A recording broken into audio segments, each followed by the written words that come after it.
You are watching Trending Vlogs with UB.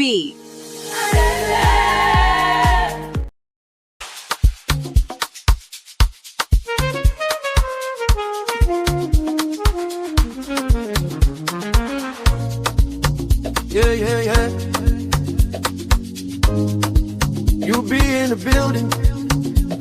Hey, vibe with Uncle Bino. Let's go. Now happy hour things, you know. Hang out with you, babe. It's a vibe tonight. Hey, laugh and learn. We're shining bright. Oh yeah. You be stories, life lessons tight. On the Uncle Benno show, everything feels right. From the streets to the world, we talk real talk. Vibes on the beat make the whole place rock. Happy hour flow with smiles non-stop. Sip and chill with you, be the energy on top. You be stories dropping them every day. Wisdom for life, the African way. From the grind to the glory, hear what we say. Tune in now, don't delay. Hang out with you, be it's a vibe tonight. Hey, laugh and learn, we're shining bright. Oh yeah. Stories, life lessons tight. Hey, on the Uncle Benno show, everything feels right. Join the sister circle. Oh, what a scene. CC Inca, honey baby, and I'll be so clean. Talk love, talk life, talk dreams supreme. Empowerment vibes like a royal queen team. All our Sunday school when the beat gets low. A moment of reflection, let the spirit flow. Men of God speaking wisdom, you should know. Faith and vibes on the Uncle Benno show. Hang out with you, be come catch that light. Oh yeah, you be stories, keep your heart so bright. Yeah. Join the sister circle, feel that fire. Oh yeah, Sunday school for your soul so right. You be nation. All right, everybody, how you doing? Forgive me, it's been a while. You know, your boy is still day street, they hustle. All right, to get it started, shout out to Sister Yikus and of course Uncle Dio in the building. Please let me know if you can hear me, please, my people. Let's make that snappy. Hear me drop a 1 if you can hear me. Not in my studio yet, but I'm gonna be there shortly. And if I have to get to my studio before I get this rolling, I guess we're gonna miss a lot. So I just want us to cover a couple of things on today's show. So please, if you can hear me, drop a 1, please. All right, thank you, Sister Yinka, loud and clear. Thank you very much. So basically, a lot has happened since 3 days ago when we went live. I remember the last show we did was when Daddy Freeze went live and still trying to change the narrative. I guess Daddy Freeze is still trying to come out of the shock he received from Blessing CEO's, what do I call it now? Is it fraud now or alleged fraud? Anyway, what happened was Daddy Freeze still can't believe that he was wrong. But that is not the story. The story, however, is the lady who actually owned the original resort that Blessed CEO purportedly used to get money from Nigerians. The lady has spoken and she made a video, she published the video, and then everything was like, oh my God. If you recall, when Blessed CEO was on Daddy Freeze show, Blessed CEO denied she had never met that girl, that she don't even know who the girl was or anything. And her voice was even stronger, demanding that the family should go to court if they have any axe to grind with her. But when the lady came out with her video, which I'm going to show you in the course of today's show, the lady actually inserted a video of Blessed CEO being in her space where I think she said she's a creative director or something. So Blessing was there. Blessing actually made a video to promote the lady's business, which actually nailed Blessing, meaning Blessing had contact with that girl. She knew who she was. And that makes me believe the girl's story that she knows Blessing, and then Blessing came up with this cancer excuse and things like that. She herself, being a cancer survivor, she was just trying to help Blessing CEO. And Blessing CEO requested for her test results, pretending that she was going to compare her test results to her own result. And unknowingly, innocently, the lady, what's her name again? Mary Wabarabi. Please, if you know her name, put it in chat. I can't recall her name now, but I think it's something. I think it has something Mbara or something in the name. So the lady innocently sent her results to Blessing CEO. And that was the result. Blessing CEO. Deborah, yes, thank you, Abby. What's up, Mama? Thank you. So Blessing CEO allegedly now used that result to solidify her claim that she was battling breast cancer. So after the video surfaced, things started going all the way south for Blessing CEO, because I also gathered that besides the Nigerian Medical Association coming out to demand that the authority do the needful by arresting Blessing CEO, I also gathered that the cancer, what do they call them now? Is it the Cancer Association of Nigeria? I don't know if Tosi is here, but I think the body representing cancer victims or something in Nigeria, they also came out, and I've been expecting that all along, and we're also demanding that Blessing CEO should be brought to book. Now, that is still not the main story. So the other story was that following the now obvious line of Blessing CEO, and she going to Arise News, and that my beautiful doctor there and that lawyer destroying whatever lie she was hanging on to as form of evidence to prove she had cancer. Blessing CEO deactivated her Instagram account. Now, one big question on everybody's minds right now is, where is Blessing CEO? So I'm going to ask you, my people, has anybody heard from Blessing CEO? Any trace, any comment here or there, any appearance on show? Where is Blessing CEO? That's the big question. Why some people claim Blessing CEO is back in Asaba, doing whatever she's doing. Some people actually claim that Blessing CEO is in the UK. All of this cannot be verified, of course. Some people are insinuating that Blessing CEO and her love, the love of her life, IVD, they have found their way to Ghana. I still don't know if we can trust all of that. I think these are just a bunch of speculations anyway. But again, that is still not the reason why we're here. The reason we're here right now primarily is because netizen, of course, internet users, they have been dragging DS. Let me call it the way Auntie Aduni call him. His new name is Papa Blessing. But I was trying to tell Auntie Aduni earlier that Auntie Aduni, Joe, don't let us call him Papa Blessing, because some of us actually have beautiful daughter named Blessing, and we don't want our daughter to be mixed up with this. So when you say Papa Blessing, people feel think say na me. So I'm just kidding anyway. So basically, the net users, Sister Yinka don't start now. Sister Yinka, they try to form asset now. You won't spoil my rule. So basically, Nigerian internet users, they were like, hell no, EFCC.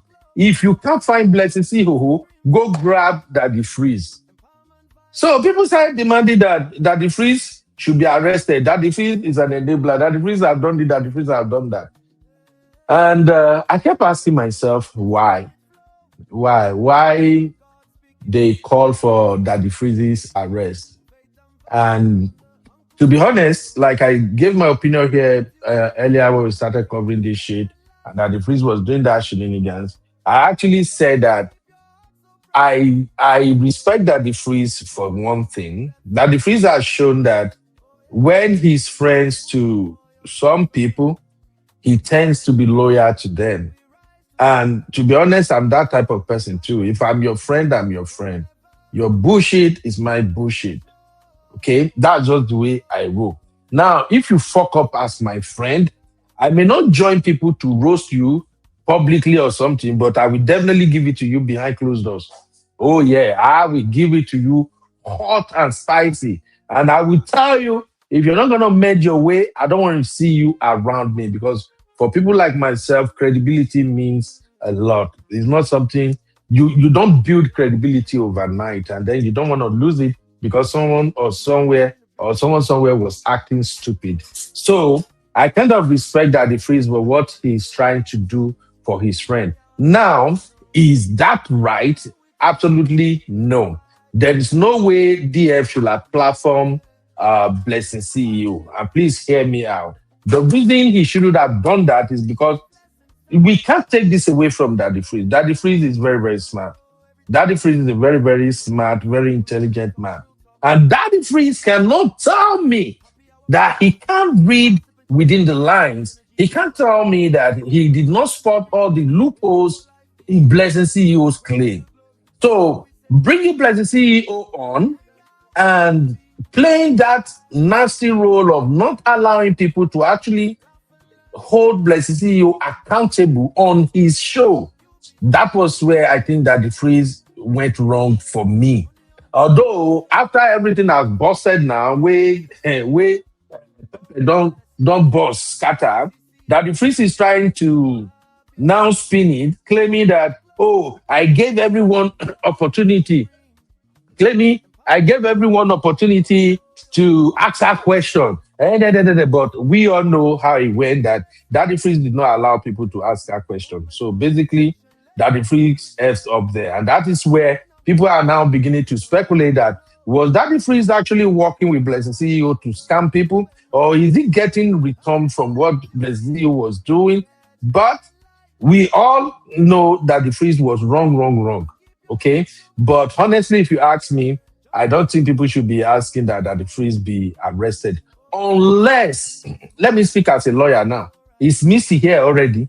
Okay, Missy never come. I should pretend to be lawyer. So, unless there are evidences that have been proven beyond reasonable doubt, yes, nobody should call for that the freeze's arrest. I'm sorry. So that is my take. And we're going to start with that. We have a lot of show for you today. We have so many stories to cover because, to be honest, personally, I think I'm sick and tired of this Blessed CEO drama. I think the point we are right now, the authority should have stepped in and do the right thing by either arresting her or inviting her for question or whatever they have to do. And the longer they delayed, it's not making any sense to me. So the story is beginning to look kind of boring to me. But because we're a community and we are following the story, I just have to give you updates. So we're going to start by looking at the Nigerians. They want EFCC to arrest Daddy Freeze. And Daddy Freeze has replied Nigerians. So I'm going to bring that to you shortly. Now, still on today's show, my plan is to run this show for 2 hours, unless my co-host, my Wahala baby girl, is available to moderate. I think this will just be 2 hours. I got so much to do. All right. So, still on today's show, we're going to talk about chaos on the blogs. Already, I've given you the Blessing CEO update, which is the call for Daddy Freeze's arrest. We're going to talk about Iyabo Ojo. Shout out to all the Iyabo Ojo fans in the house. So, the rumor going on about Iyabo Ojo right now is that it is not all rosy and gloomy between Iyabo Ojo and, of course, Uncle Polo.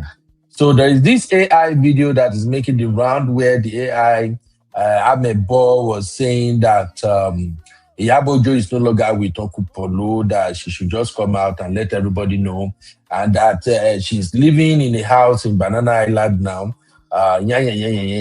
But what I want us to cover on that is this.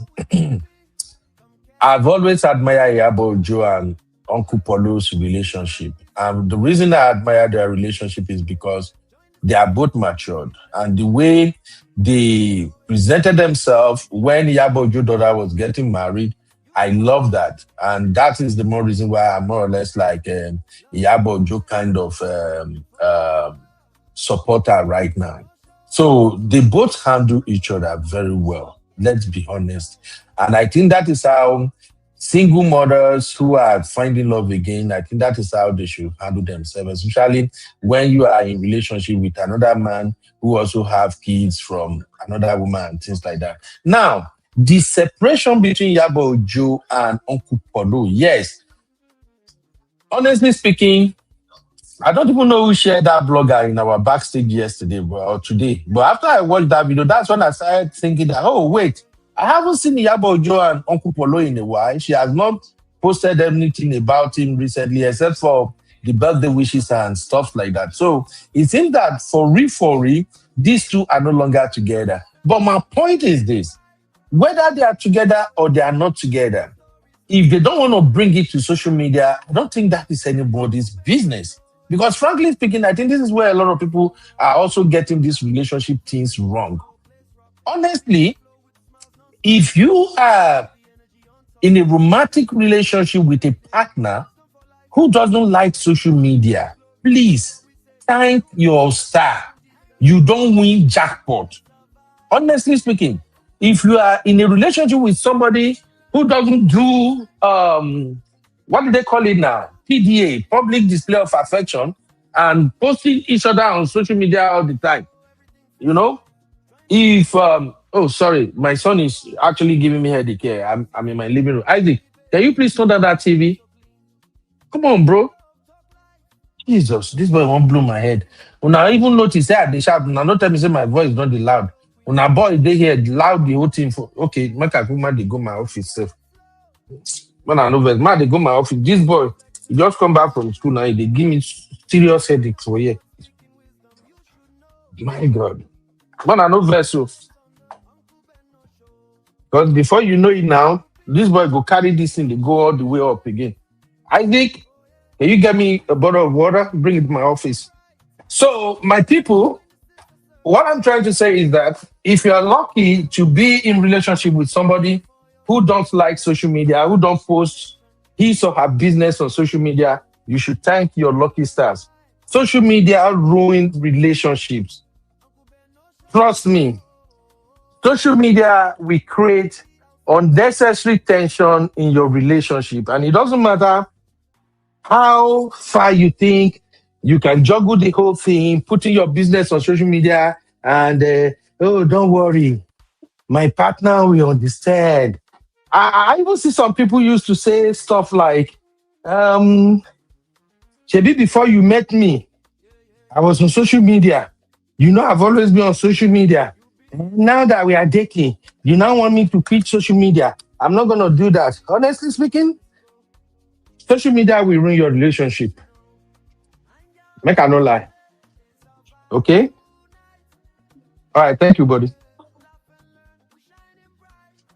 Honestly, social media will ruin your relationship. And if you don't manage what you share, what you show people, you might become single, you know? So, coming back to Iyabo Ojo and Uncle Polo, if Iyabo Ojo decided not to share her business on social media, how is that a problem to some people? And again, I want to bring this back to Oversabi Auntie. I think Oversabi Auntie is the one that is bringing Iyabo Ojo business out. I saw a video making the round where Oversabi Auntie said Iyabo Ojo now live in the Banana Island. And I asked myself, is that necessary? Look, man, I told you I can't stand that Tony Abraham, make on no verse. But that is that. All right, we're also going to cover these UK wives. Shout out to my UK people in the building, yo. There is this UK wife that was plummeting her husband. When I say plummeting, hey, you need to see the video. This woman was punching her husband. In fact, he stood over her husband and was punching that man like no tomorrow. And then I look at the video. The first thought that came to my mind is, okay, this man must have really done something. This man must have really, really pushed this lady to the wall. But you standing over your husband on the bed and pushing him, this woman, she grabbed, the woman grabbed where more than the husband. So I was wondering, if you stand over your husband like this and you are pushing him like there is no tomorrow, maybe just because you seems bigger or something, if this man should reach down and summon his man's strength and now land you one heavy blow, maybe to the cheek or anywhere at all, and just like that, you pass out and maybe possibly lose your life, what would people say? This is going to become another story of, hey, we told you, these men, they are wicked. You don't want to life your wife or something. I will show you the video where we get there. I just want you to start thinking about it first. And my take on that is this. As a woman, no matter what your husband might have done, no matter how mad you are with that man, if you choose to be hitting and kicking your husband, me, Ben, I will tell your husband, make him no respond. I will always speak to your husband and say, bro, once you see the tempo don't high, grab your car keys and leave. But not every man, I will say it again, not every man will have that patience and that level of tolerance to be receiving blow. You are standing over him and pushing him. Auntie, not every man we maintain that decorum to say, you know what, this is evil, let me just leave. And if that man turn around and push you and you pass out, I'm sorry, you called for it.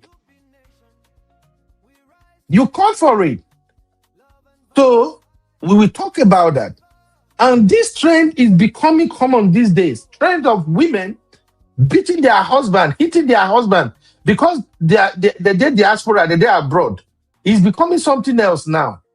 Please, I've said it here on multiple occasions that Black men are susceptible to having high blood pressure. In case you don't know, thank God we have medical professionals in the house. You get the way your blood pressure go rise, where we say sometimes it go make you dey agitated. If you go and punch your husband because you are in abroad, because you are looking for a way that, oh, when I do it, no matter what, If the man fit hit you once, make you pass out and lost your life. I don't encourage that too. So we'll talk about that. And lastly, I think this one will just be me and Uncle Dayo that will handle the last one. Right now, there is a protest going on in Nigeria. I followed the protest a little bit. What will be this party name? ADC. They are actually at INEC. They were protesting and demanding that they said they want INEC chairman to be gone or whatever and all of that. I saw so many youth there. But what perhaps makes this protest unique is because the heavyweights of ADC are there. I think Atiku was there. Peter Obi was there. What was his name again? This also that one from Port Harcourt before. Amechi, or what's his name? He was there. Dino Milaye was there. A lot of dignitaries in the ADC, they were there. And they were protesting. They claim that the INEC has done them some injustice. Now, I will wait until towards the end of the show so that after we cover everything, people who don't like politics, they may leave them. Me and Uncle Dayo and those who like politics, we can really talk about that. And I brought Sowore into today's conversation because while the protest was ongoing, Sowore was visiting Kuje prison, say he want to go and free Lord. All Sowore fans, Sister Rose and Co. Where is my Doopsy? By Doopsy. All Sowore fan, I not get issue with you now, but make una they admit this una guy, he don't they move like madman. And surprisingly, I even find out Sowore is not even Ikale. Sowore is from Kiribo. That means Sowore and I we speak the same dialect. And my point Sowore is a point. And I told you guys the last time that the way Sowore is moving, I am this character. This is where I grew up. I grew up with people with this type of Sowore character. Now they are protesting against INEC. Sowore is using BLOGS to cover out not to join the protest. Tomorrow now, Sowore will come out and say, revolution now. Let's go and protest. They will come out, they will come out. I told you this guy don't know the politics he's playing. Sowore is not a politician, he's not an activist. Sowore is an activist for his own pocket. So when we got to that point, I think Kudayo and I, and anybody who is interested in politics, we're going to talk about that. We have our studio phone in case you want to call in. We are going to examine all of this. And for those who are supporting Peter Obi and the ADC, let me quickly say this in case you may not get to hear it again. I don't like Tinubu. I don't support Tinubu government. I don't see anything good about Tinubu's government, and I don't think people should support. I don't even think people should vote for Tinubu for second time or something. But let us call a spade a spade. The so-called oppositions, they are rubbish. There is nothing there, and I really want to waste my time digging into what is actually going on right now. The summary of what they did is simple. Atiku, Aregbesola, David Mark, who else again? Rotimi Amechi. These folks, they left their various party and think that, oh, what can we do? We have to run for it. What can we do? Then they went to go and hijack ADC. Forget the narrative they put out there. And I'm not saying this in support of Tinubu. I don't give an F about that, about you. But me, I'm just like, I don't get time for hanky-panky game. They went and took over ADC. Now, ask yourself, ADC was formed by some individuals. They have kept that party going, even if that party have not won any election or whatsoever. Now, these so-called people, I mentioned, left PDP to APC. Now he left APC, he got no party. Atiku, after Atiku and Wike fought in PDP, because of Atiku, Wike destroyed PDP. Atiku left PDP, he became partyless. Peter Obi run on the platform of Labour Party. Then the shenanigans happened. Somehow, according to what people are saying, they're saying that Tinubu na iskata Labour Party. Therefore, Peter Obi became a partyless candidate, right? Aregbesola left the APC too. All of them were roaming about without party. Now they went to ADC. Now ask yourself, when they got to ADC, for whatever arrangement or whatever they have with the people in ADC, I do not see the reason why you will hijack a political party and then you will just push the people who form the party. You push them, like you just push them away, like they are nobody. And if you ask me, greed is what is going on there. Greed is what I see going on. How could you go to ADC and you say you want to put in a structure for that party, then the people who form that party, you do not figure a way to include them in the leadership structure of that party. You push them out. And you just saw what happened to Labour Party. You saw what happened to Labour Party. Your brain not tell you, say, what happened for Labour Party if it can't happen for your own ADC. So you guys went ahead, you pushed them away, and now one of them took you to court. And now INEC remove you. Now you say you want to protest. So much is going on in Nigeria, but anyway, I'll leave that towards the end of the show. Okay, as that's what I say. As I say, you don't know Nigeria politics. So, they are all same, but some necessary evil are there too. Well, I don't really care about them. My own thing is, I want people to do the right thing. So, but make a note derail now because we are here to discuss about Daddy Freeze. But if you are interested in politics, we will talk about that towards the end of today's show. Now, let's go back to why we got this show going on. All right. Thank you, everybody. Please hit the like. I don't even know how many likes we have now. Make I check first so that I'll see who no go Bora Bora. 19 likes and we have 80 people watching. My people, why not they day like this now? The way you pop our money gun here is to like the show. Pop our money gun. All right?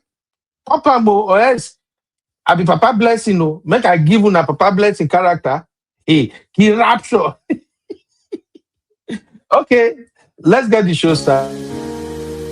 You are watching Trending Vlogs with UB. Welcome to UB Reactions, the place where we keep it real. Today, we've got some hot topics, so let's jump right in. All right. Welcome back. So, people are demanding that the Freeze should be arrested. And for me, like I said, I don't think that is necessary. I think what the Freeze should have done is to just apologize to Nigerians. Just tell Nigerians that, okay, you thought you can believe Blessed CEO. You thought Blessed CEO should at least be confided in you, tell you the truth, but she deceived you. All you have to say is sorry. And like I said the other day, I think a lot of Nigerian men, they have issue with saying sorry. Apologizing will not take anything away from you. Rather, it will even help build your character. It will make people even respect you more, that you effed up and you apologize. It's as simple as that. But at the Freeze, no great apologize.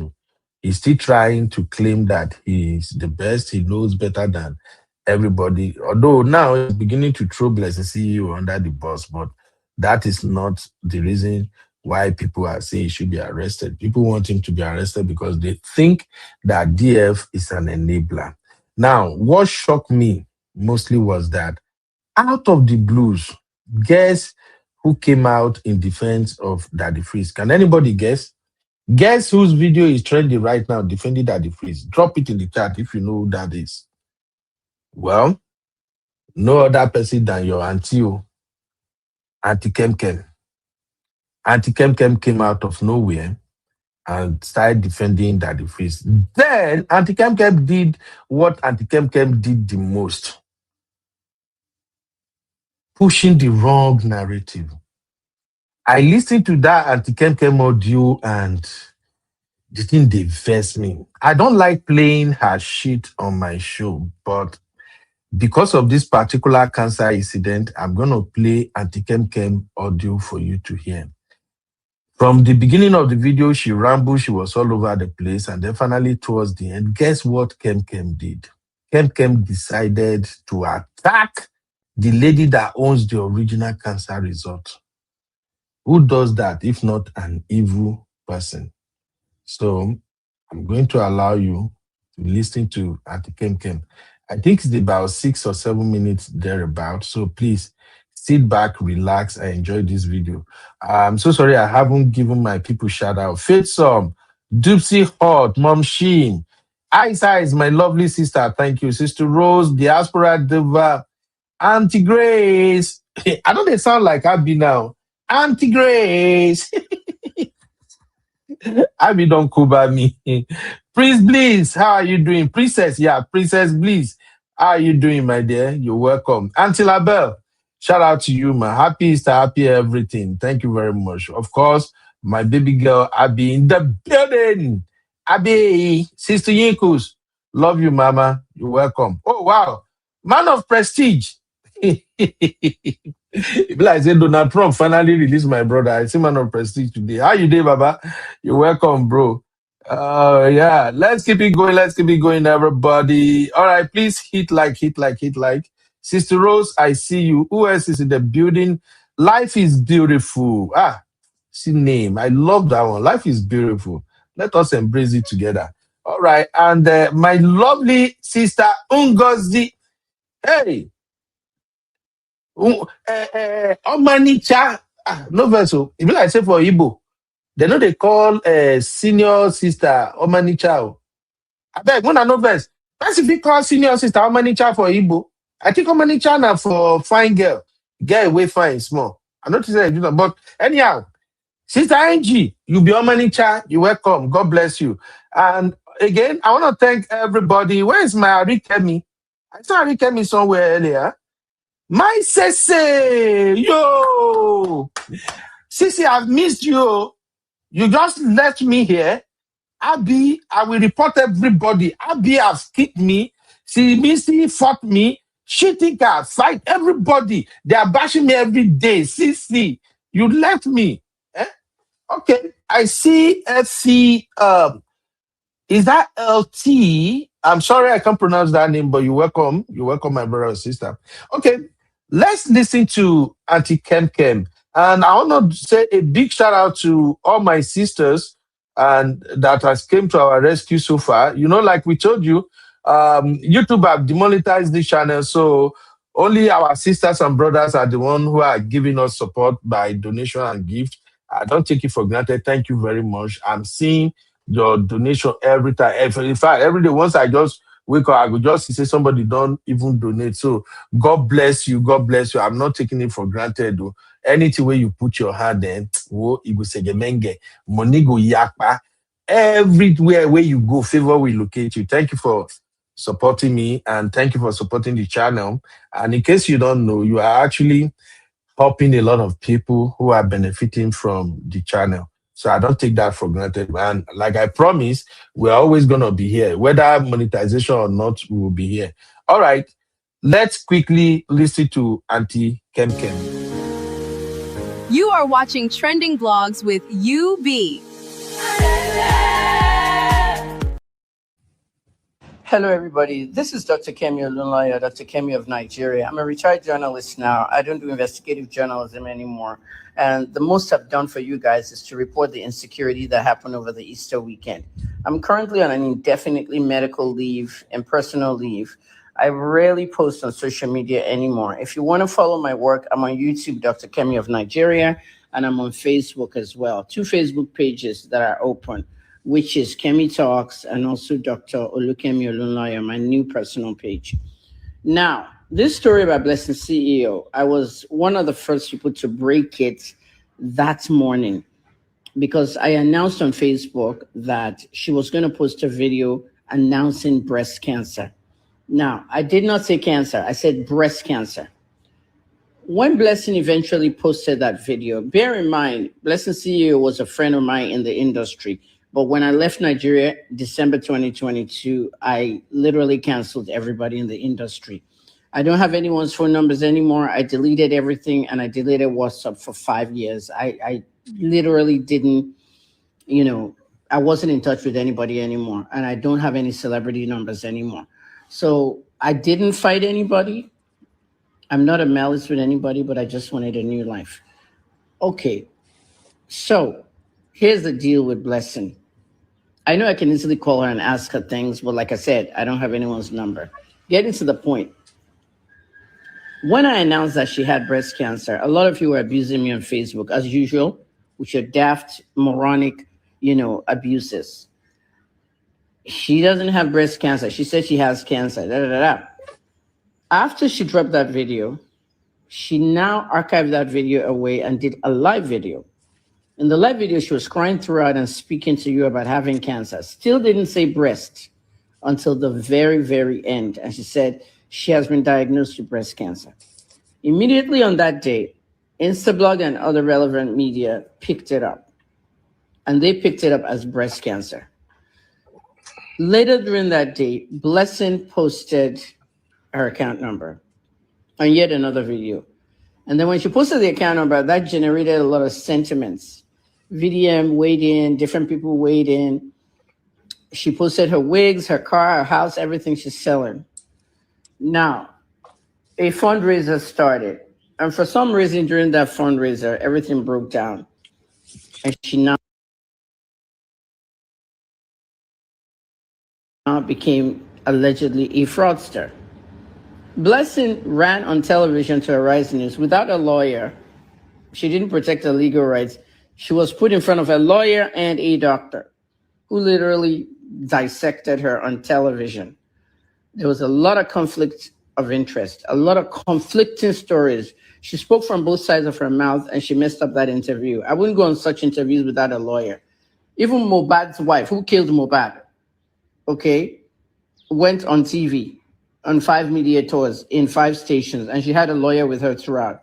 You have to protect your legal rights, Blessing.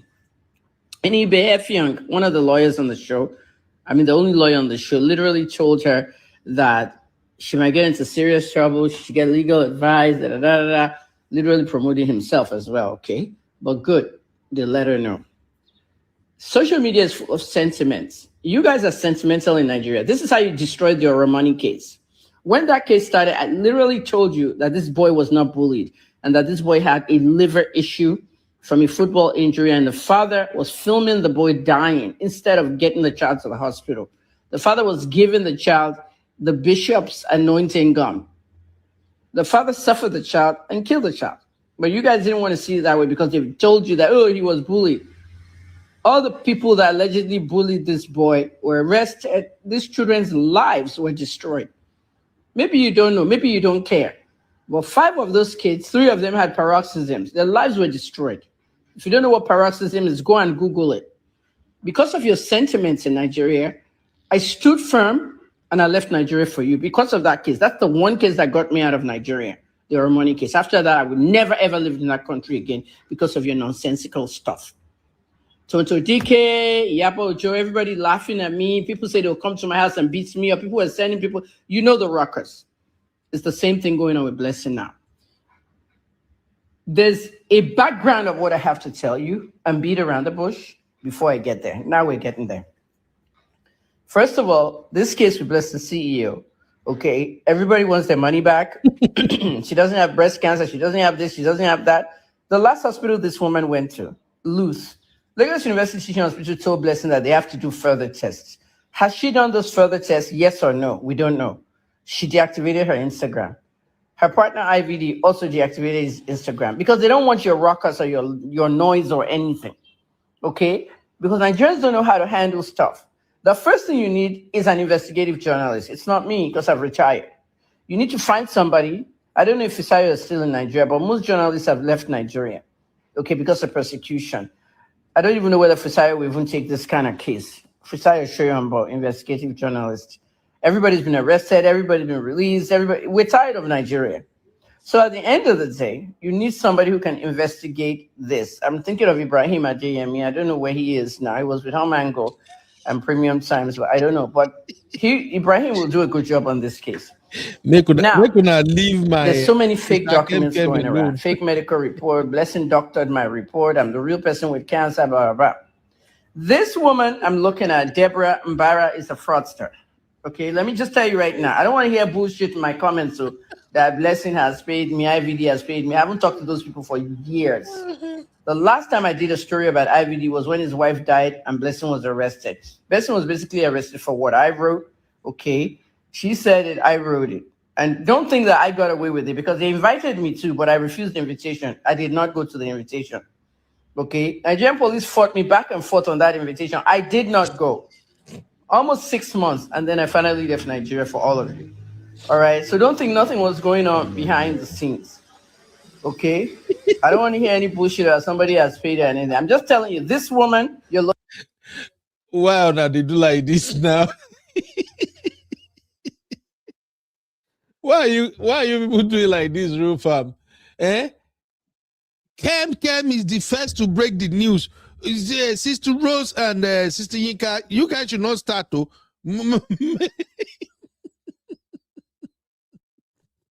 Make her not start this to what I want to. She broke the news first. Looking at Deborah Mbara is a fraudster. Okay, it's not allegation. She is a fraudster. Listen to me. When you're an investigative journalist, you have it in your blood. You will continue investigating. Okay, even though you're not doing it for work. But let me tell you what I found out. She went on a video and said she is the one that owns the cancer report that Blessing CEO, okay, doctored or altered. Now, cancer survivor, allegedly doctored her cancer report. Mrs. Mbara, the creative director of Zazie Beauty, narrated how Blessing gained her trust. just to have access to her cancer report. My first question, and many of you are agreeing, this came from Linda Cage's blog. Many of you are under my comments on that blog talking about, they agree with what I'm saying. Is this not the Zazie Beauty that Blessing actually went to in Enugu or somewhere? She did her makeup. Zazie Beauty, this woman, Mrs. Mbara, was turning around, showing her t-shirt. She was enjoying the promotion Blessing was giving to her when Blessing had millions of followers and her business was thriving. This is the same Deborah Mbara. Gained her trust to have access to a cancer report. Deborah, my question for you. Why did you give anybody your cancer report? Why would you give a client your cancer report? Why would you give an influencer your cancer report? She gained your trust as in what? Were you that daft to give your medical reports to someone who is a client of yours, an influencer? I mean, don't you guys think anymore? Mrs. Mbara, tell Nigerians, were you paid by Blessing CEO? That's a question I want to ask Blessing CEO myself. Blessing, did you pay this woman for that cancer report? Blessing is still there, denying that the report is even altered or it is hers and she didn't post it anywhere. And this, you don't have to post anything on your pages. We know how media works. In Nigeria, somebody will doctor something and they will give it to a blogger to post it for them. They won't post it on their own pages. So she's already gone to her rights and say, I didn't post anything. It's not true. But this lady comes out and makes a video yesterday. By the way, today is the 8th. Okay, 8th of April 2026. This woman came yesterday with this video. She provided proof that she and Blessing had met to refute claims by Blessing that they don't know each other. Blessing lied that they don't know each other. She said, we know each other. We've seen the video. Okay, but on that video, Mrs. Mbara, you also put out too much. So you contradicted yourself. You've met. Okay, she was endorsing your business. You were enjoying that. Now you want Nigerians to believe you that you're the victim because you have cancer and you gave her, she stole your medical report and doctored it. Did she pay you for that medical report to use it? Blessing, you need to unlock your Instagram and answer this question. All right, I've literally done the investigation for you guys. This whole thing about visiting Asaba, you guys, Blessing and Mrs. Mbara need to be both arrested and interrogated. Look at the makeup thing she did. Look at her enjoying the adverts and everything. Now, blood of Zachariah. Honestly speaking, I really don't like playing or listening to her. I think this is a fake page of hers anyway, or wherever it is. I really don't like playing her. I don't like listening to her at all.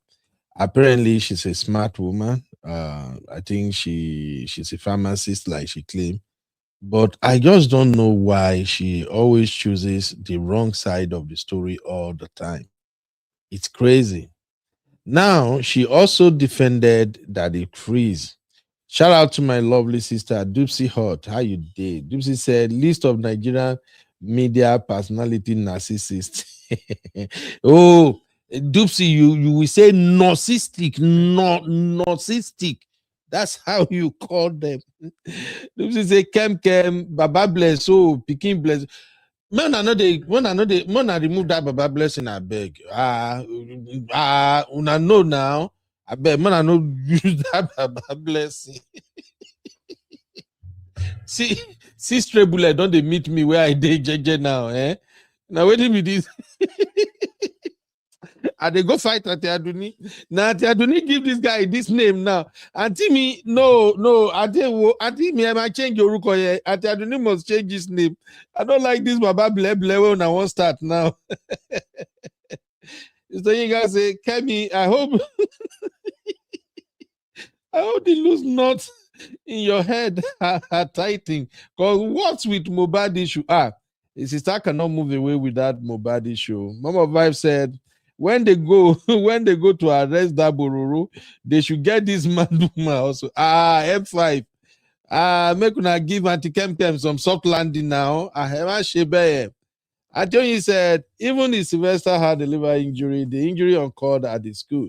Sylvester did not have any injuries before he was dropped off at the school. Yes, I think she was, anti-Kem was also making a lot of controversy about that case of Sylvester. And I heard that, I think I heard somewhere that maybe the Sylvester mom passed away or something. You see, Nigeria, we really don't value human lives. We don't know the extent to which some of these things goes to affect mothers. And that is why it's easier for somebody like Blessed CEO to come and spew nonsense. Didi said, Auntie Kem, sorry, they lie now. Unfortunately, that's who she is. Rosie, what's up, Rosie? Rosie said, investigative journalist. Rosie, you know, complete time. You go say investigative journalist is Sonu. You need to add the Sonu to make it complete. Shout out to my lovely sister. Wow. How you did, Specialina? That is she think out. She think I just be like, who be Chucky? She think I be like Chucky. They get two different names for YouTube. How you did, she think how you doing, my lovely sister? She think I say, Kem my blessing, have almost identical brains. brain shot. When I know one take easy for auntie today. Life is beautiful said that woman is mentally unstable. She didn't take her medication. That hurts. And then Didi said, blessing, Baba blessing, now Mama blessing, family complete. Didi, I know they're comfortable with this thing. I think Kemi say Kemi is always going left. Unfortunately, that's crazy. Shirika say maybe Kemi went together with BCEO for the proposed amputation. Something is not right. And Mama Bible says, so cancer report is now a checkbook that she had to guide it with her life. Kem is MAD. All right. So moving on, Kem defended that the freeze. Listen to this. April 8th, 2026, Dr. Kemi of Nigeria. Nigerians, I'm retired now, and I will say it every time I make a video. I don't come on social media a lot anymore. I only post on certain platforms. But every now and then I have to come out and make these kind of videos. And I need you to all listen very carefully. Like, when the fuck do you guys learn at home in Nigeria? Those of you with these poor mentalities, that journalists, media personalities have a job to do. You did this shit with me out of my 32-year career, the 11 years I lived in Nigeria. You harassed me because I wrote a story or I interviewed somebody or this or that. You're doing it again, and you need to fucking stop this. Okay, guys? You need to stop this. Let me give you an example of what I'm talking about. Daddy Freeze interviewed Blessing CEO. Gave his platform to Blessing CEO to speak about breast cancer, fundraiser, whatnot.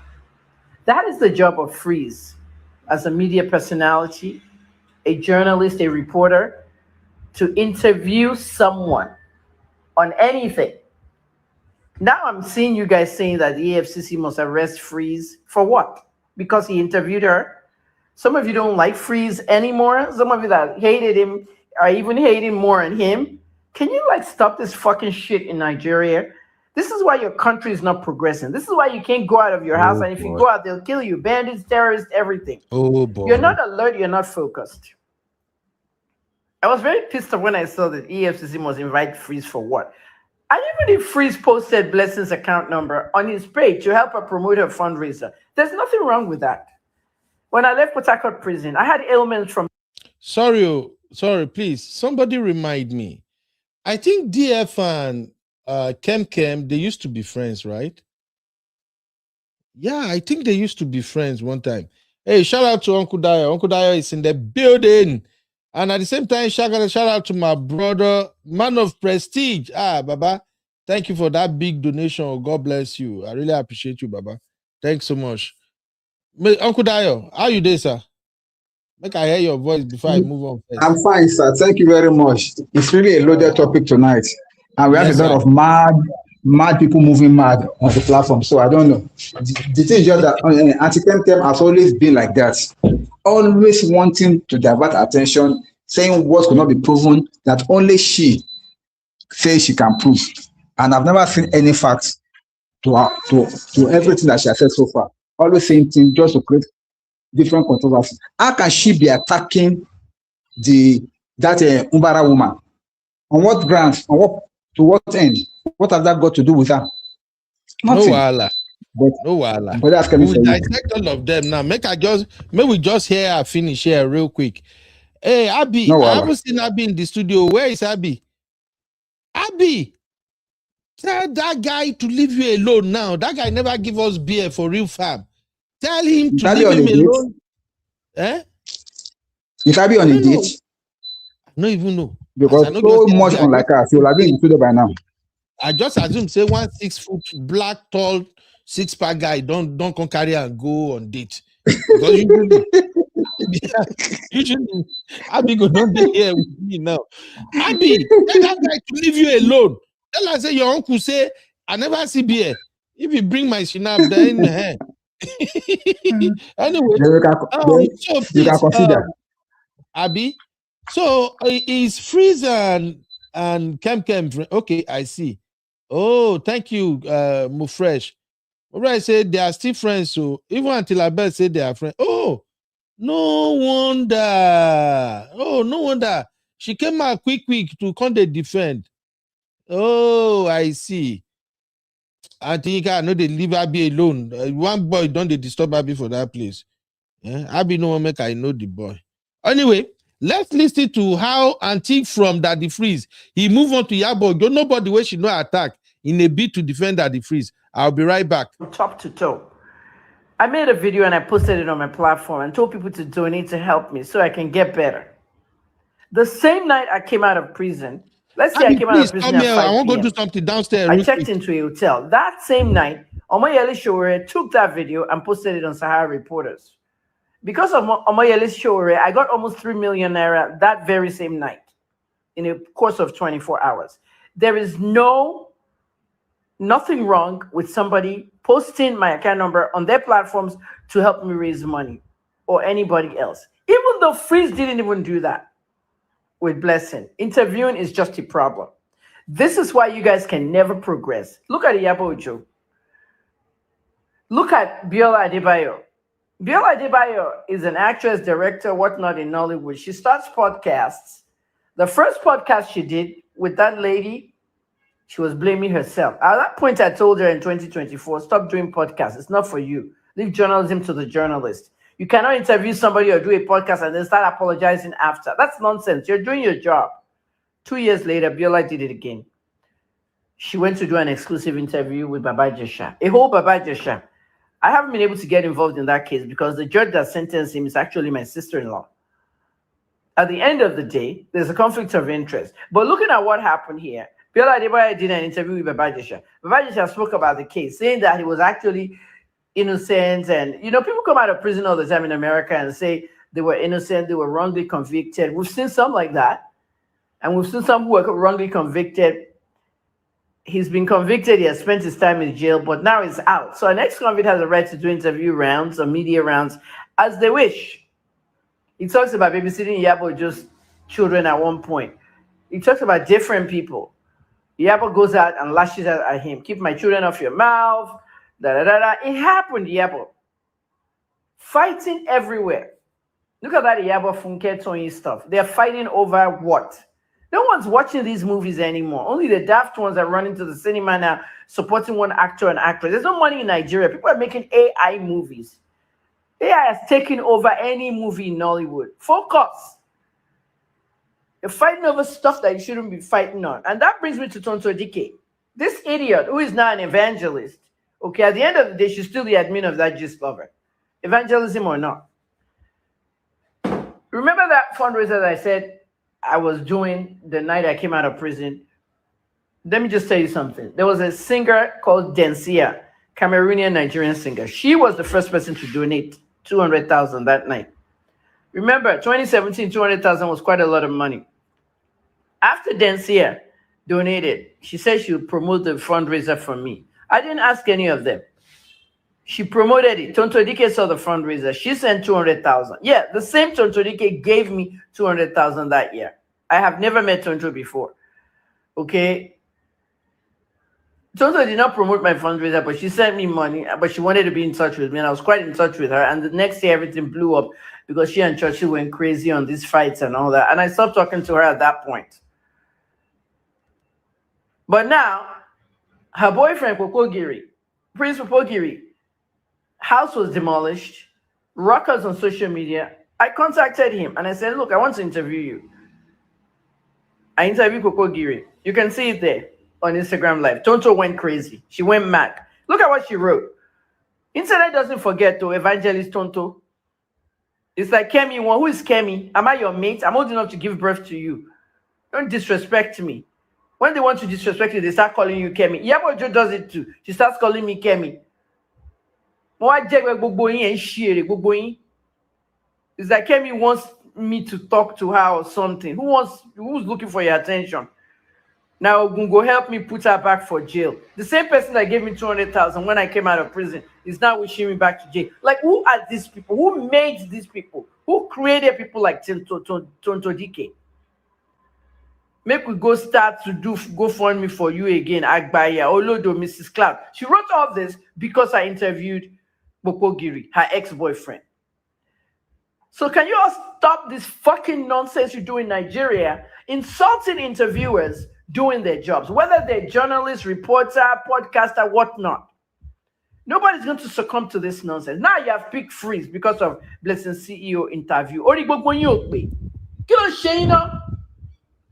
the fair Nigeria? You are sitting on nonsense. But now you think your brains have changed. Some of us left Nigeria 4 years ago. I left that country December 2022. Look at where are we going now? Almost 4 years. Nothing changes in Nigeria, just a stupid mentality. Thank you for listening. Dr. Kemi, April 8th, Wednesday, 2026. April 8th, 2026. Dr. Kemi of Nigeria. Nigerians, I'm retired now, and I will say it every time I make a video. I don't come on social media a lot anymore.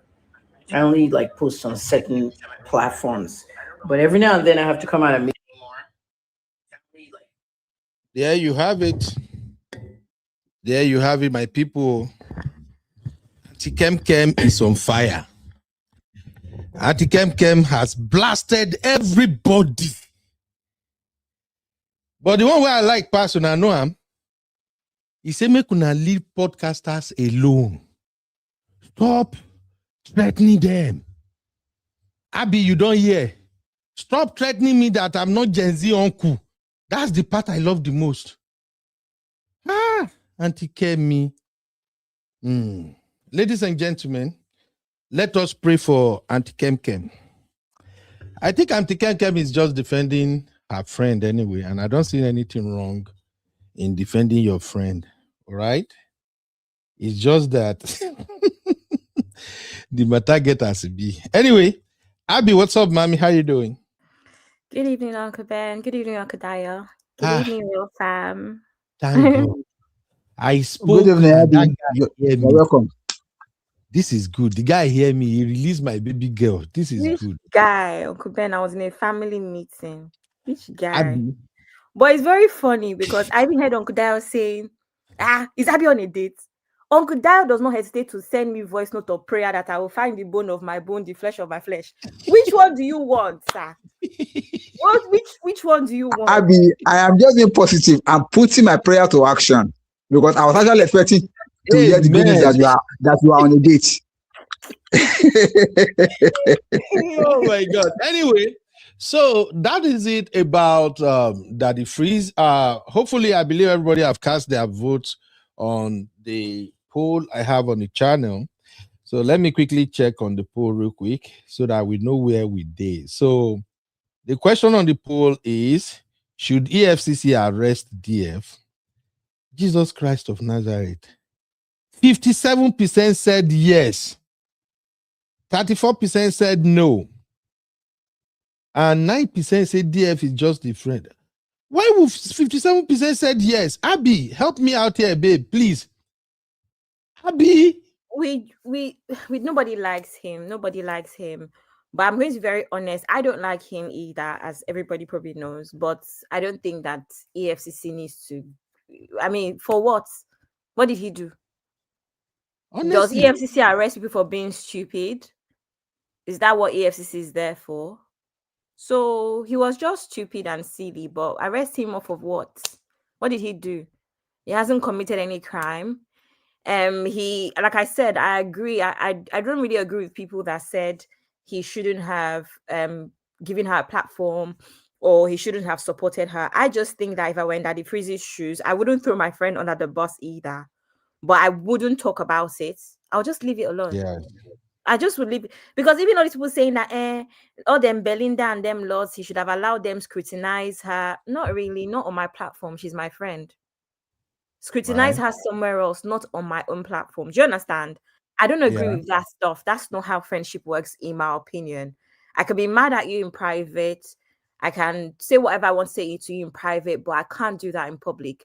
I would have stayed away from it completely and pretending like I did not know what was going on if I were in Daddy Freeze's shoes. But I do not think that EFCC are arresting for what? For what? All right. Money, except Okay. he helped her get some of the money, or except he's the one that helped her forge the documents. Besides that, there's Exactly. nothing to arrest him for. Exactly. Welcome, effing girl. How you doing? I see my shittinker is in the building. Now, before I yield to shittinker, let us cast this vote. You know our tradition here, Real Fam. So please cast your vote. Should EFCC arrest DF? 1 for yes, 2 for no, 3 for he's protecting his friend. Let's vote now, real quick. So why the vote is on? Shittinker, how you day, my lovely sister? You are just like Chokyo. You get Uncle Bello, Shittinker, you get Specialina. make What did una it no vex. happen, sis? Make una no vex. Make una no vex. I come Good in, please. evening, sis. Hi, darling. Hello. Hello. All right, guys, please cast Oh, your vote, cast your vote, cast your vote. Shittinker, what you Uncle made of Bello. Daddy Free's role in all of this Blessed CEO saga? Uncle Bello, because we know that Daddy Freeze should know better, I think he has a case to answer. How? And let me tell you why. First of all, I didn't listen to every single. First of all, to give Daddy Freeze an out, I didn't listen to every single live that he did on the matter. So I don't know everything he said. But I listened to clips enough to hear ways in which he hindered Blessing from answering questions that the public had on their concerns about the truth or otherwise of her matter. Yeah. Now, because he blocked those rational questions that the public had, he could be considered an accessory to the crime. Now, the thing about is he did not do the crime himself, but there's accessory Shittinker. yes, because Blessing defrauded the public. There was misrepresentation, fraudulent misrepresentation. And if somebody who should know better or who knows better, first of all, aids and abets the commission of that fraudulent misrepresentation, or because we know he should know better, it can be presumed to have. Now, this would border less on criminal law than it's more on civil liability. Anybody who donated to that Blessing situation can say, Daddy Freeze, it looked like he could and should have been aware that there was a crime in progress and he did nothing to stop it. The other thing was there were things that he said in his show that lent credence to Blessing's story. Because he talked about, I told you to get a second opinion. When did that conversation happen? That was in January, or was it July, or whenever he said it was. You know, there were things that he said that gave Blessing a soft landing and made it harder for the public to see through the lie. Yeah. Because of that, depending on which statute she's going to be charged under, he could be considered an accessory to the crime. Oh, wow. Yes. Wow. He doesn't have to have done it himself.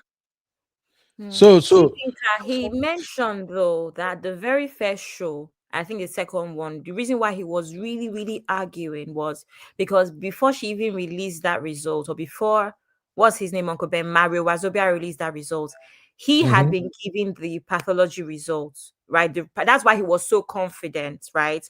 Because besides the fact that while they were shooing Honest Bunch, he also mentioned how he had noticed that she was very down. She wasn't acting herself. You know, somebody even told us, I didn't go to check, I forgot, I was going to check. Someone told us that show, there was a show where she was on and she was quiet throughout the show up until the end. And she said she watched the show thinking, why is Blessing in this episode if she wasn't going to talk. And Daddy Freeze interrupted her and said exactly that her mood was funny all through shooting.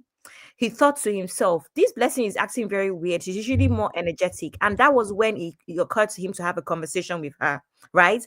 And during that conversation, this is like January, February, was when she said to him that she had cancer. And she was going through all of these things behind the scenes, even before she told the public. And then later on, when she said she did all of what she did, she sent that same results that we see on the internet now to Daddy Freeze way before the internet. So Daddy Freeze felt like, you know, you wouldn't lie about this. So surely it must be true. And that's why he was confidently fighting for her. But the thing is, Abby, all you said, right, is what a reasonable person would think if on that report it is not reported that that report literally has written on it second opinion. Yeah, but that he report is genuinely said to have, believes her. and he was already telling her. Generally, the thing is, we can surmise that he genuinely believed her, but a reasonable person is not supposed to genuinely believe Blessing when you look at the report and you see second opinion. We're looking at the test of a reasonable person. Because hold on. But we experience people differently, right? No, There's hold on. that the public might say about Uncle Ben. Because I have a personal relationship with him, you can't convince me otherwise. Yeah, but that's different, Abby. This is a situation where we have, as a whole, all of us, we saw Blessing come online. We saw Blessing shave her hair. We saw the report. The report has written on it second opinion. Daddy Freeze was telling her you need to get a second opinion. What is a second opinion when the report says second opinion? What information did he see from her that we did not see that gives him a reasonable out? I'm not saying he's a criminal. I'm saying he has a case to answer. And the case to answer might be that after he's been questioned, he may be released. But everything that he said and all this, even if he thinks she was reasonable, he didn't have to speak for her and all the questions that she was asked when she came on his live. Okay. So the issue now is, does he have a case to answer? And yes, he does. A case to answer does not mean you're going to be convicted. It means you're going to be interrogated. And we want to know what background, what did he know and what did he not know? We are surmising now. All that you said is just surmising, where we would like to think that he was just being a friend. But Daddy Freeze, who knows? With Daddy Freeze, at this point, who knows? And with the fact that he has come out shaking for everybody who thinks he was being less than honest. She think I say shaking for everybody. She think are you saying shaking or I don't understand. Is that Yoruba or what? Come out to shake it for everybody now. Oh my God. Shake and rapturing everybody. I saw Rosie now. Rosie said, I can't stand DF. He even insulted me. Rosie said, back to sender. But I got raptured. Then you rapture you. This kind of DF. If he really, they say Auntie Aduni kept saying he who comes to equity must come with clean hands. If he was really not in the know, and we want to exercise the presumption of innocence for Daddy Freeze, right? We want to presume Daddy Freeze is a real shape master. And the funny thing is, as he's been shaping for everybody, now that's why they say you can cook for everybody, but if everybody cooks for you, you will hear when. Okay, so now the question is, he should gosh, I don't even know how to articulate this. But the problem is that if we don't address this situation, right, other people, even media houses, that's why they get people with opposite views to say what they think. Daddy Freeze just had Blessing there and literally was her lawyer speaking for her in every question that she was asked that could have been a question that showed the loopholes in this situation. That's problematic. Yeah. You need to go and tell the police what you knew and what you didn't know. And we need to dig through your phone records and ask MTN or whoever it was, what conversation has been going on between you and Blessing? Or what did you expect? What did you expect you could have gotten? Whether or not there was an inducement, was there the hope that at the end there could be a reward for this? Because otherwise we have a terrible political landscape in Nigeria. Now we want to destroy our media landscape. First of all, media landscape has always been a little bit, okay, we have, but somehow, the guys get away with a lot of stuff. A lot of them aren't questioned. We thank God for the people who hold them to their feet to the fire and ask them tough questions. Now the podcast space, we hold all their feet to the fire. Like I was saying, the same dysfunction that affects Blessing might be the same dysfunction that affects Kem, even though she wants to be auntie and she's not my auntie. It might be the same dysfunction that's affecting them. So now we want to say we don't want to hold our podcast space to their feet to the fire and ask them tough questions. We need to ask the right questions. And if they're not behaving correctly, they need to behave correctly. But she think, I not like the way you say Auntie Kem no be our auntie. Auntie Kem is our auntie. Uncle Beno, Uncle Beno wants to be your auntie. Why are you forcing it on her? She tells you don't have a right to call me that. I am Dr. Kemi to you. I don't know. I would like to know about the doctorate as well, because I'm concerned. I'm curious. But well, to each their own. The thing is, her name is Kemi. I'm gonna call her Kemi. Well, excuse me, I'm in Nigeria. No, me, I respect my elders. It's just that she's very strange. Yeah, you're right. Okay, thank you, Shitika, for that opening, man. Shitika, I always said is that you sound so lovely when you are angry. That's one thing I love about you. Even when you are angry, you are still lovely. Please, Shitika, don't marry a man like me, because if you marry somebody like me, I will intentionally provoke you. Just to hear you throw shade. Yeah? I don't learn another one today now. Shake paying. It's true now. Anybody mess with me now, I go they shake paying. All right. I see Auntie Grace is in the building. Auntie Grace, please, man.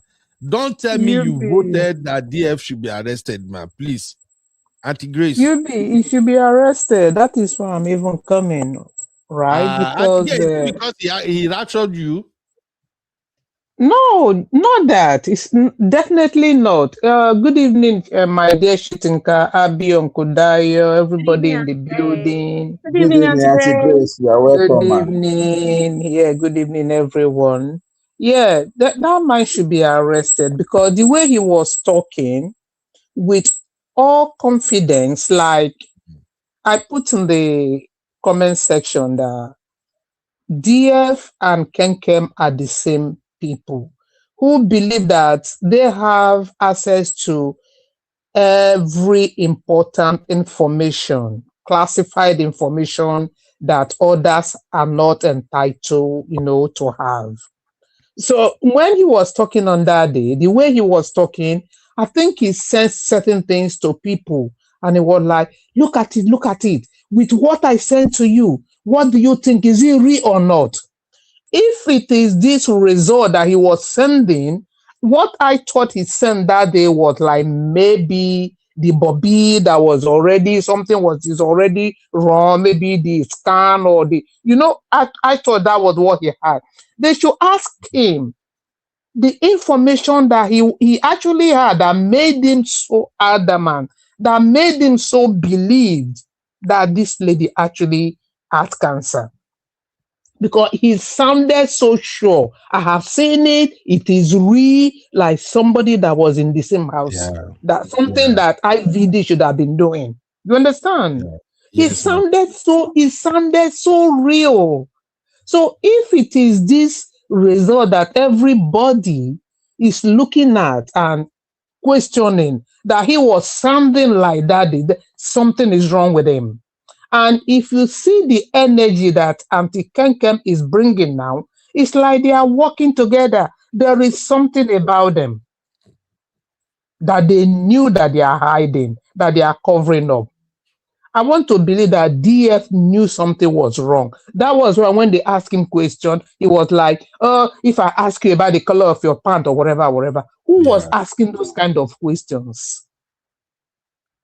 It should be questioned. It should be, there is more that he needs to tell her, that even up to today, than was it today or yesterday when he was talking, he was still saying allegedly. Even when he agreed that they will apologize, he now say we all will apologize. And then Cynthia said, I will not apologize because I defended the women. And then he now said, he still did not apologize. He was still using the word allegedly, just like Ken Kem did today. Instead of Ken Kem to come and hold Blessing CEO responsible, he was holding this other lady responsible and still allegedly, because I listened to AA's show, right? He was still saying allegedly to Blessing. Why he was blaming the woman? Because I was like, is this woman, is she crazy? Is she not?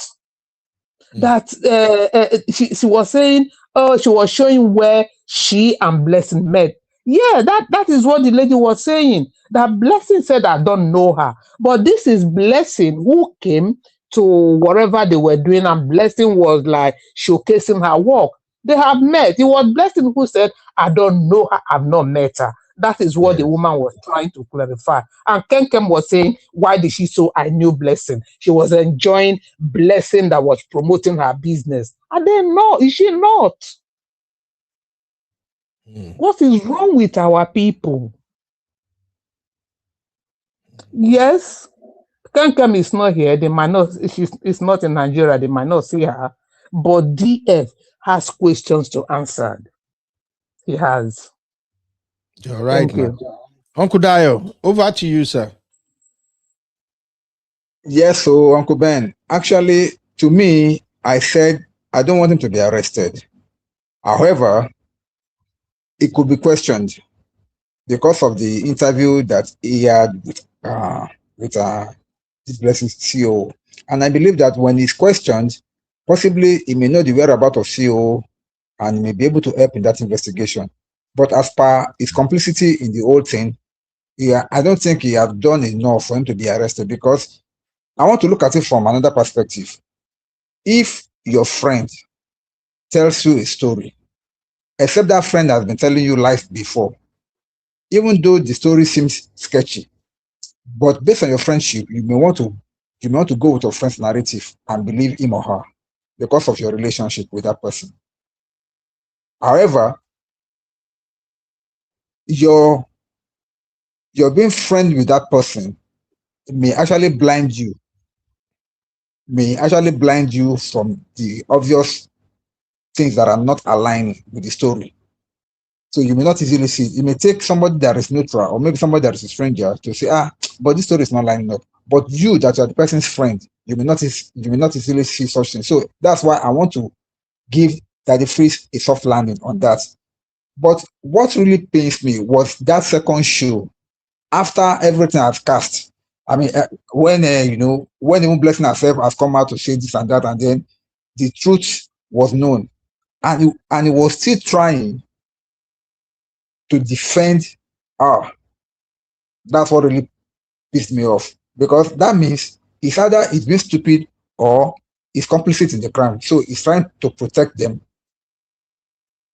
But if he's not complicit in the crime, he's not trying to protect them, I believe that second show will have used it to like state it the way it is, so that people will not see his sincerity, that it was deceived, it no know. But coming out like that, it makes him look as if it's it's an accessory to the whole crime. That's my take. Okay. Thank you, sir. So, Uncle Dio, if I can ask you one question real quick, sir. Why do some men in Nigeria struggle with tendering apology? Thank you. I wanted to say that you people are not being honest about Daddy Freeze's. As in, this is not the first time we're knowing of him. He has certain character traits. Is that same character traits that makes him cuss everybody out that has contrary opinions? You cannot even say, Daddy Freeze, there's oil on your mouth. The other day, somebody said there's oil on his mouth, said cussing the person. If your wife thought they cook sweet beans like my own. I'm like, oh, Daddy Freeze. Somebody's telling you that there's oil on your mouth. How is that an issue? Right? And by the way, Abby, should then not be allowed to have a platform. When somebody has that kind of behavior, Abby, wait. they won't want to apologize. They don't want to be wrong. I get it, Abby, but Yeah. people was like that should doubling not have a down. platform, because the That's problem with him biggest having a lie. platform was it was at the time when Blessing's scam was in progress. It was not after she had been busted. It was while the scam was still in progress that he was giving cover to her. Do you see what I mean? So if he was a friend in The thing private is that I'm supporting not her, that even could going have been okay. I'm But not even because going against all of these things. But my point is that all of these things can exist. I'm not a fan of Daddy Free, so quite frankly, I would love for him to not even have a platform. If I'm being very honest, like that's not. I'm not even hiding that. But I don't agree based off of friendship and whatever private information this woman shared with this man. We don't even know the fact that Daddy Freeze had that same report for ages before the public. I don't know, Sha. That's just my opinion. I don't know. Yo, she I don't thinker. If Uncle I may say Beno, something, Uncle Benny. After she thinker, I think she thinker was making a point also. yeah, Uncle Beno, Okay. what I was saying was that it's okay for friends to support their friends while being misled. That happens. But if you open a public platform to somebody, and there's something in law called a reasonable man's test. It is only reasonable that you, with the level of education and exposure that Daddy Freeze has, that he can look at that test and see that it says second opinion. It is written, from what we hear of that result, it is report, it is written on its second opinion, what we hear of it. I've not seen it with my eyes, but from what I hear, it has second opinion written on it. So it is reasonable to expect that he would have read what was tendered to him. It is reasonable that he would expect that before he gives somebody his platform, he will verify whether or not this looks legit. Exactly. Now, it is problematic when you don't verify whether or not it looks legit. You give the person a platform to maintain the lie that is defrauding the public. You come out a second time to excuse yourself for giving the person a lie that defrauds the public. And you want to say we should not ask you whether or not you were induced or you expected to get something at the end of this whole charade. No. Yeah, thank No, you. but we did not say he's not allowed. Uncle Ben, I mean, naturally, if he's saying he has so much information privately, he can be interrogated and ask questions on what he knows, especially if Blessing really and truly has jackpot, like people are saying, right? Of course, he can be asked questions, not even just based off of the role that he played on social media, but because they are friends and clearly spoke about things privately. But EFCC arresting him, I don't agree with that one. But does he have questions to answer, or he may have information to give to these people? Yes, he does. I also want to clarify the second opinion thing. That result is not the second opinion. That's the first and only opinion. The second opinion was being set up by that. That's what is said, Abby. But on the report, from what the doctor said at the Arise interview, that report has written on it second opinion. We all Oh, saw the okay. report. It doesn't have I will opinion. find. I will find the second report opinion again was anyway. him going to Mikio. That Right? was Remember that he set up a committee, and that was what the second opinion was. It's only one that she did. Yeah, but that was the second opinion based on the fact that he had not read, or apparently it appears he had not read the actual first report that she gave him, which is alleged to have been the copy of that woman's report, which had been falsified, and allegedly already has second opinion written on it. Allegedly. I am not aware. Okay. For sure. Okay, let's hear from Uncle Dayo. Please, Uncle Dayo, chime in real quick before I read that the freeze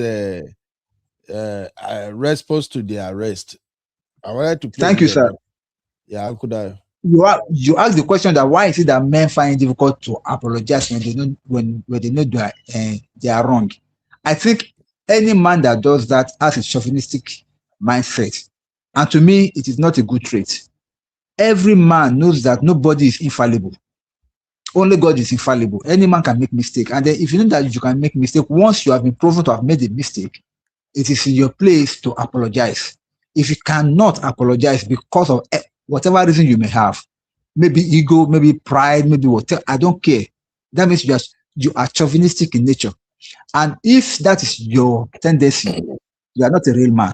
So to me, men that don't know how to apologize, they are going to be very, very mean in their relationships, in their marriages, and whatever they do. because they never see them. They will never believe that they could ever go wrong. And even when they know that they are wrong, their pride and their ego will not allow them to calm down and say, "Oh, I'm sorry, I missed it." To me, that's a failure in a man. Thank you. Honestly.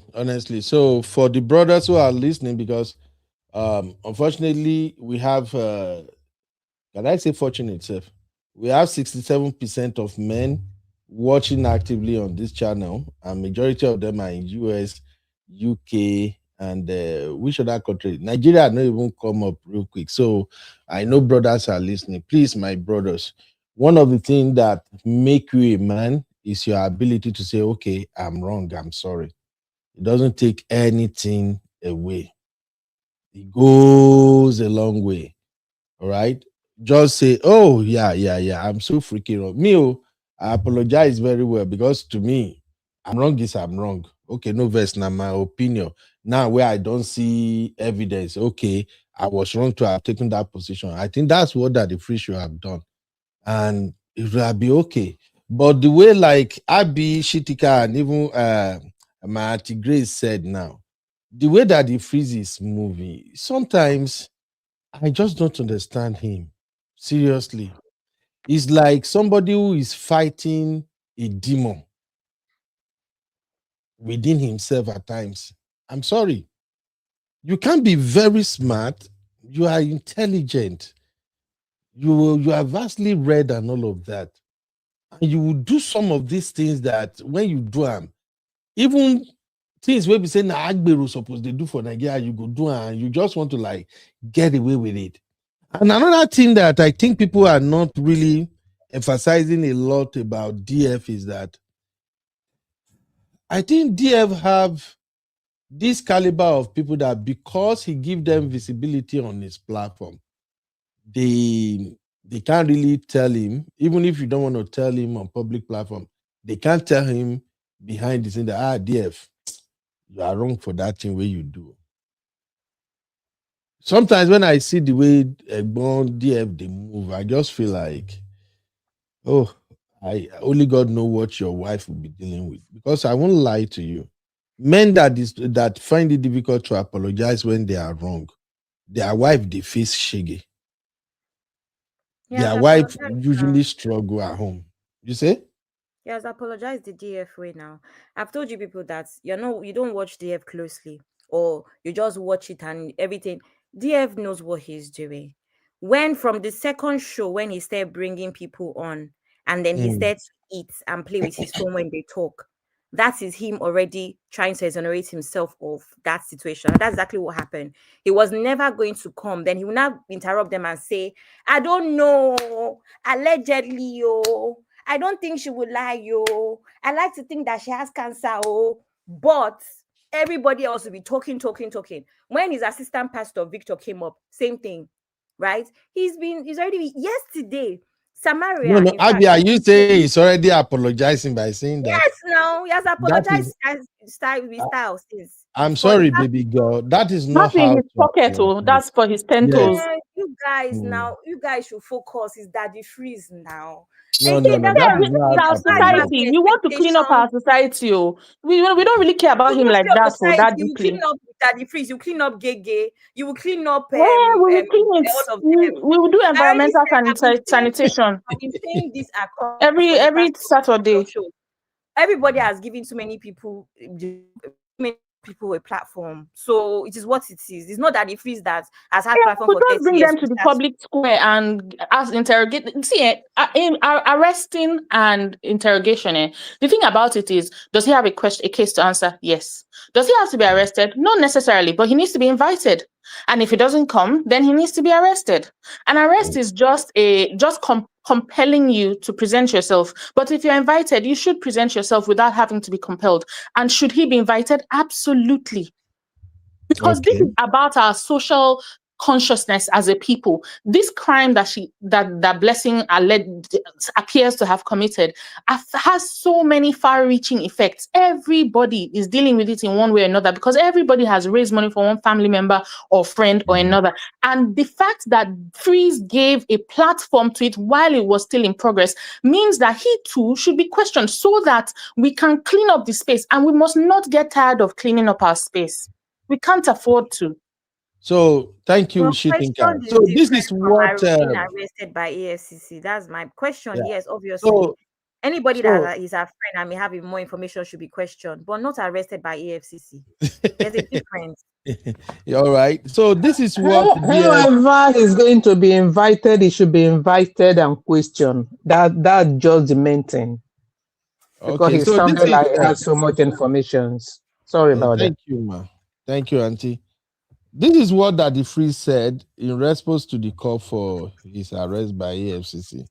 So according to Legit NG, Daddy Freeze has responded to calls for the EFCC to arrest him following his interview with Blessing CEO over her controversial stage 4 breast cancer claims.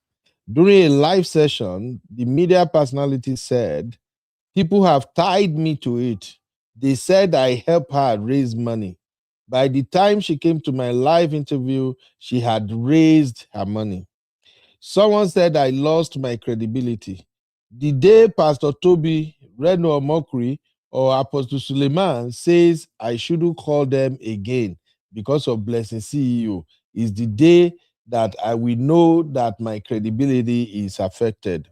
Not because of you people that are online, that are like ghosts." Yeah. When I they watch DF, don't suffer. There are many people laughing at the Blessing CEO who are dealing with worse things in their families. Somebody said, "What problems does Blessing have? What if she doesn't have cancer?" Okay. Somebody said, "What problem does Blessing have?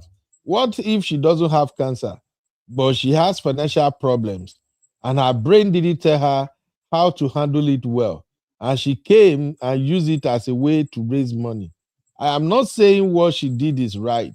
It is bad, but all of us have problems we are dealing with. Of course, she went too far. That is Daddy Freeze's response.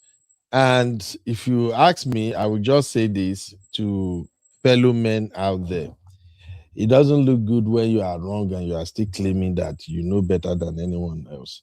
So if I may ask our sisters right now, how do you feel when a man is wrong and you know he's wrong and him himself knows that he was wrong, but he won't just take accountability and or apologize for it? How does it make you feel? Abby, Sorry. okay, Chitika, go ahead first, no problem. How I'll does just it make say you feel? a man who knows how to apologize, it makes him grander in the eyes of not only his audience, but a woman. And a man who doesn't know how to apologize looks small. He shrinks himself. He shrinks himself in her opinion. So he becomes less of a man. And a man who knows how to take accountability is more of a man. Right. Thank So you. I just hope that people can get that message. Taking accountability does not reduce you, doesn't diminish you. It actually exalts you. Exactly. It doesn't take anything away from you. Auntie Grace, you feel the same way when our men know they are wrong and they won't just. I think she think I just answered it. And then you within your heart of heart, you know that this man has done this thing to hurt you, and you are asking and is denying with his ego, he doesn't want to say sorry. You just be looking at him as less of a human being. Are you insane? Are you animal? Do you have feeling? Where is your emotions? You look at him, you just have less regard. But if the person Absolutely. say, "Oh, I'm sorry, I didn't think of it that way," then you now can see yourself being respected. You see yourself as a human in him, and then you see the person as human. Absolutely. Thank you, man. All right, we got to move. Doopsy Hot Sorry, said, Uncle Ben, I have something to say about this apology thing. "Okay, baby, go ahead." I've never dated somebody that does not enjoy apologizing. apologize Okay. to me if you don't mean it. In You fact, I don't even apologize at all. I you find say that you can never date somebody who will not I've apologize. only dated men that I enjoy. They know how to apologize. How I've would never you dated a know? man that doesn't apologize. How would you know They from can the get-go that apologize. they will apologize? They just I don't know. I've just only the boyfriends that I've had, they love apologizing. They can apologize. Okay. Apology is not now water to them. What if But the apology is not genuine? exactly my point. There's too many men that apologize just to get past, the issue without understanding what they have done, without repercussions, and expecting that, okay, I've apologized, so we're cool now. But at least that will de-escalate the situation for that time. Okay, I don't like that. I don't like. Sorry, Abby, that is also you haven't known the person that each time he apologized, he repeats it and he's doing it. If the apologies come and the thing never happened again, then you're going to know that that apology is genuine. If the person is somebody who is like, I'm going to apologize today and is doing it tomorrow, and you don't need the apology. So why are you asking for it anyway? Yeah, but all I'm saying is that I would rather push for people actually having genuine conversations about how they've hurt you, understand why they have hurt you, and apologize. But there's a lot of people that just want apologies, a lot of people that just offer apologies for peace to reign. And then what tends to happen is that we have the same issue next week and the week after, because you don't even understand how you've hurt me and how what you have done has made me feel. So I feel like these days it's become such a common thing for apology to just be offered rather than deep understanding, So that's kind of I get what been a you're lot. saying, Abby. Sorry to interrupt you. Yeah, go on. That's kind of been my general experience, where I wish people just sat and deeply understood why you feel the way that you feel and learn why they feel the way that you feel and offer apologies rather than just apologizing because that's what you're supposed to do in relationships because it makes you a man. I completely agree with you. And I feel sorry for people, both men and women, who think it's okay to just receive an apology without having a conversation about it. I think it's also, maybe it's much, much younger people who do that and have not learned to stand up for themselves in conversations, to hold their own and say, no, we're going to talk about it. Or people who don't know how to articulate their emotions. But I think after a certain age, I'll be surprised that somebody just accepts an apology and just carry on as normal when it's a situation that requires an in-depth, a deeper conversation. So you're right. It cannot be divorced from, apologies cannot be divorced from taking accountability. And there are two different things. They should go together. Sometimes they don't. And I think anybody in a situation where the two don't go together should quickly walk away from such situations, because that's actually a form of abuse. It's now starting to make the person feel like you're going crazy, like you're bothering them and you just want to hear sorry. Who wants the word sorry just for sorry's sake? No. So you won't take sorry if I say sorry, she thinker. No, Uncle Beno, you're not getting it. Uncle Beno, you're not getting it. He's just winding me up. No, what she's actually saying is correct. Now, apology is like a coin. There are two sides to it. One side is that apology, and the other side is accountability. Before you say you are sorry, you must take accountability first. A coin is not complete without the two sides, the head and the tail. The head is you must apologize, and the tail is you must take accountability. So anytime somebody comes and tell you, oh, I'm sorry for whatever he or she might have done, the person must have taken accountability. Oh, I was wrong. I should have done it this way. I am really sorry. The fact that he or she has taken accountability first shows that it's really sorry and it's really remorseful. Then the next thing is that if it's really sincere, that apology will not have to repeat itself again, because he or she will make sure that it does not make such a mistake again. In that, you can easily forgive and move on. Because when you're talking about having conversation sometimes, instead of solving the matter, may even spread it even beyond measure. Because there are sometimes that you need to apologize if for something that you don't even know you have done wrong. And now, men can relate with me in this area. There are sometimes that things will just happen, and then what you will be like, but I didn't see anything wrong in what this woman is saying that I've done. But for peace to reign, you say, oh, I'm sorry. That is to de-escalate that situation. Afterwards, not immediately. Afterwards, you not be like, can we talk about this? Then you now begin to now explain whatever is going on or whatever went down. Now trying to tell your own side of the story for the other person to really see where you're coming from. And most times when you do that, the other party will not realize that, oh, you are not actually wrong.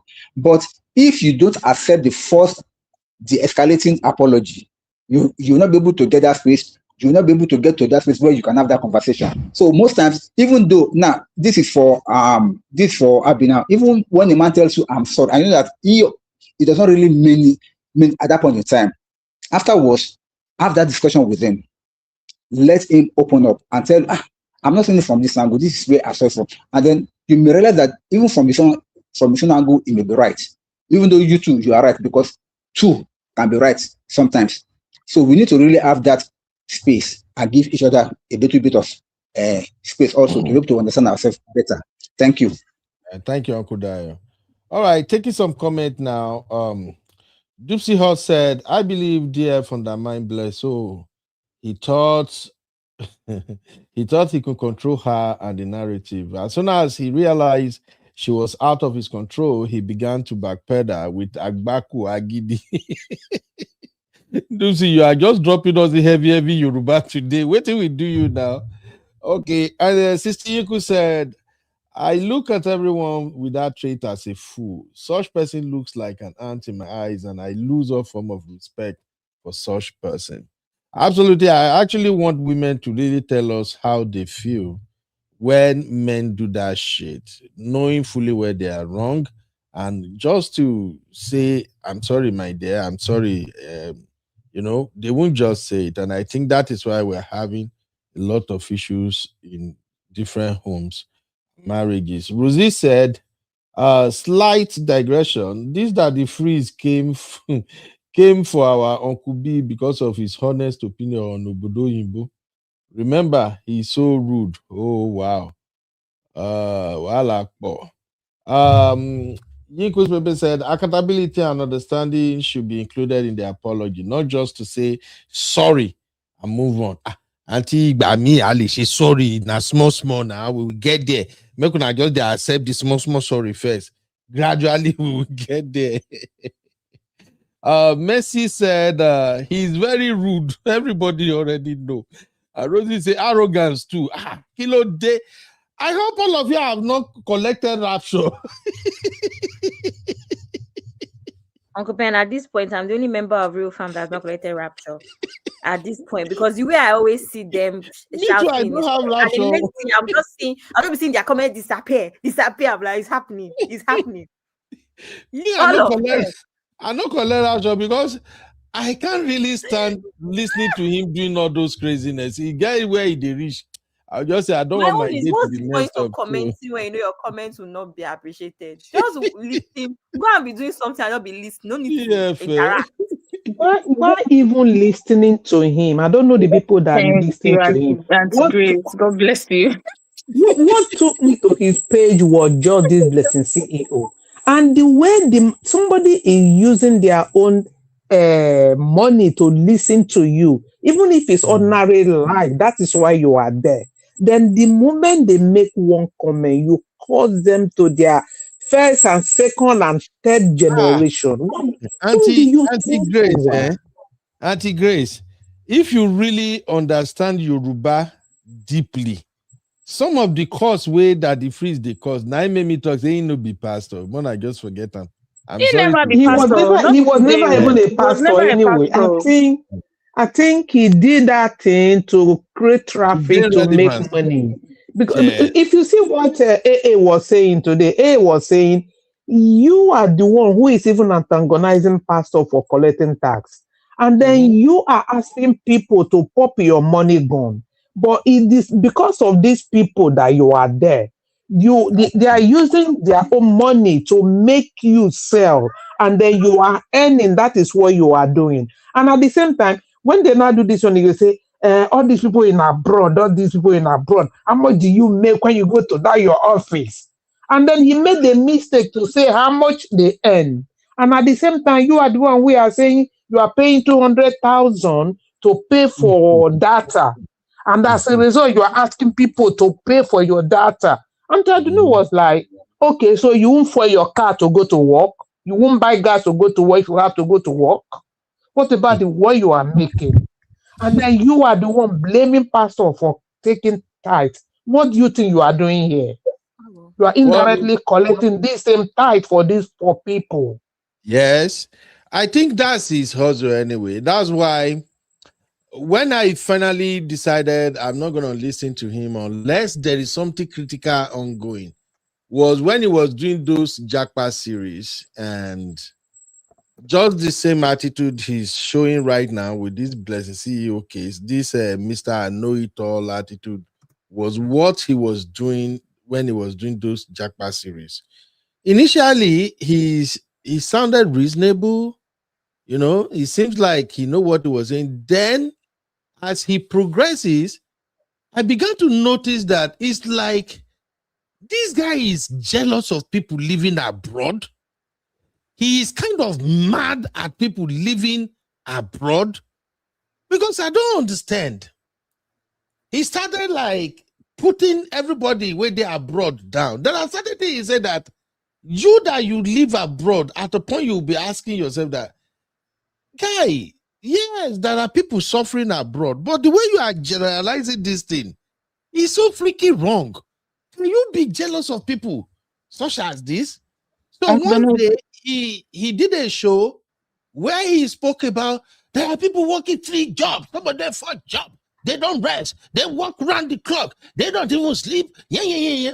Then I was at work that day, and I was looking at. I was now laughing because that day I just finished my med pass when he was on, and I usually finish my med pass around 8 p.m. So I look. Nigeria is 6 hours ahead of us. If you are alive by 8 p.m. my time, that means you are awake around 2 a.m. Nigerian time. And you did there, they bash people where they are abroad. They work. So I started asking myself, like, dude, do you even rest? You are doing 4-5 shows in a day. You work harder than people living abroad. And when you do all of these things, this dude cannot tell me. Sometimes, what people who went to school abroad, what they earn for 8 hours, that the freeze go do like 3, 4, 5 days show before you go figure that kind of money. And you are dragging people that live abroad. I'm It's just the funny one that because like all his closest friends are abroad as well. So I don't even exactly. understand. So I started wondering, like, what is wrong with? Do you have something against Nigerians living abroad? What did they do you exactly? Then I shifted my attention to the Nigerians in diaspora that go to his platform to start running their mouth. So I now started researching the people that go to the platform.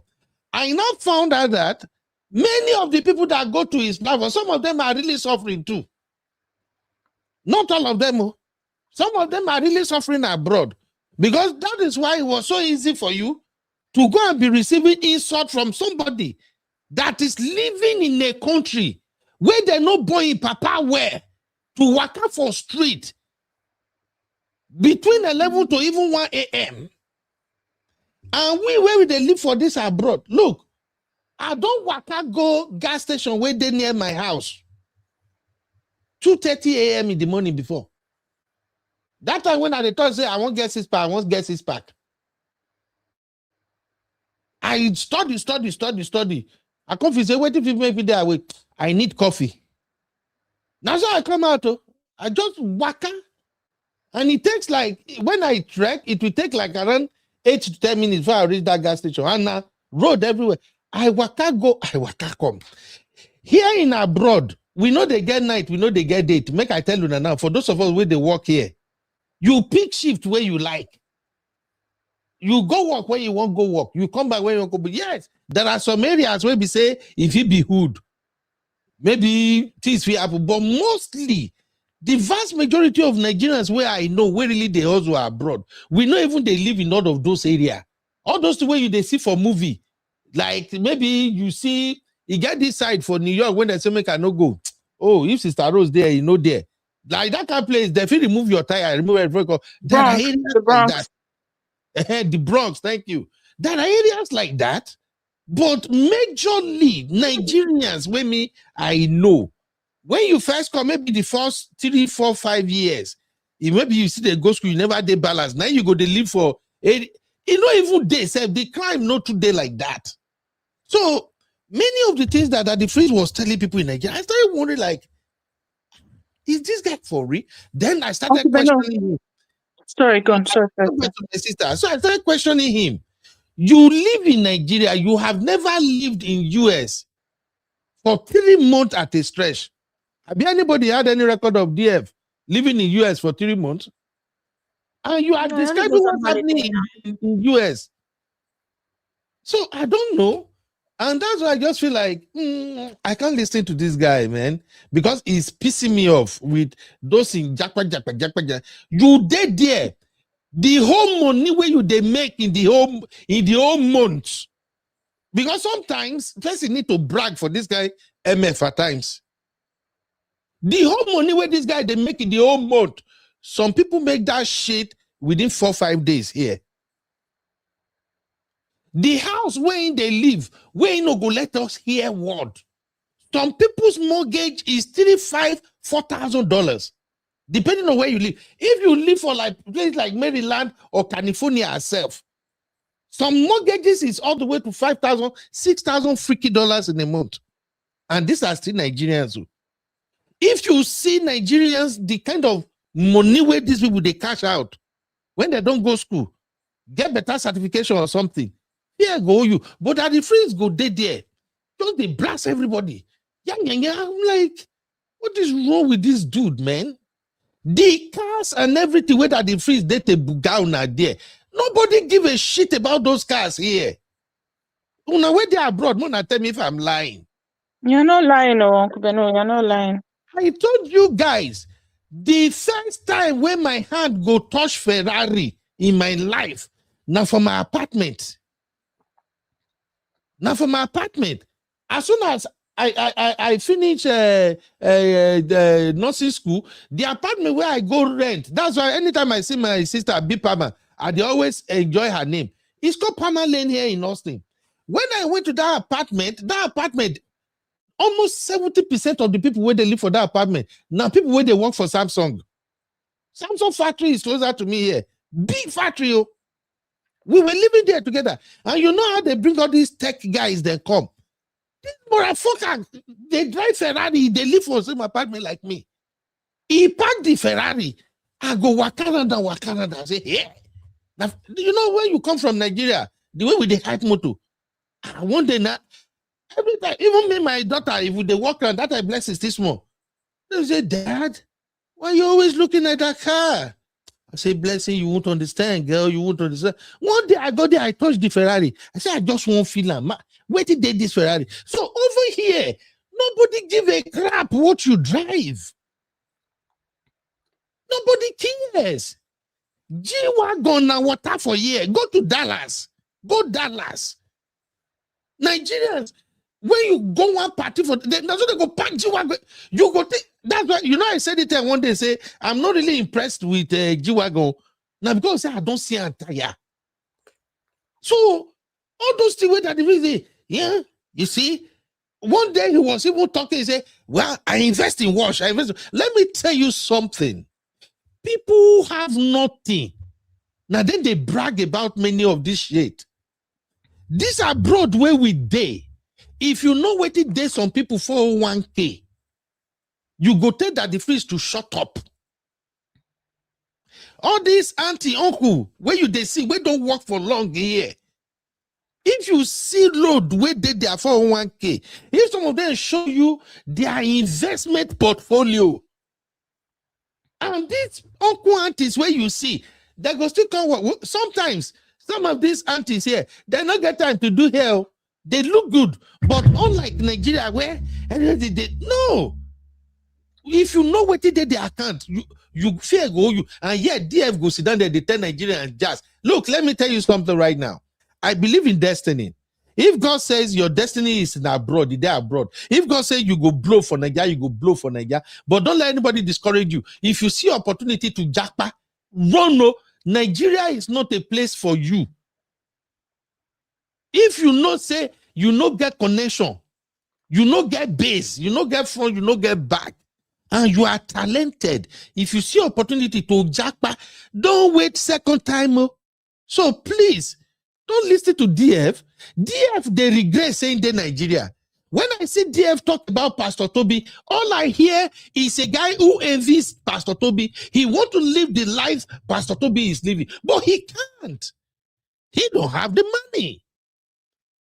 That is why he's going live round the clock, every time. DF was on live one day. I can tell from here that this guy is mad tired. He was talking, and after a while, he lost his trail of thought. And then said, I'm tired, man. Now I say, okay, which money you define this guy? Only you go live. Facebook, TikTok, Instagram, YouTube. What? You work more than us where you the yab with that. Oh, 3 a.m. Uncle Ben. 3 a.m. I don't understand. Make una no verse, Jare. I no plan to rant, but when I just remember those in Jackpot series, the thing, it don't take away that thing, they annoy me. Like, I just look and say, what is wrong with you? DF, where they run out pro like this. DF, before person like this, go fit give somebody 1 million naira. 1 million naira. And yet, ask sisters, brothers, where they are abroad. Sometimes they go call you for Nigeria like this. You go cost 5 million naira. Well, and still, DF go they laugh or go they yabos. They are suffering. I don't remember abroad. I'll just say, do you even live in this abroad, DF? You talk as if you are in everybody's houses where they live for abroad. Eh? You dead Nigeria there, no light. You go there life, they go switch off your light there. You dead Nigeria there, you can't even go out. You dead Nigeria there, you are so scared. You are neither here nor there. That's my take. Monk and Novels, Jared. Shitika, Mon and Novels, my But panel. no, you not be vexed, so we're your family. We are not vexing. I think you're completely spot on. DF has a complex that he needs to what's the word now? He needs to address. He has a complex where he's addicted to his own, in my opinion, addicted to his own ideas of exceptionalism. So he thinks he's exceptional at everybody else's expense. So he thinks that he's better than Nigerians in diaspora. Yet he actually thinks he's better than Nigerians in Nigeria as well. So if you leave DF, him and God are kind of like, they're classmates. So in his mind, because I've heard him say on his show before, talking to Nigerians, he was saying that, and after all, because he'll now talk about his mom being Romanian and how he travels without visa, if he doesn't need visas to how many countries. So there's that part as well. Then there's the part that Nigerians in diaspora are not even doing well. Then, like for instance, even in this recent rebuttal that you read that Legit NG put out, where he was saying that his only concern would be if people like Toby Adeboyega and Apostle Suleiman are no longer picking his calls. You see, again, it's his delusions of grandeur that think that those are the only people. He was not talking about if my family is concerned about me, or if the people I came up with, if they're saying that this thing you said is not correct. He first of all must attach his idea to some large, grand, larger than life, even if problematic figure. That's the only time when he would have a problem with himself. This kind of person, his ego needs to be, you need to puncture it small so that, he will not combust and, implode. In the process of that puncturing is why EFCC needs to call him and say, Ogbeni, come and answer this question. What really happened? What did you know? What did you not know? So that he will use his something a bit more responsibly. Because the problem with Daddy Freeze is, I don't think people have checked him much in his life. And exactly. The first time he was ever checked was when they checked him over his marriage issue, or whichever church he was going to check him. He now decided to make a whole career out of giving it back to them. Now, who is worse off? That church is not worse off for all that he has done online. No, they're not. They didn't suffer for it. And he's not particularly better off either. Because from what he said, he struggled with his radio station where he used to work because they got a bit tired of all his shenanigans, all the things that he was saying. So at the end of the day, I'm now trying, they say, if they checked you when you were growing up, they would tell you when they were checking you, that we're checking you so that you will not go outside and somebody else will check you. Exactly. My problem is that God bless his parents, God bless everybody he knows. But if we as a society don't check him too, the excesses that because he is a public person, and by checking him, I mean asking him to answer relevant questions. If we don't check him, whatever negative effects that his public persona has on a society is our fault. It's just a crazy thing anyway. May God help us. And talking about his wife, you can visibly tell he can't move away from that woman. The fact that woman relocated abroad and is doing way better, the thing is still eating him up. These are the kind of men who expect that after a woman left them, the woman should crawl back to start begging them. And I think that's part of the reason why he hates people in diaspora like mad. I'm telling you, that's what I'm thinking. Because if your wife can relocate to the US or maybe Canada, wherever that woman is definitely doing well. And he doesn't like that. Because it's like the woman is way above him. The woman carry your children and go. They raise the children all by themselves. You can't even have access to your own children. And you did there. They lambast people when they're abroad. In abroad, they do which kind of abroad this guy is talking about like this? It's crazy. So, bro is dealing with his own shit. And I think that thing has affected him and is reflected in everything he did. And that's why in this case of Blessed CEO, he blew it. Well, like Abia and I agreed, I don't support the FCC coming for him or anything, but my thing is let him apologize and move on.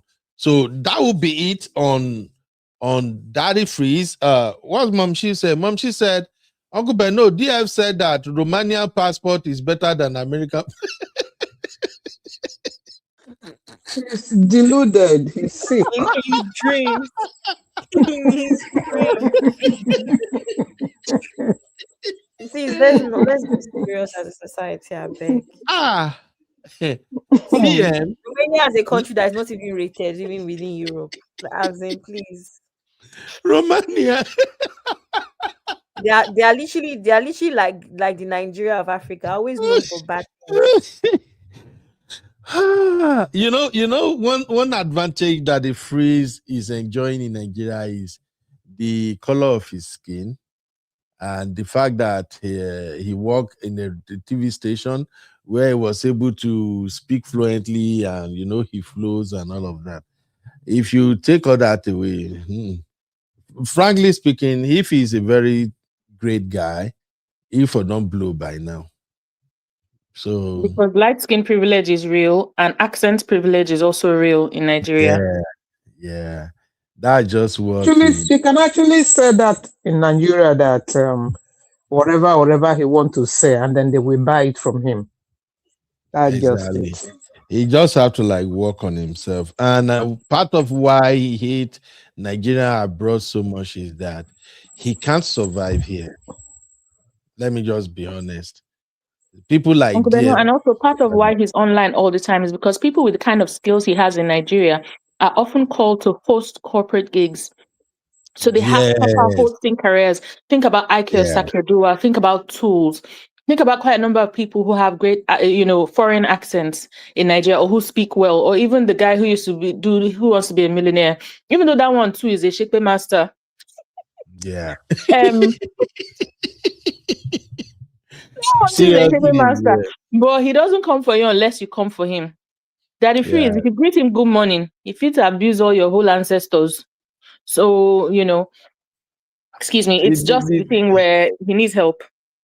Yeah, bro is suffering from a whole lot of shit. Make I not lie, I'm not trying to bring him down. I'm just making reference to how he described us in abroad and how we see him too. Somebody like DF cannot sponsor himself to US and survive 1 month. In case you don't know, US is freaky expensive. I don't think this guy can single-handedly take himself to UK and stay for 3 months. Nobody aware. All those things they pay now. And when you speak to people where they are abroad on the regular, it does something to your psyche. More than no verse. It's like when you have friends. I remember when I was in Nigeria, I never thought of traveling or anything. But then my friends started traveling and we started talking on the phone. Every time we're on the phone, sometimes I would be imagining what kind of life they are living, that kind of thing. Even though my friends are being honest, they are telling me that the struggle is not easy, but I still feel like, abroad, you there abroad, that kind of thing. So Daddy Freeze going live and all these people are abroad calling him every day, talking to him. He's doing something to my brother. Papa blessing. He's doing something to him. It's not easy. He talked to all these people. That's why sometimes when the people from abroad we get accent, when they call into his show, they usually rattle him somehow. And say women where they are abroad, they no send, they will speak their mind. So sometimes it rattles him. But anyway, my final take is that the Freeze should not go made them no arrest him. So Uncle Dayo, before we move away here, your final take, made they arrest him or made they no arrest him? May they not arrest them. Deserve their being arrested. May they just pardon them. But in case they want to find out about where Blessing CEO is, if there's any other information to give them, it could be interrogated. That's my own take. That's all. Jenny say, I love the manner he raptured his viewers. I can't lie. I actually find that very hilarious because you too. Why are you? Do you like humiliation ritual? That's why you're going to Daddy Freeze's channel and commenting. You love humiliated because what is your comments doing there? Anyways, I like what Anthony said here, where she said DF grew up with low self-esteem.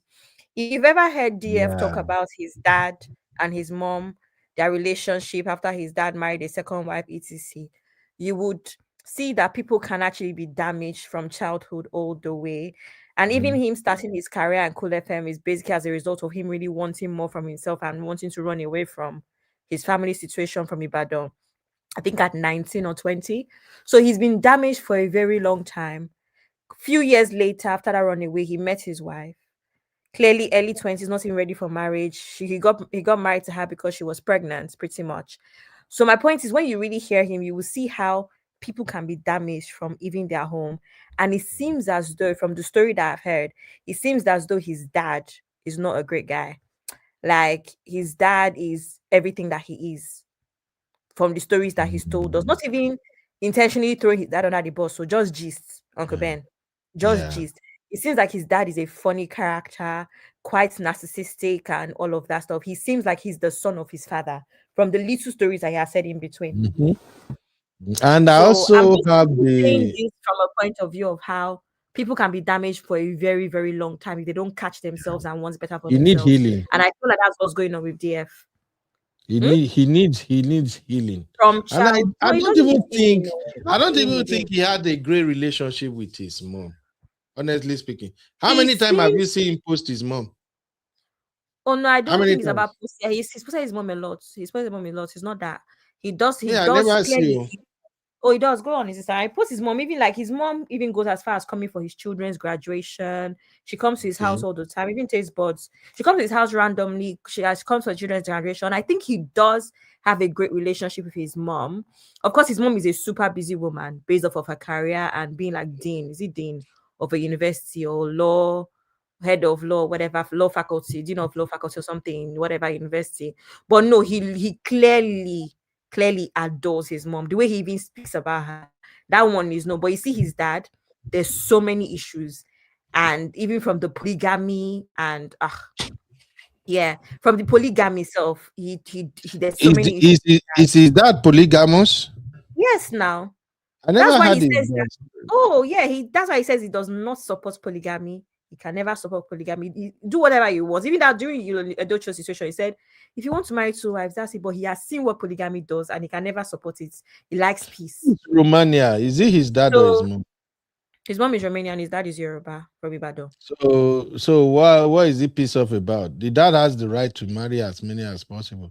It be important. I think I can see where he's coming from in this. Sorry, go on. I'm not talking about DF as a person. I'm using him as a case study as to how children can be damaged from if they don't catch themselves and do some work, right? While he was running away from home to go to Lagos to go and start Cool FM and career to run away, imagine he ran away and also tries to fix the things that made him run away. I think he might be a better person. But he carried that baggage, carried it into his marriage, right? Did not go well, and it's just now he's 50 this year and he's still a mess. That's actually my point. I'm not saying him, I'm just giving like reference using him pretty much. Okay. He's a mess. Yeah. Especially because I think it must be on account of the father that the mother came to Nigeria. Imagine packing up, leaving your family, crossing the Atlantic to come and be with a man. Then the man will now carry a second wife. No, it's not be funny. Exactly. You go to another country and the man. His dad went to medical school. Dad studied medicine in Romania as well. So it was been one of those one that funny we not go hear word. The one waiting to be where they become oncologist, Abby. Yeah, so it was. He's a lawyer and a doctor. He's a lawyer and a doctor.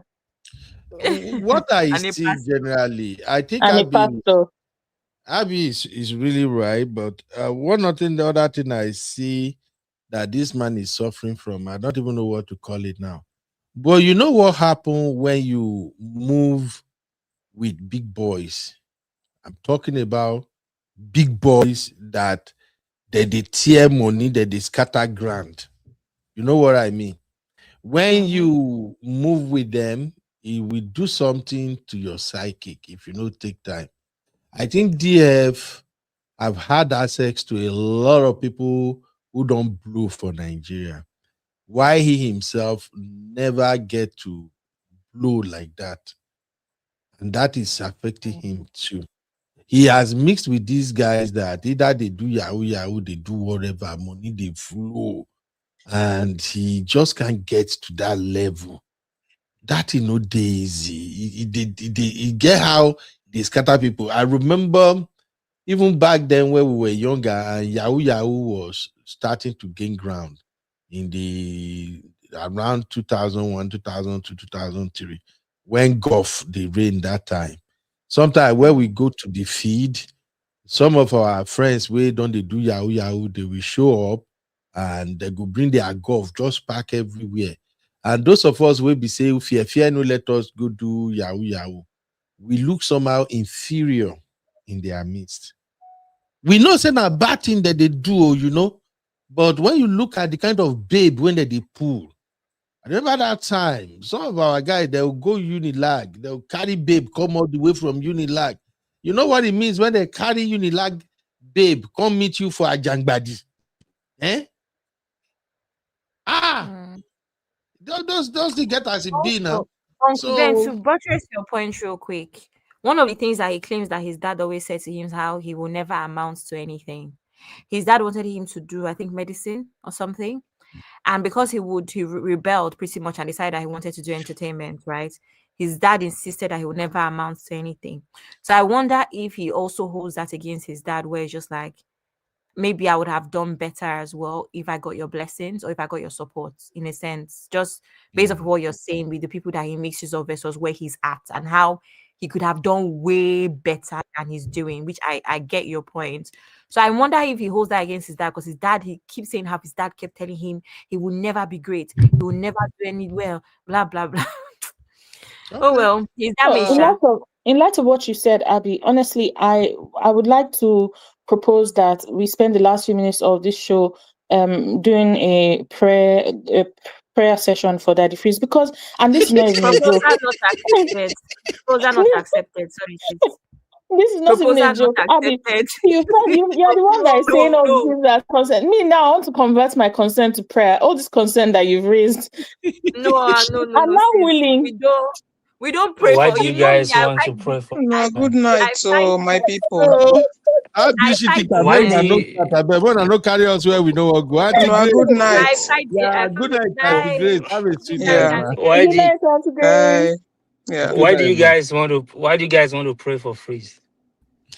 Good night, XYZ, Auntie what's up, Grace. Good Baba? How night, you man. doing? Please, who is XYZ? You have to introduce yourself, Now sir. my brother, Otherwise, for they are Katie not in going to. the Uncle Texas Bear is with your brother. me. I don't know him. Do you know him, Shitika? Hey, Please, sir, hey, relax, Do you introduce want to relax, marry yourself. my brother Or now? relax, you are not going relax, to Diaspora. relax, Bora. relax, XYZ, just we're not sure. relax. Maybe your Daddy Free's younger brother. Please introduce yourself so we'll know whether to Okay. pray for you too. Okay, I'm XYZ, Katy, Texas. I'm a Nigerian. Okay. Yeah, that's all. I mean, Is your mother a lawyer? Is your father a doctor? Give us Ah, oh my figures. Is any God. of your ancestors from Romania? Is your father the Romania, king no, of no, law? my IQ is very high. Is your IQ XYZ, 170? you dey listen to Daddy Freeze. You Your you IQ don't is My reveal my 170. yourself. IQ, on a go one make I swear now. Say. No, not swear. She You think know, I don't say, already. Daddy Freeze will swear for people from Monday to Saturday and preach the gospel on Sunday. See, the contradiction is wonderful. And that's why here on Uncle Oh, Benu's show, we specialize in canceling all shakeways that have been issued on the internet. I'll tell you this. One thing about DF, funny enough, I listen to DF every day. And is like I said before, his stupidity is very interesting to watch. His stupidity is very interesting to watch. And I think the dude has a problem. You know, I don't know. I don't know how his wife is coping, but that guy have a lot of problems. It does. Because there's no day that he will not talk about his ex. There's no day he will be online on his live that he will How not does his wife mention his cope? ex. How does his wife cope? He's, Meanwhile, no, he's no, please so don't be angry. We were just obsessed. joking about praying for him. We'll pray for him in our private time. Don't be angry. We don't do it. He's so obsessed. He's so obsessed. Yeah. Never. Hey, XYZ, you going in and out too. Are you driving? Baba, you they drive? Oh, I think he received a call or something. But XYZ has a very valid point. DF It cannot does. talk It's a without. crash out. It's an ongoing crash out. He's just crashing out Mm. nonstop, and it's sad to watch. He can't It's do actually sad. without speaking about his ex, really. But she thinker, what do you think make a man can't just move on? Uncle Benu, I think it's different things. Some people have obsessive personalities. Then there are some people that again, it's like, when I say an addiction to your own ideas of your exceptionalism, it feels like you have to explain yourself at every turn, and you must continue to show others in bad light to prove that you are the better person, not realizing that by doing that you're obviously the problematic person. So when Exactly. they're in that bubble, they can't burst the bubble, they can't come out of it. And even like I think it's great that he keeps rapturing people, because everybody that posts something he disagrees with is hoping that there'll be a spark of self-awareness in him. That's why they bother to disagree with him. And each time he deletes it, he shows that self-awareness is still elusive. He's not able to grasp it. Thank So you. he's constantly XYZ is back. Oh, But go hi, ahead, bro. finish she thinker. Okay. I was just saying he's constantly being given opportunities to hold up the mirror to himself by all these comments. And even just by the idea of, okay, sit with yourself in a quiet space, accept that this has happened, dust yourself up and then move on. But if he thinks he's as great as he thinks he is, and we all think we can see a complex in him, he's never going to he only feels better by putting other people down. That's it. God bless you. Clock it. Clock it. Uncle Daya, where my paw? Clock it. This is not me that said it. You That's will why. continuously put people XYZ down don't go just to feel again. better. Okay, he's back. Yo, bro, we lost you. We're not Maybe you being received honest call or about Yeah, something. sorry. Uh-oh. Daddy Freeze, don't take your network, bro. He has baby freeze No, now. I'm Not I'm for him. driving to the gym. I'm driving to the gym, so Oh, the okay. network is bad. Okay. Yeah. Okay, no wonder. Yeah, I really don't know what happened. I think earlier today, Yeah, the guy is the somehow, internet man. flipped somehow. The whole thing was freeze, and I'm like, what's going on? I was trying to check my home cam, everything just freeze. So I have to come And back and reset the whole thing. So you are right. The internet is And Ben, you know that this guy, right? He has not seen his kids. His kids are in Houston, but he has not seen his kids for years. And he So you behaved people like in that. Houston, bro, now where they Houston now make DF they give us bars bush. They're harboring his Man. family, harboring them. Yes, thank you, Shitinka. I mean, he complained that he needs to see his kids. His kids have not seen him in years, but you bash their mother every day. I mean, who does that? You bash their mother every single day and you are complaining that the kids don't want to see you. Yeah. Man, you have said terrible things about that woman. Terrible things. But the woman has never for one day replied him. I don't even know. I don't even know how she looks. We don't know her exactly. Love it. So it's good. It's good that she's actually ignoring him like that. You know. Abby, please make una continue. I think that they carry trash. I don't remember. I put my outside. I'll join her shortly at the come. Yeah, I think we're not being honest about how social media works when it comes to controversies and all of these things. Unfortunately, what DF is doing until somebody or a couple of people replace him, of which we're getting there with the replacement. I mean, we've given people like Gege and Egungun of Lagos and Kata Efe, Abi Efe Kata, whatever his name is, platforms. So the reality of how social media works is that people like this are always going to have platforms because even in his nonsense, he's still entertaining.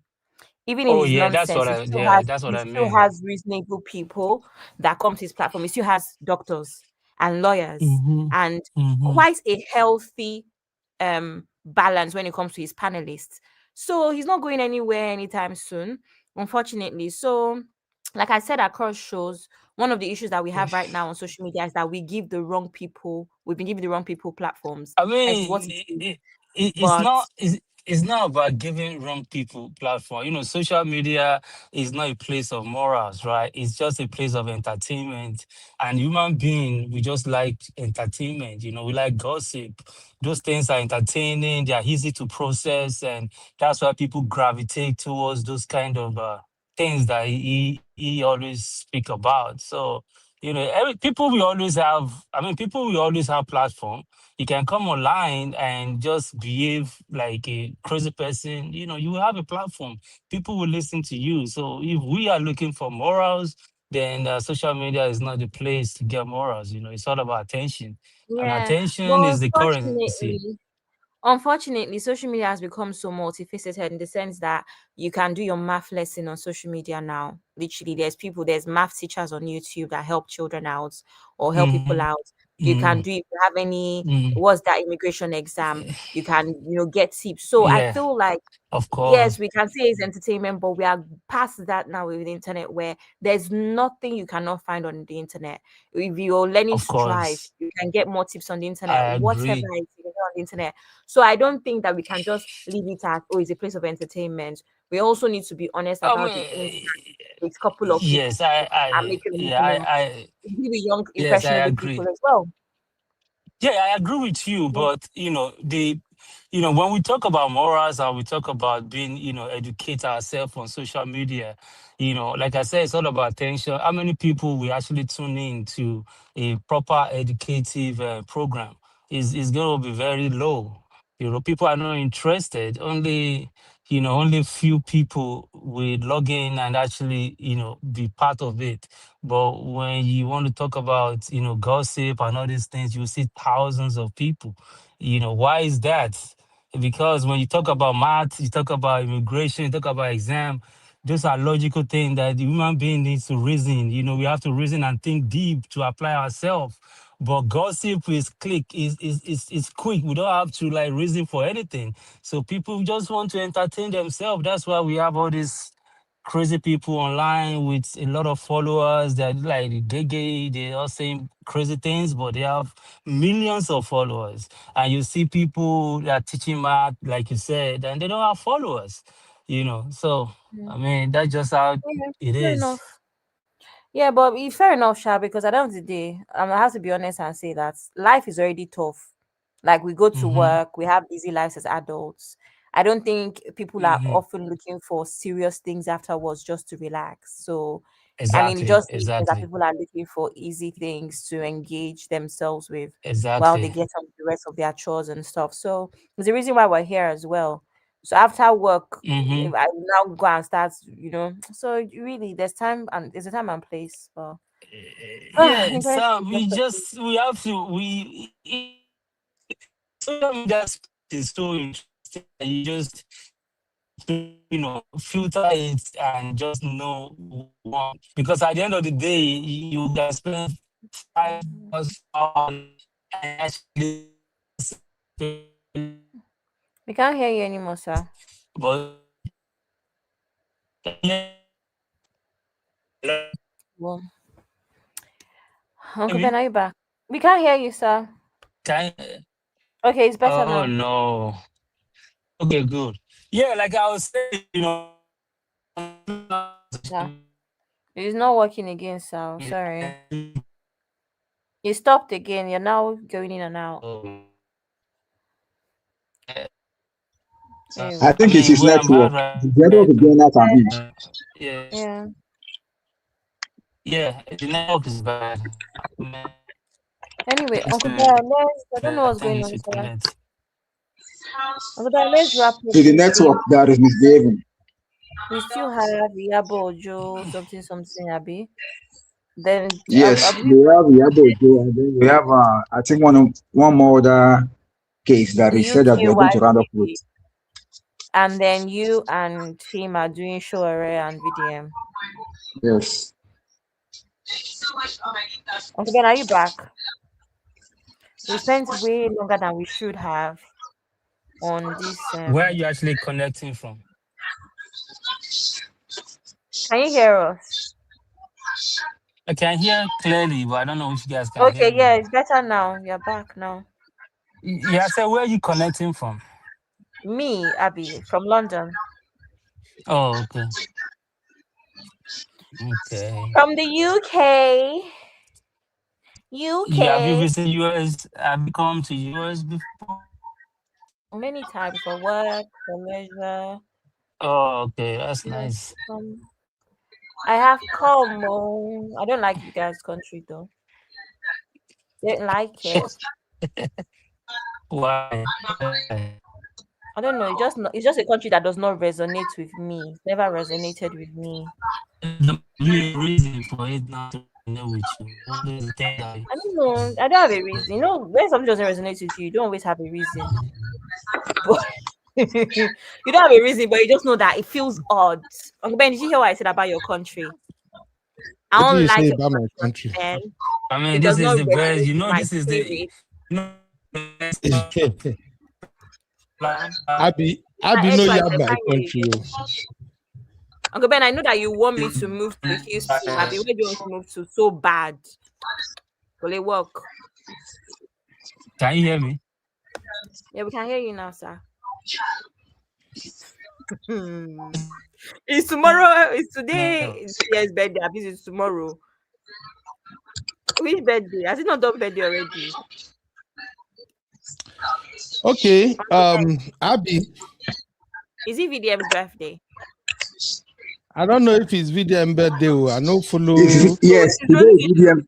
No, 8th April is his birthday. 8th of April is his birthday. So I think it's today. Today, man. Happy birthday to him now. Hey, This yeah. is you're looking 8th for of my April. trouble. Uncle Ben, won't you do Then AI poster for him?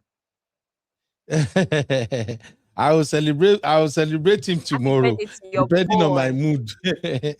Josie said she's not All for my right, trouble. all right. Happy birthday to him. Ben, Happy birthday to him. Ben is a fan of VDM. He's a Yes, rattle. so Now I am not Oh, he's a Ratelo, rapper. but he's my guy. Abi, are you Yeah, trying no to throw me rattle. under the bus? Uncle Ben, you are rattle. You cannot leave your people. Hold them tight. Okay? So Ben, what do you Because like that about year, VDM though?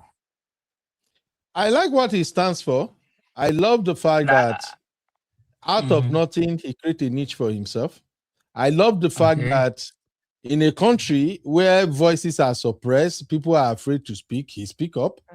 I love the fact that he stays on his mission. Okay. Now, I love the fact that when God blessed him, he has what it takes to bless others. Now, I may not like how he's doing bad goals, do some shenanigans and things like that. But in all, when you look at what he The is positive doing, side. yes, I think he's Is doing more. more for the people than even the more people who positive than so-called not. elected themselves into offices. So that's just why I just kind of Okay. like him. Nothing Yeah, more, I mean, you know. yeah, I should So like him. Some people don't like him, but you like him. But I mean, that's life. Yeah. Like I don't that is like life. Abby is a VDM. fan too. No, I'm not a fan of VDM. Like that's why she should say she looks my trouble. Why you No, scared? let Why me you tell scared of I his muscles or what? You scared of his no. muscles or what? I just don't like him, period. But I'm going to say something. I love that he could easily have enriched himself and moved on. But he gives back See? all the time and doesn't let the money get his head. Because I know how social media works. Exactly. That's the one thing I Yeah. cannot take away Agreed. from him. The fact that he gives back and makes sure that people are good. When he could easily just be a rich guy and just flaunt and buy all the nice things of life. But he doesn't. But I'm not a fan of VDM. So you like That's okay. you prefer the way he looks. Like he doesn't like the way he always wear tank tops and all that. That's okay by I you. don't have I don't have any business with his looks, please. That's okay. Let's just cover one or two topics more so that I can leave. I schedule an appointment with somebody. I think in about 30 minutes I'm supposed to be heading there. But let's quickly touch up on these other topics real quick. You are watching Trending Blogs with UB.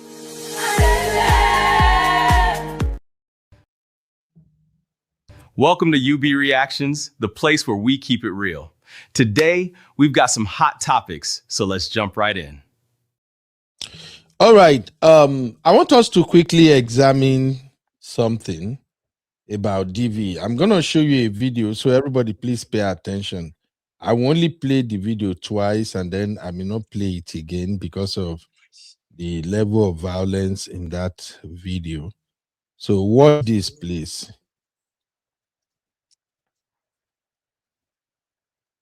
Came to the UK. Somebody that I just met not up to 1 year. Look at what is going on in my life.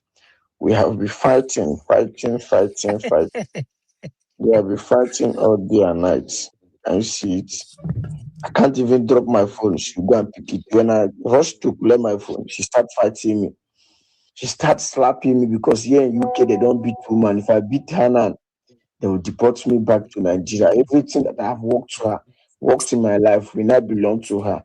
I don't know if she came with a plan or what, my son. I am passing through hell. This is more dangerous than hell. I did visa for her. She came to the UK. Somebody that I just met not up to 1 year. Look at what is going on in my life. We have been fighting. We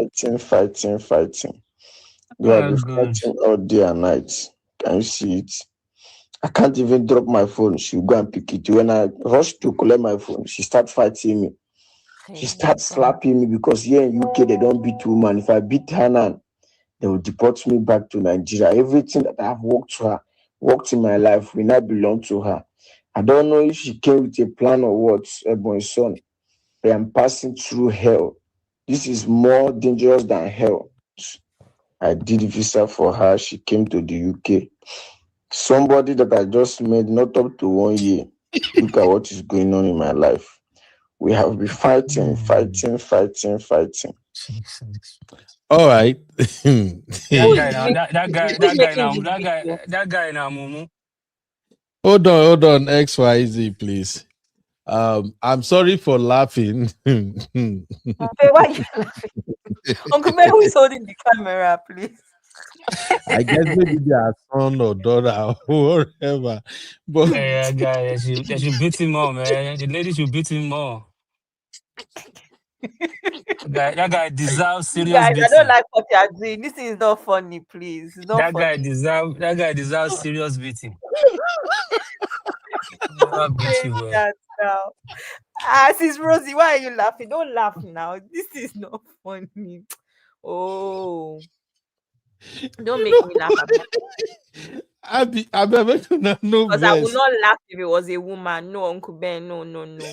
Because you see what we're saying. When me now, if this thing happens to a woman, I'm angry. You will say, "Oh, Abby, you're so angry." You're also. This is your chance to be angry for your gender. You're not angry. This is what I'm saying about Okay. men. This is what I'm saying about men.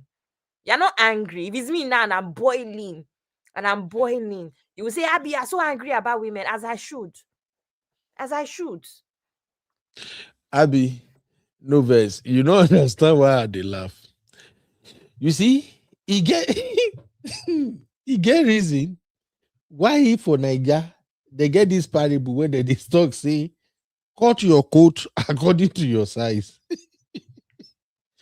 This man, I look at this woman's size and the husband's size. Definitely, the husband passed the boundary. Oh How God! the man is not that big and the man is not small. I don't understand that part, Uncle Ben. What's the man is not she's not like she's huge and he's small. Abby, this woman is not huge. She's not huge. This is not ridiculous proportions now, Uncle Ben. Abby, I don't get it. Are you looking at this woman very well? I'm looking at her and I'm looking at him. The The proportions size. are not that out of place. Are you looking at the size, Abby? I am, Uncle Ben, and it's not comment section, please.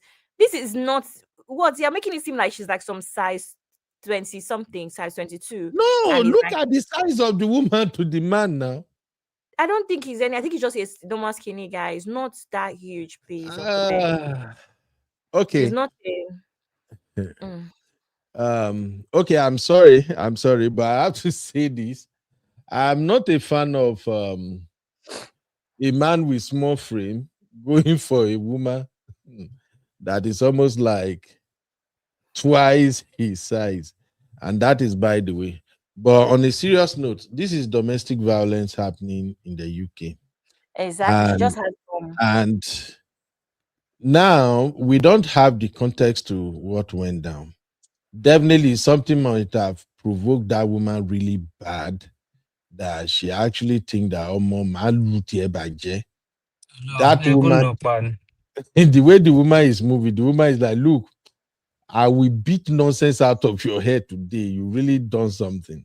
Now, on the flip side,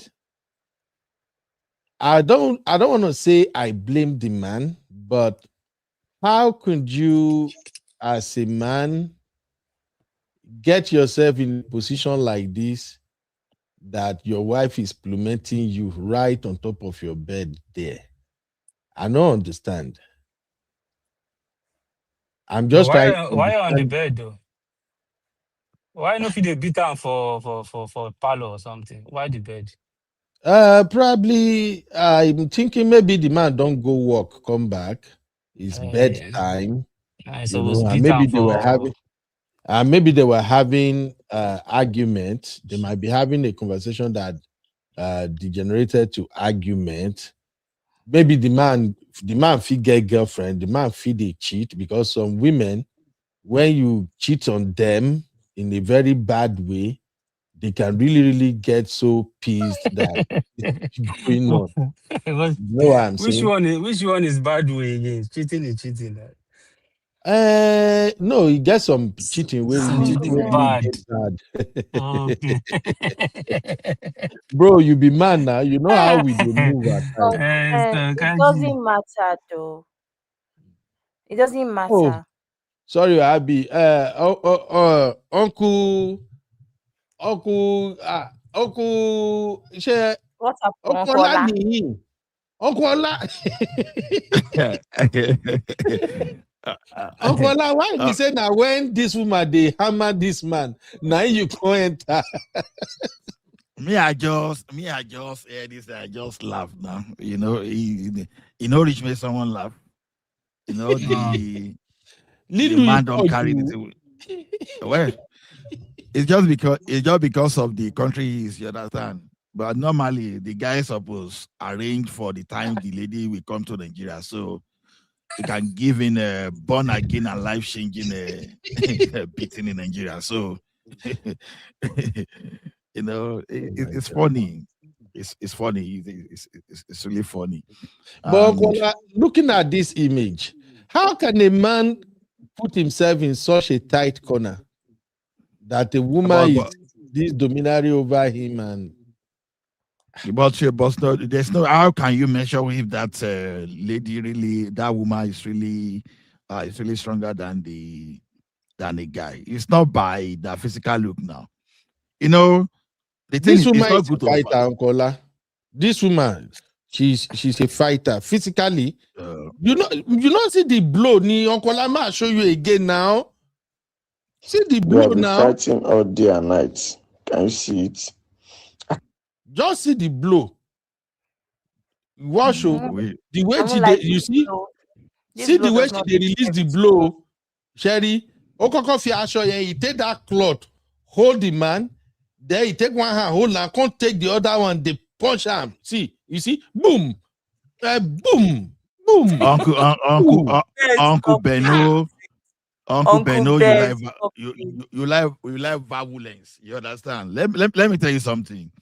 You never know. You can never tell the type of a strength in that guy. You know, there are some guy, the way they look, if they punch you once, they may be releasing something like a 800 psi force on you, on that person.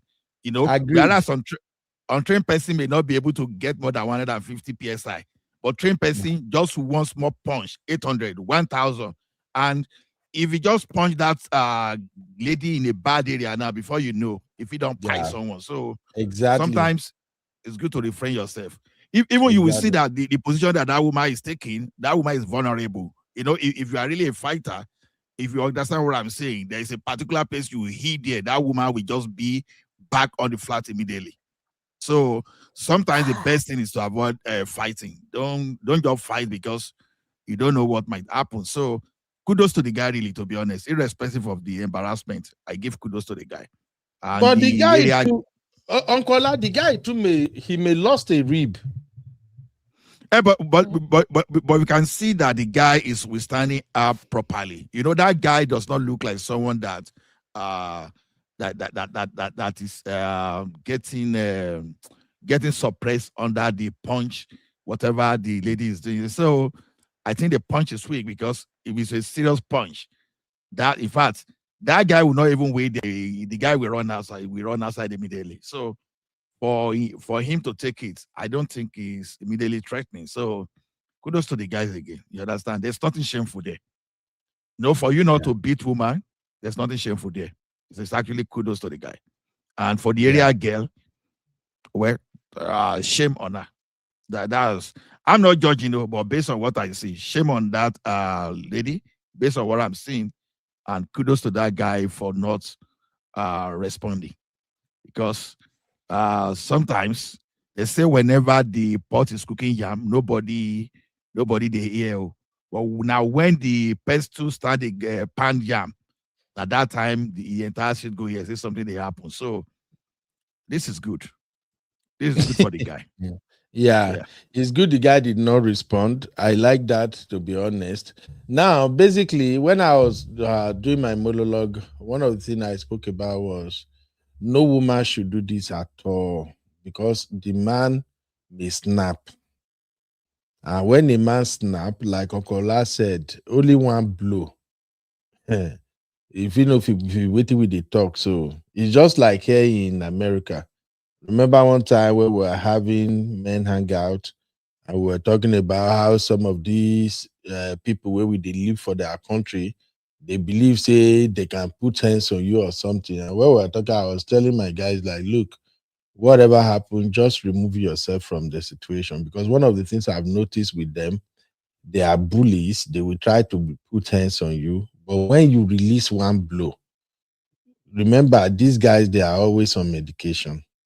Only one blow to the head, they will just fall down, pass out. And when they go twist the story with something else. So please, I don't condone acts like this. No woman should put hands on a man, and no man should put hands on their woman. But this UK thing is becoming too much. It is always dramatic, always violent. If they are not doing that, they are very loud. I don't know what is going on in that UK. You know, one time I said it here that they tax on too much. That tax, when they tax on our money, if you make anybody lose their mind, if I live in the UK and they tax me like say 28 or 40%, how much now they give on a royal family? If they come that kind of money for my money, I feel lose my I feel Now lose my because you sleep. now because you the American now. If you know the America, what you go do? You need to you need to Okola, live. You need to live in France and Spain for you to even give kudos to UK to some extent too. You know? eh? Yeah, France if and it is UK, based on France, they take more taxes. that's so ahead. Wow. So ahead. So even Spain so ahead. So and as a matter of fact, there was a time that one guy and I said we have to confirm it from what the footballers are earning. And we discovered that Spain, oh my goodness. So there's nothing bad in paying tax. You understand? What you want is that the job and the infrastructure and opportunities are there. So if you are paying every tax and you don't have to bother about healthcare expense, and you don't have to you don't have to dig your own borehole, you don't have to pay for zero light, so some people pay for darkness in Nigeria. So when you have all the necessary infrastructure, I think taxes should be something we should all know that is compulsory. And so sometimes we don't know the advantage of those taxation until those advantages are not there and they give everybody the money to go and spend. In a country like UK, if they don't tax you that way, even you'll be surprised the level of that crime that we surge up there, because the gap between the poor and the rich will be too much, and you won't be able to contain what is happening. So it's good if that tax is working for them. From there they pay the police. From there they put they take care of their security and all those stuff. Tax is good if you look at it critically. Tax is good. Yeah, thank you, Abi. Okudayo, what is your thoughts about this video, sir? First off, I thought that there was a time that they did a regulation in the UK, particularly in London, that they said that Nigerian women have been fond of, playing this card of causing domestic violence only for them to get rid of their husband or make their husband to be kind of deported. And they said that any woman that did that again, that she too will be deported along with the husband or something like that. And from narrative on this particular video, the man was saying that because they said that if you beat a woman in the UK, blah, blah, blah. That's why, number one, I see that as a red flag. Even this video that you have is an evidence. You can go to the police station and lodge a complaint. This was happening in my home. They will arrest that woman. And they may even from there, if your case is good, they can deport her. So it's not, I don't really pity the man. I don't. But for the side, even as big as she is, the man can take care of her. Uncle Ben, it's not about not being able to handle himself. The man can handle her easily, but because based on what Okola said, the man, in fact, are giving flowers for holding himself back. One single blow from the man, as you have rightly said, can end up in big casualty. So to me, it's not about what the woman is doing; it's about what the man has failed to do, because he's supposed to have taken step against her. But of course, if he's still enjoying the daily beating according to him, then he should still continue. Because left to me, this is a kind of enough proof and enough evidence for him to take some actions. I don't support any man that raises up their hands to beat any woman. Neither do I support any woman that raises up her hand to beat any man. Domestic violence is domestic violence. Either way you look at it, and no matter any gender that is being victimized. So don't say because you have an advantage because the law backs you up in your country that you are, then you can take advantage of it and do anything that you want and then you get away with it. No. But to me, the man caused it and he should be held accountable. How I'm did not you saying conclude because the man caused it, sir? yes, sir. Thank you. That's what I want to explain. Uncle Ben, let me just ask you a question. Can any woman do this to you? Even though you're living in the UK, can any woman do this to you? I no go there available to that point anyway. God bless you. Exactly my point. That's why I said I blame the man. I will have married 4 more wives. If any woman tries that. But Uncle Dayo, don't just blame the man like that. Because when you say I'm not blaming the man. I'm just saying that the man should be held accountable. I'm not blaming him. Because why? For the woman to have thank you. For the woman to have such boldness and such courage and such audacity to pin you down and punching you like that, and you are still there saying, see you. First off, I will not give you that opportunity. I'm not going to touch you. I'm going to leave that place. I will not allow you to even escalate to that. If he wants to get up and leave, that woman cannot stop him. He can get up and leave that scenario. First off. Number 2, why will I allow my wife to be punching me and I just be saying because the law said that I cannot touch a woman. If I do, they will deport me. Are you really serious? Must you allow you to get to that level? There is something called escape on the computer keyboard. Press escape. Leave that scenario. Okay, so what you are saying in essence is that this physical altercation, the man allow it by not removing himself. It could be avoided. It could be avoided, Uncle Bubu. Okay. It could be avoided. Let's not say we blame the man because people will just think that, after all this woman is doing, we are still blaming the man. Please, what Obayo is saying to our brothers listening is that once you see that your woman is agitated, is becoming serious argument, just press escape. That is just the best way. Excuse yourself. And for me, yes, sir. For me, this is where I tell men that you have to be firm with your decisions.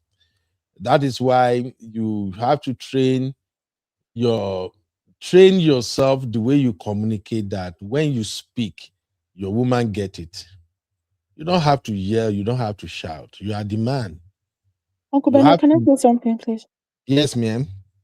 I think one of the problems behind this story is very sad because DV should not be happening, whether from a man or from a woman.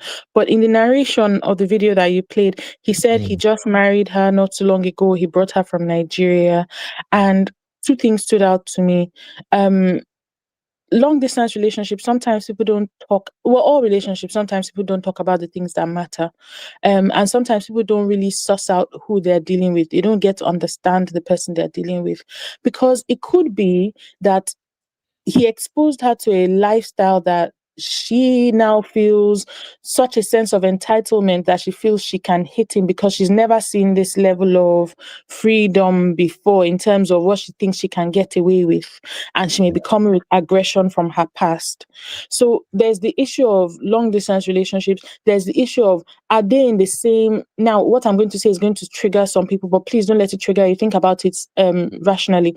Are they in the same social or psychological class, in the sense that do they think alike? Do they have the same appreciation for life, for society, for the things that matter? If they don't have the same values, this can happen. You know, if you can end up with somebody who deals with... Go ahead. Sorry, you can end up with somebody who deals with disagreement in a violent way. And please, someone is speaking right now. I'll put you on. Okay. Go on, shooting. Sure. So when you end up with somebody who treats disagreements with violence, like you've all said, from Uncle Ola to Uncle Dayo and you need to step away at the first sight of any of these things. Because the funny thing is that the way the law works in the UK, the way the police treat these things is that even if it's the woman that's the aggressor, the moment the police come on, because women are typically considered by society, and rightfully so, to be more vulnerable. Immediately, they'll just ask you, the man, just take a walk. Don't spend the night at home. And that's what you should do without having to be prompted, without having it get to this stage. You take a walk. And you then also, I want to disabuse brothers' minds. If you're really being abused, don't feel shy or uncomfortable with reporting it. Men don't like to expose these kinds of things because it makes them feel like they're not quite the man. But if somebody is abusive, you need your peace. I know somebody who was saying that somebody said to me the story of another person who was being abused at home, Hello? psychologically abused, and then the person, she locked him out the house, and he was never able to get anything, including his documents. And that was how he had to start his life from scratch again, right to his universities to get certificates, to get, documents and start his life. Not even a pin he was never able to pick from the house. That was because he was dealing with a vindictive woman. So please, unfortunately, DV is not one-sided. It works both ways. And reporting it and taking care of yourself also should not be one-sided. Men, please learn to walk away and speak up for yourself, in the sense that get the police involved or get help. Because when you're dealing with a violent person, that's not a human being again. It has become a spirit and you need help. Yeah, thank you. I got somebody on the line right now. I don't know if you want to contribute. Hello, can you hear me? Yeah, hello, Uncle Beno. This is Mama Jojo. How are you? Oh, Mama Jojo, all the way from New York City, right? Oh, Washington. Washington, D.C. Yeah, thank you for the good work you're doing. Thank you, my sister. Concerning this situation, Uncle Beno, nobody deserves this. Nobody should be hating anybody. And this lady, I'm a woman, and this man needs to have her incarcerated. Marriage is not by force. No matter what anybody does to you, you are responsible for your own behavior. And at the end of the day, she's taking advantage of this man, knowing that women in the West, they are favorable by the justice system. Yeah. So she's taking all kinds of advantage of this man. And I want to encourage our men to, please, men, I'm a woman, right? Please, let me tell you something. There is no shame in honest money. If you're in Africa, you can go into farming. You can go into so many things. You can start your hustle and build your life in Africa.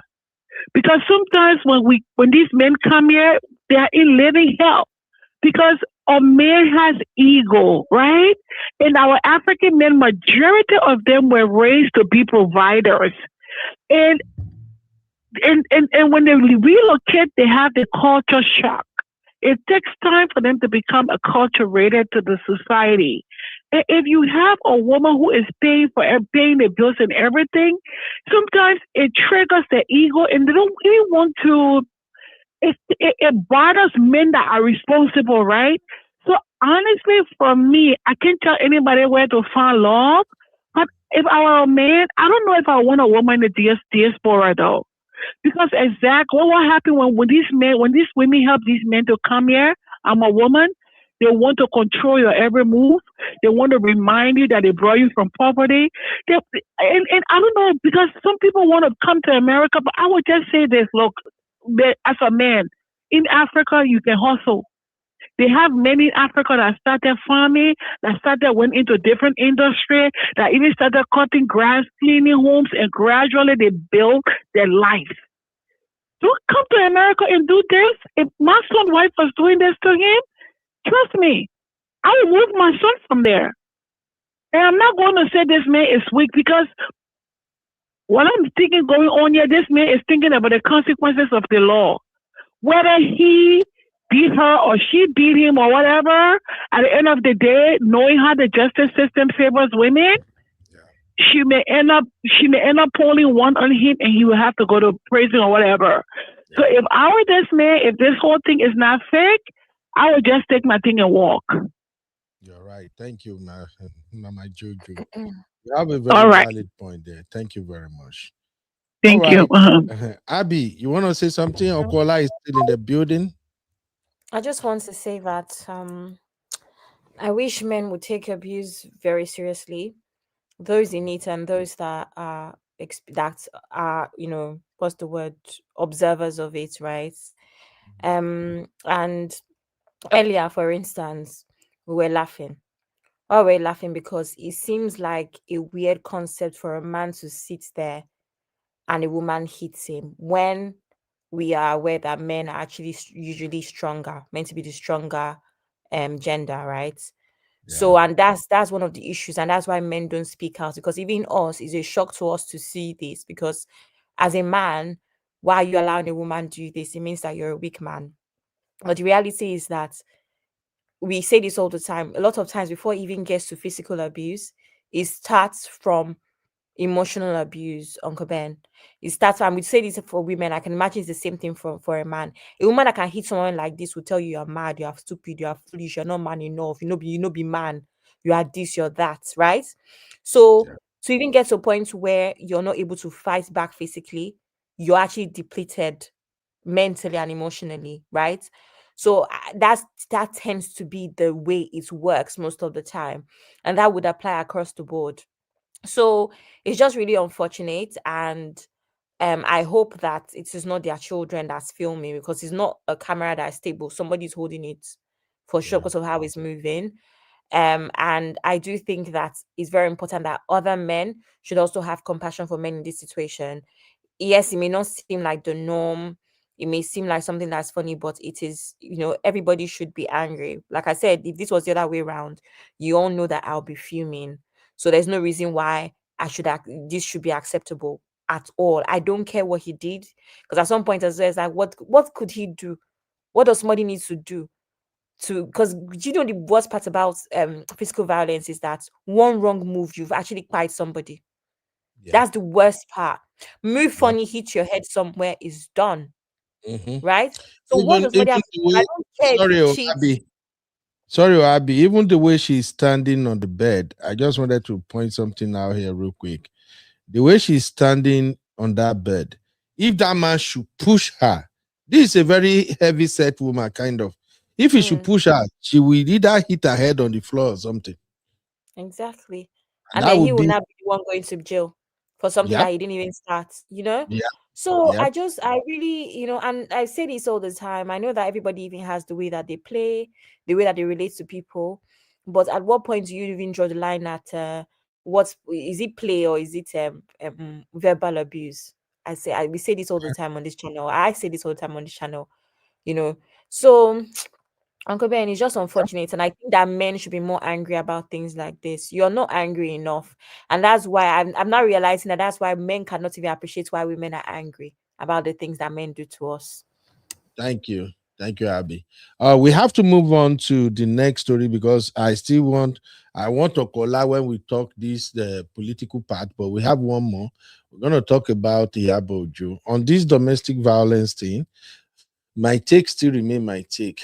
As a man, if you know you are not stable, if you know you are not making the kind of money that can make your wife even to be afraid, to the point of her saying she want to even yell at you anyhow, don't marry you.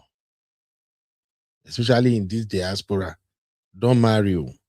When you know you have a job that give you some leverage, even in your marriage, when your wife knows, say she got nothing on you, if she won't go south, you feel head north, everybody go there okay.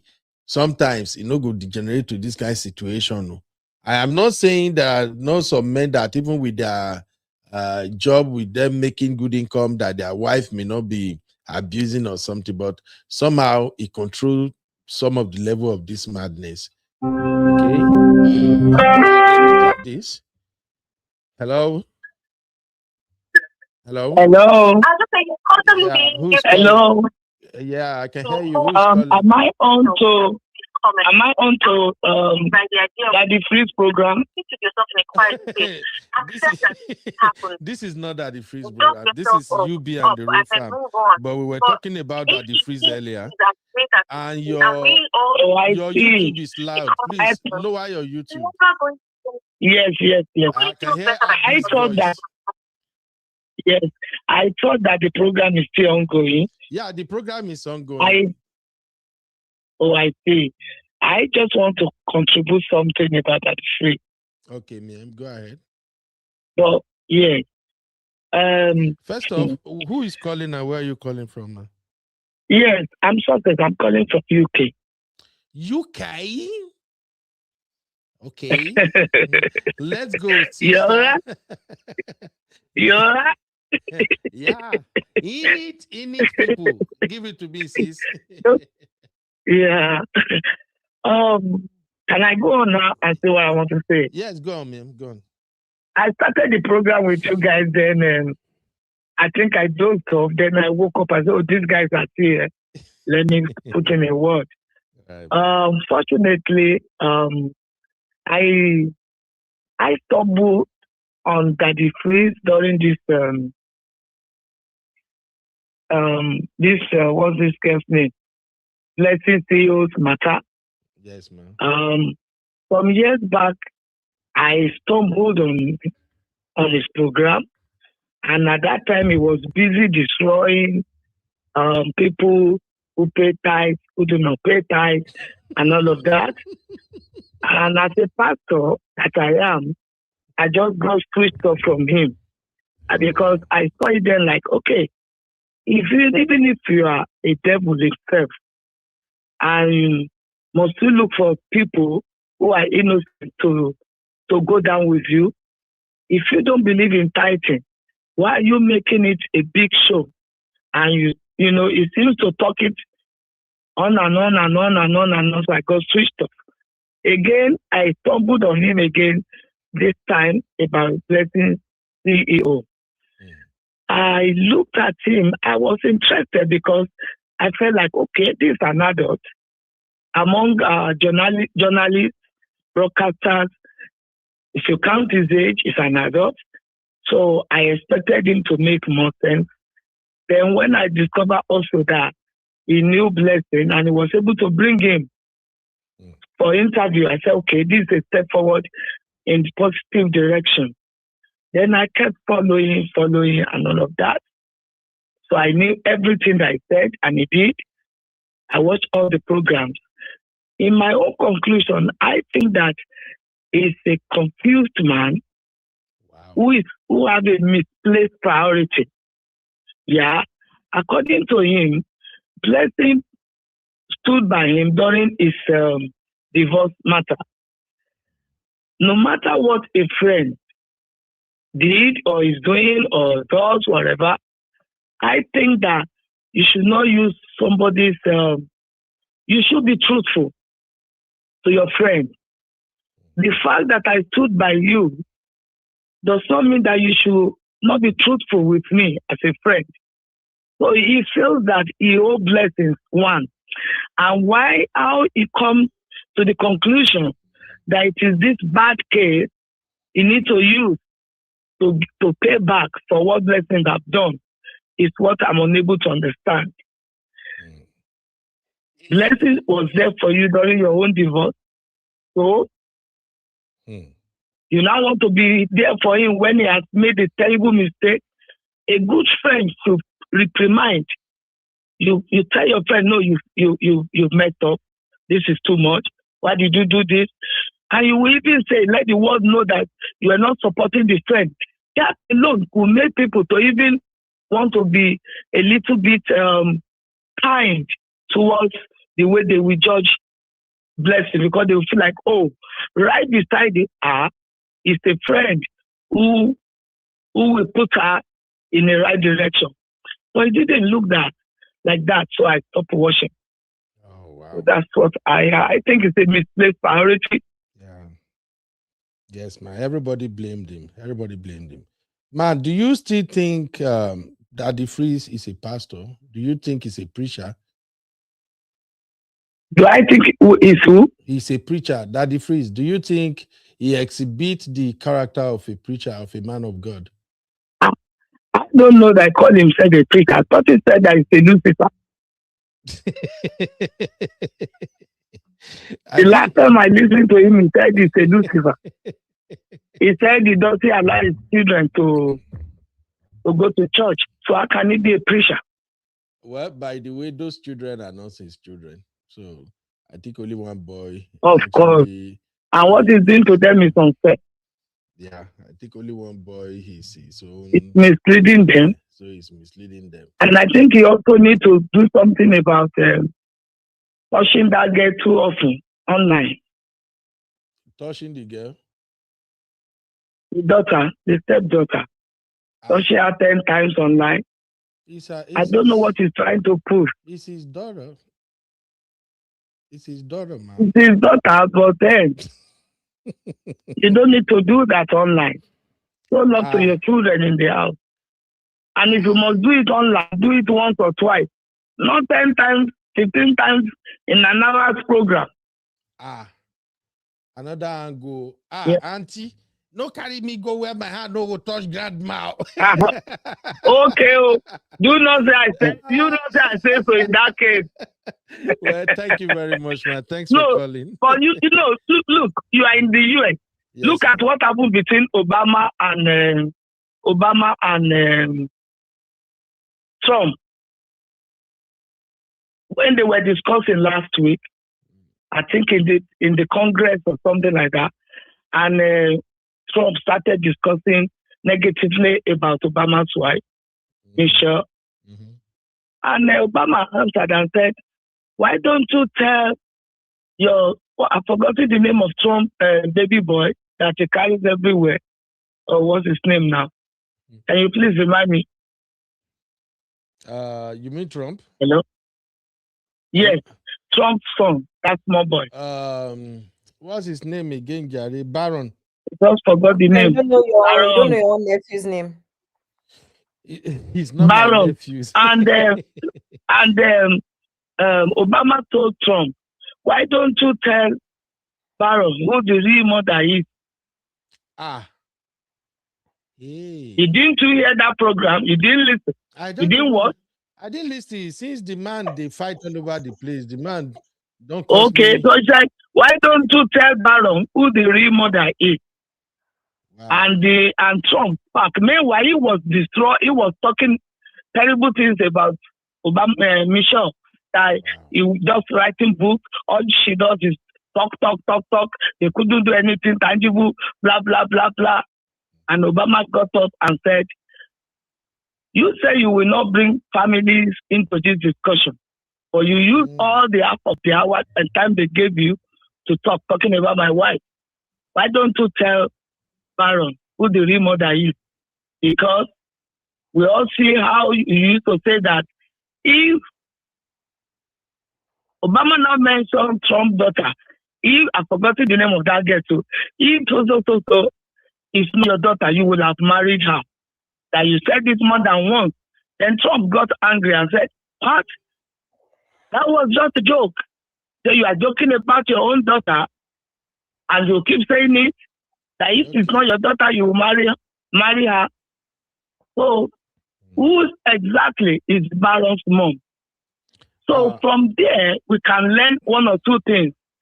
Love your daughter, but be careful what you say and what you do about that child in public.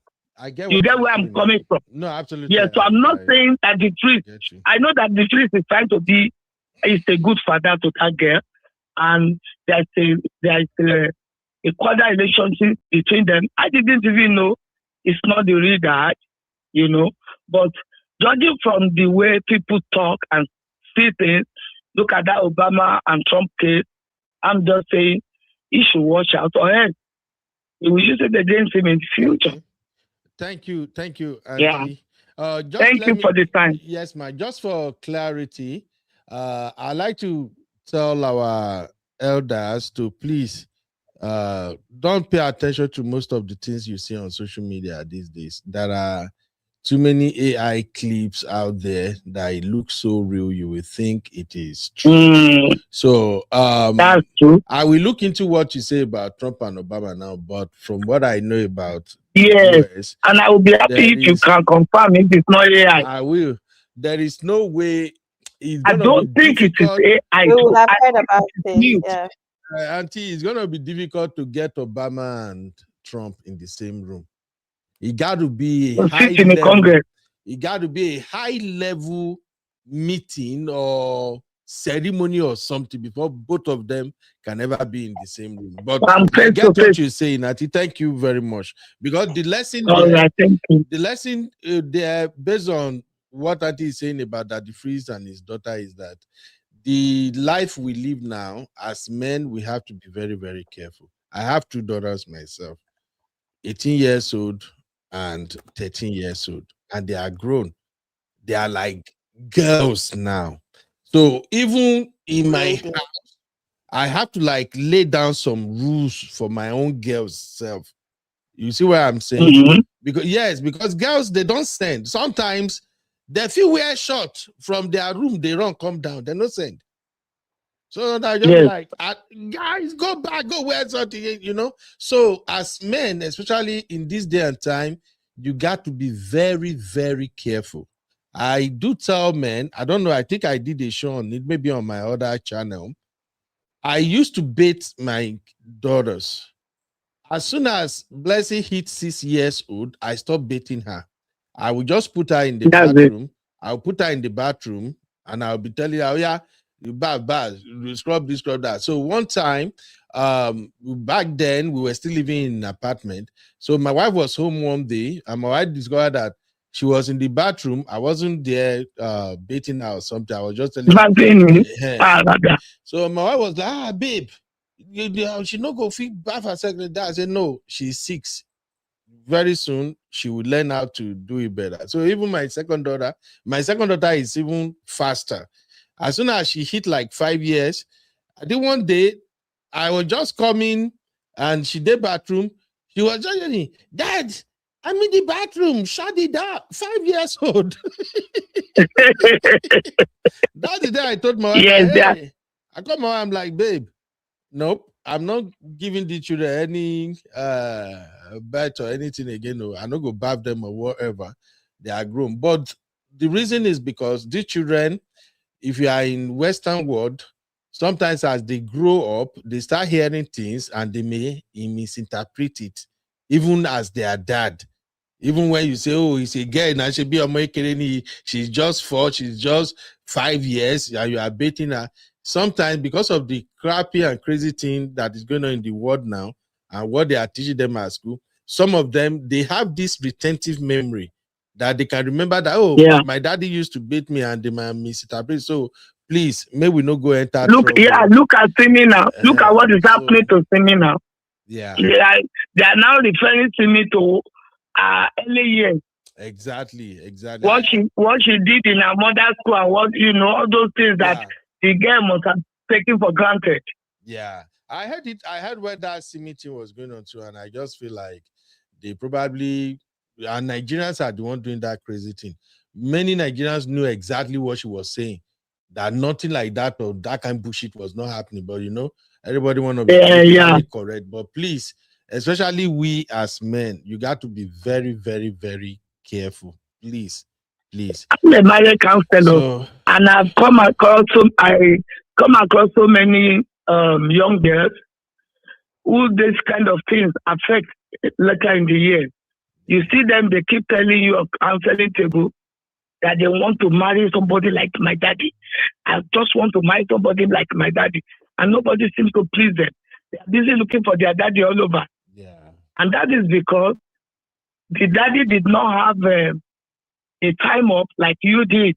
They don't know when to stop and when not to stop. Yeah. They have to be buried. Thank you, Auntie. Please. Thank you so much. Don't be a stranger. Right. You are always welcome. Thank you, man. All right. Man, I think I love Uncle Ben, you will pay fine. For what? For calling people elders. For calling people elders. Who is elder? Okay, how am I supposed to call them Gen Z? But why did you assume that it's elderly people that have these issues? Elders. Who is elders? Senior now. People with seniors. Because that means you are also elder to me. You're elder. I'm going to call you elder. Elder Ben. No, don't call me elder. Call me Gen Z. Okay. No, can't be Gen Z. Okay, you say an elder. Let's quickly handle this one more, and then we will do politics. They don't cancel my appointment. So, and apparently everybody never called. I mean, my son did. So make I they hang in here. I am UB, your favorite Gen Z uncle. And this is my take. Welcome to UB Reactions, the place where we keep it real. Today, we've got some hot topics, so let's jump right in. You are watching Trending Vlogs with UB. All right, Uncle Ola, Uncle Dayo, Abi, thank you for still hanging out with me. Let's quickly dissect this so that we go fit pursue Abi go where we dey talk politics. Abi no too I like go nowhere. I stay here. Now, we want to talk about Iyabo Ojo and Uncle Polo. So, there is this stupid AI video. Abi, I no see that video again. Where that video there, Abi? Is it Tolani AI? They are getting popular Is on it TikTok Tolani now. AI they call it? Who shared that video this morning, Seth? I saw it. Auntie Grace is the person that shared it. Auntie Grace. Auntie Grace? Auntie Grace. Auntie Grace Seth don't they find trouble. Auntie Grace is Hey. Gen Z and Gen Z grandma. Okay, let me quickly show you the video. We're just gonna respond to this real quick and we wrap it up. All right. So here is the video. I don't even know that I don't get AI whether they make money again. No. Let's go. I think it's time you stop the pretense and stop deceiving people. Can you hear them? Can you hear this? Still together. You people have not been for a while now, but you keep pretending. Everybody, can you hear? Find out. Don't worry, it happens. Just stop the facade. It's not necessary at all. Okay. Paul no send you again. He's just keeping up with your pretense online until you are ready to admit it. Focus on the man who allegedly bought you a house in Ikoyi. You are a beautiful woman. You don't need a relationship for validation. You have achieved it all. The way Paul talks about you behind your back is sad. You are too hot for that. Focus on other men in your life. Oh yeah, make her dey go. Queen Mother, I think it's time you stop the pretense. This AI go sabi as if you apropos. and Paul Okoye are still together. You people have not been together for a while now, but you keep pretending online so people won't find out. Don't worry, it happens. Just stop the facade. It's not necessary at all. Paul no send you again. He's just keeping up with your pretense online until you are ready to admit it.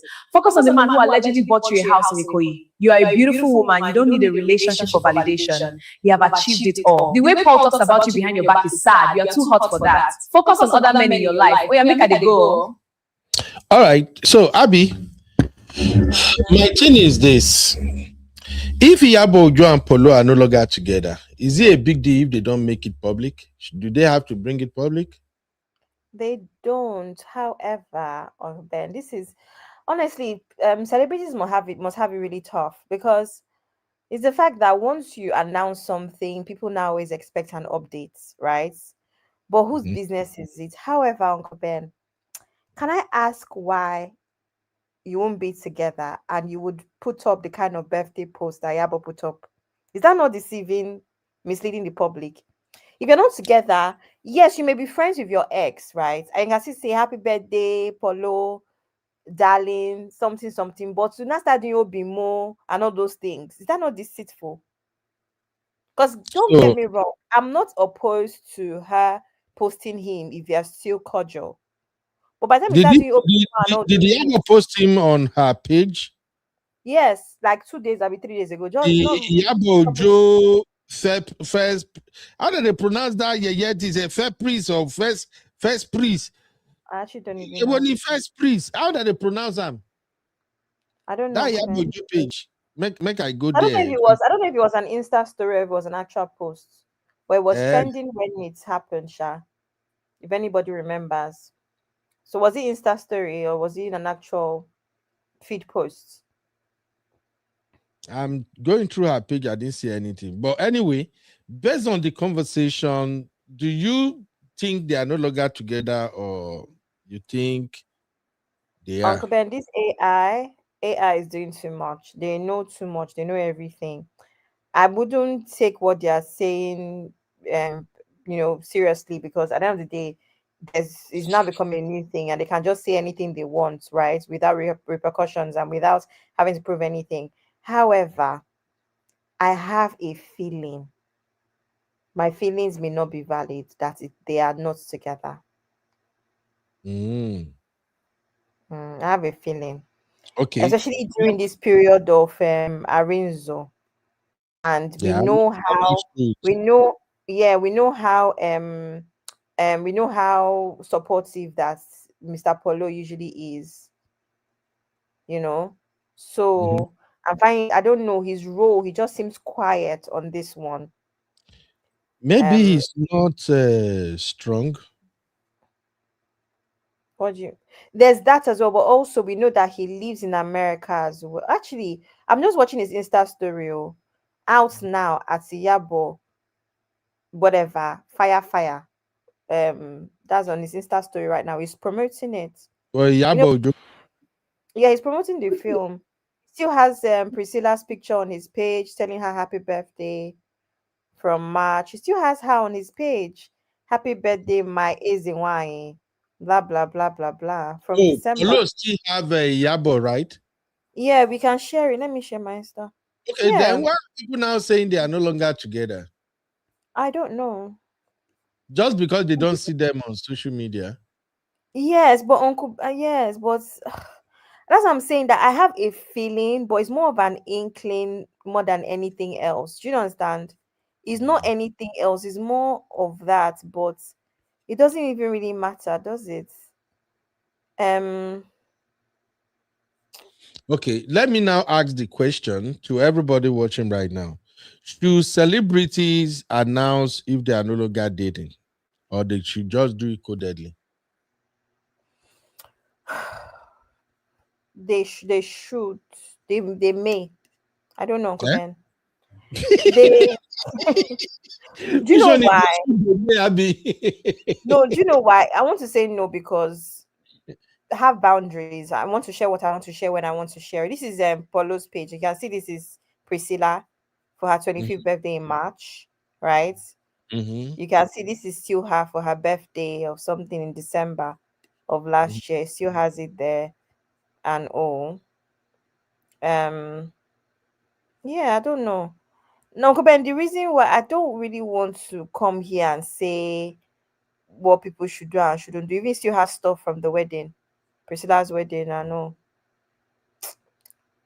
But Uncle Ben, the reason why people usually say, the reason why people usually announce it is because you don't want a situation where people see. So for instance, imagine you see Polo with another woman in London, it becomes a thing for the blogs. That's why most celebrities come out and announce. So that if you see me with another woman or you see me in an inappropriate position, you understand that I'm not cheating. I am single. Do you Okay. understand? So that's why it may be important for celebrities to announce that they are no longer with, anybody. Okay, no problem.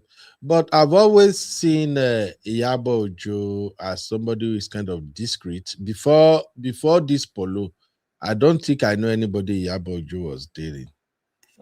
So maybe I've not been following her, but I don't think before Polo, Iyabo Ojo was showing off anybody at all.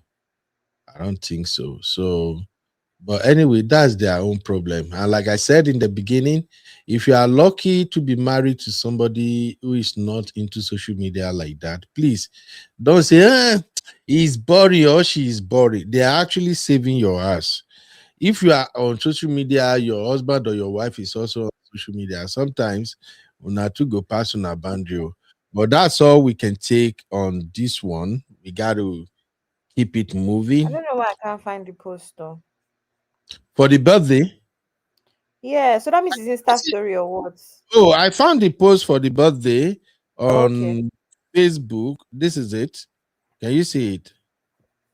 I think this is what she shared for the birthday celebration or something. Is that not it? Yeah, but I was looking for the right top, not the picture. Oh, okay. Well, The right top. they both still look good together, but the way Iyabo Ojo the wine waist these days, the way she's losing more Oh my weight. god, Uncle Ben, did you see that video of her with some guy? Iyabo Ojo, right?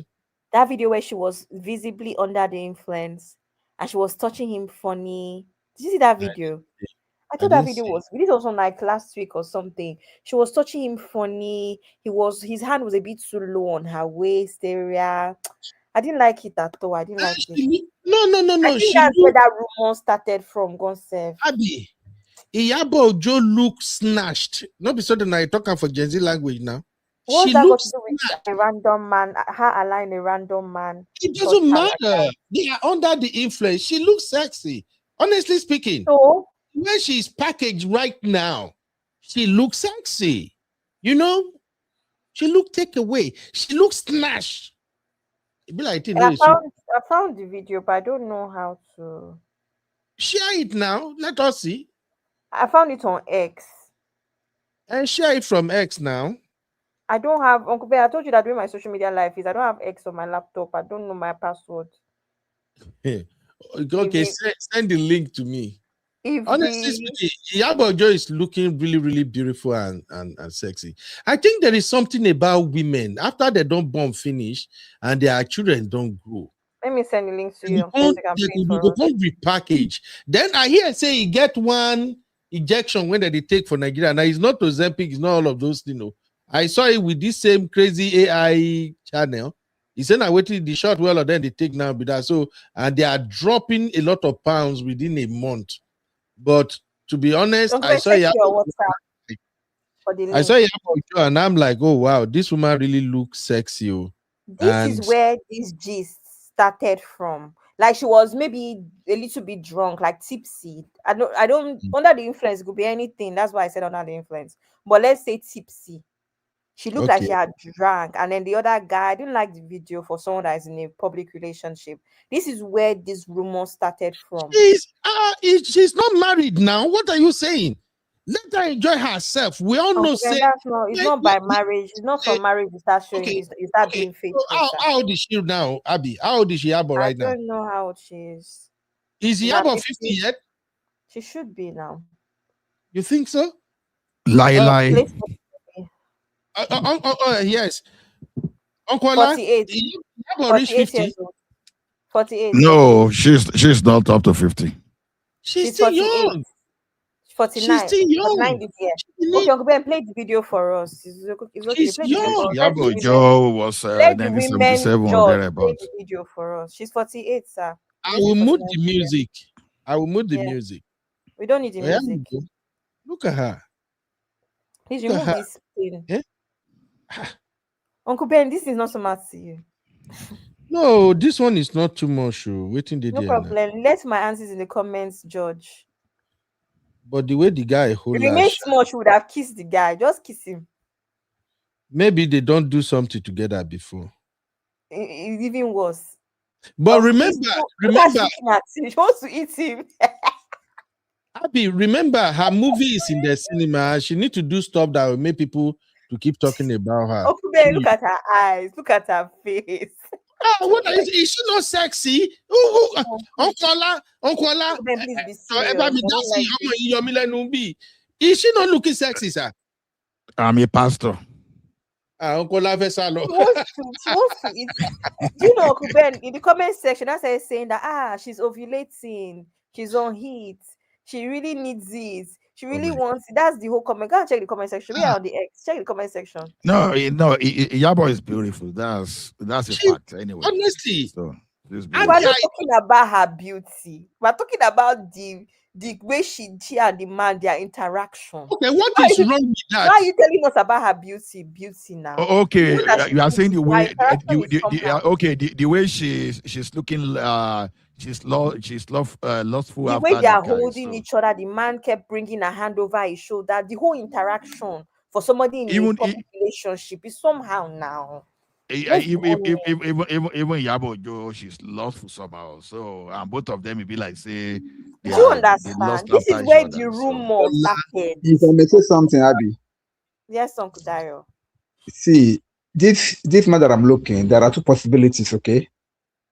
Okay. The man may be like a family friend to her, or maybe like a brother. Because you can do this with your brother. I cannot you can do this with your no. Depends on your relationship with your brother. You can do this. And then secondly, also, I don't want to believe that they have anything going, because if you see they were discussing, it's like maybe they've not seen themselves for some time, so they were like talking, blah blah blah, and then they were like hugging.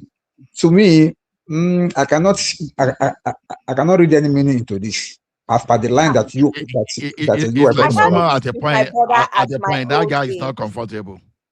Exactly. He's very comfortable. It's the one that is when when they Look at give the me orb. and the eye, The guy did not. If you help me and clean your eye, I watch this video very well. At some point, the man is the one even bringing a hand over the shoulder. Look, at the point the guy is looking uncomfortable. Maybe she's a little He's bit not shy, uncomfortable. He's very, very comfortable. He's the one that is even holding her. No. I can't believe So are you saying the man is tapping current? Look at where his hand is. Abby is jealous. I'm not. Oh, Uncle Ben, you and Uncle Dayo, especially. I know your stance on this thing because we've been on here for a very long time. I know your stance on this thing. For some reason, your stance today is shaking. I don't know why. Why is it shaking? See, Abby, Iyabo Ojo is beautiful. She's in a We're not talking party.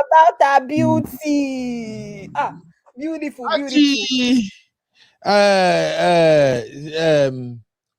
Sister Yiku says she's asking me a question. I don't see the question, no. The question is, reverse it. Would you be okay if your wife was another man like this? Iyabo Ojo is not married now. Uncle Ben, stop this thing. No, she's not married. A committed relation. No, it's not a committed relationship. It's relationship that leads to marriage. No. I will show my loyalty in relationship before I'm married. No, Iyabo Ojo and Polo, they are not in a committed relationship. They love each other. They are in a relationship, and they showcase each other. That does not mean each of them cannot bench anytime. How do you know this? Are you their relationship counselor? Are you CEO, relationship expert? Ring in their hands? You'll be CEO. Are you Uncle Ben? It's not by ring, Uncle Ben. If I'm in a relationship with a man and we are in a relationship, it is monogamous. We are not here to say that we are polyamorous about this to say these days. We are committed now. It's not a relationship that leads to marriage. So it's not from a relationship we will test each other's loyalty. And it's not a relationship that you see you have trust. Uncle Ben, you want to stress me. That's why this conversation is going the way it goes. Let's move on. No, I'm not stressing you. What I'm saying, everybody understand what I'm saying. They are not a committed relationship. They feel each other, they like each other, they handle their relationship with married. So they are both free to enjoy their life. That's not true, Uncle Ben. That's not how relationships work. Since when did that relationship work that way? Because if it's Gen Z that says this now, you say it's Gen Z that is talking. This is a very Gen Z take, Uncle Ben. I know that you are favorite Gen Z uncle, but now they know they understand what I'm saying. See, Abby, listen. They don't understand. Only give you me an example now. saying. He get age where person they reach. You don't born, you don't marry before, you don't born, your children don't grow. Now you getting closer to your 50s and you meet somebody maybe in 55 or something. Both of them, I say Iyabo Ojo talker, both of them have the understanding that they don't want to be married or something. Yes. They love each other, they like each other. That is just it. Now, there are limits to what Polo can restrict Iyabo Ojo from doing. That's not true. No. Abby, you got to understand it. I don't got to understand it is bad behavior. I don't got to understand bad behavior, Uncle Ben. If you're in a relationship, you're in a relationship. Except they've come out to say they're in an open relationship. And guess what, Uncle Ben? You cannot convince me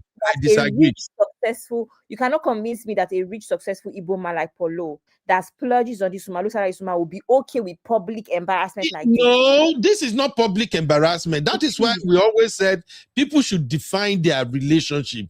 How do you know they don't define it? They don't. If they define the relationship and the man take it to the next level, then it's different. Uncle Ben, you're acting like it's only in marriage that one should be faithful. I don't care. If you are not only in marriage that one should be faithful. No, if I'm in a relationship today, Uncle Ben, let me back you up a bit. Uncle Dayo, you end up in you're not going to Brabura. No, wait now, Abby, don't threaten me. Hear me out first, Abby, please. Abby, wait, calm down, Abby, calm down.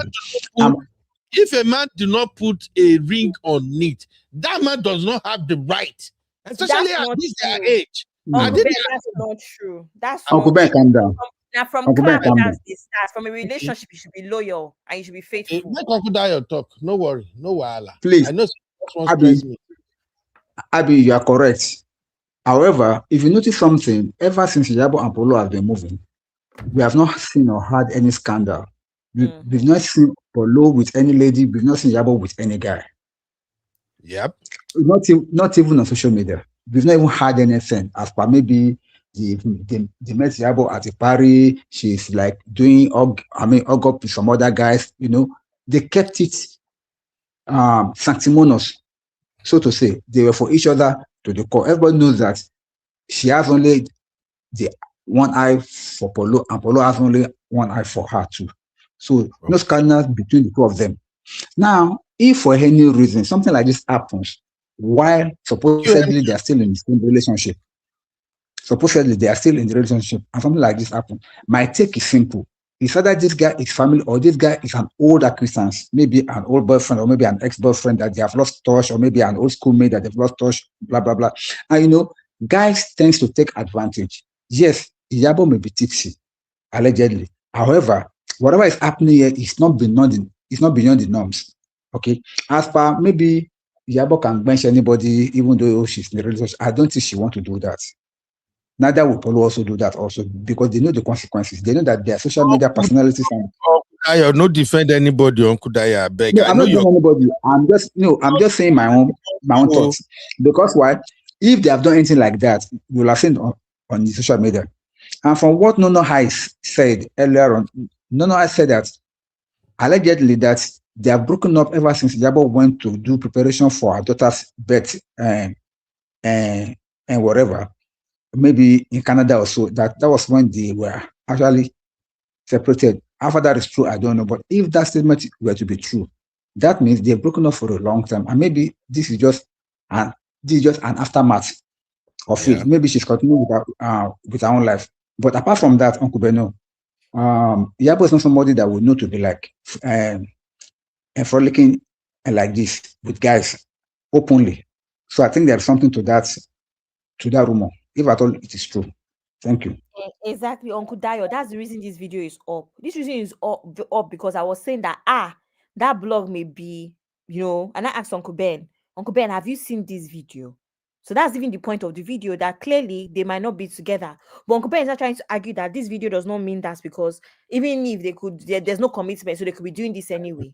But that's why the video is on the screen, because I'm trying to support the fact that AI may be onto something based off of the fact that this is where this thing is starting from. That's it. But what I'm saying before we move on is this. At this age, when women are in 45, 55, you are dating them, both of you can say, okay, we want to be exclusive to each other. That is fine.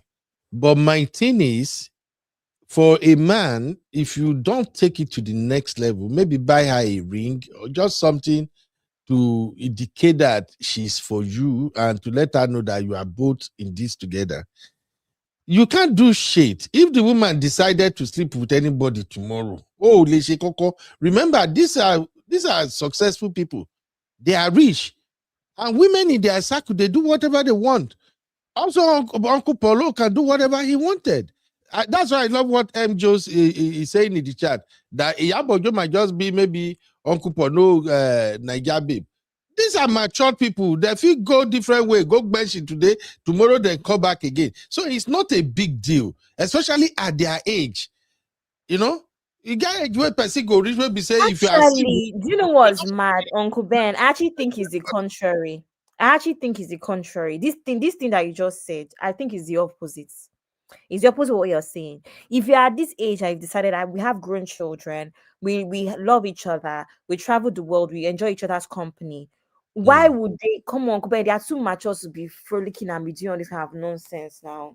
So what they're doing polyamorous relationship, I basically call them at 50 years old.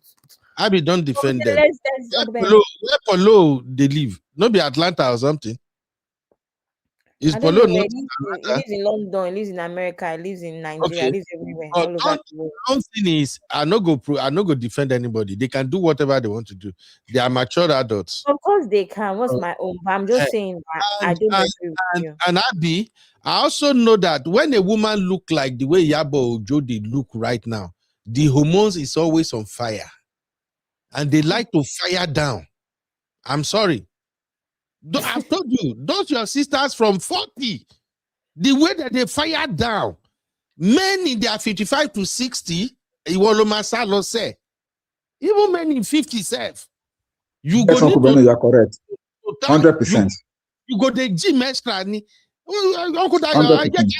I'm a so far be at our Gen Z. Make them know what No, 100% correct.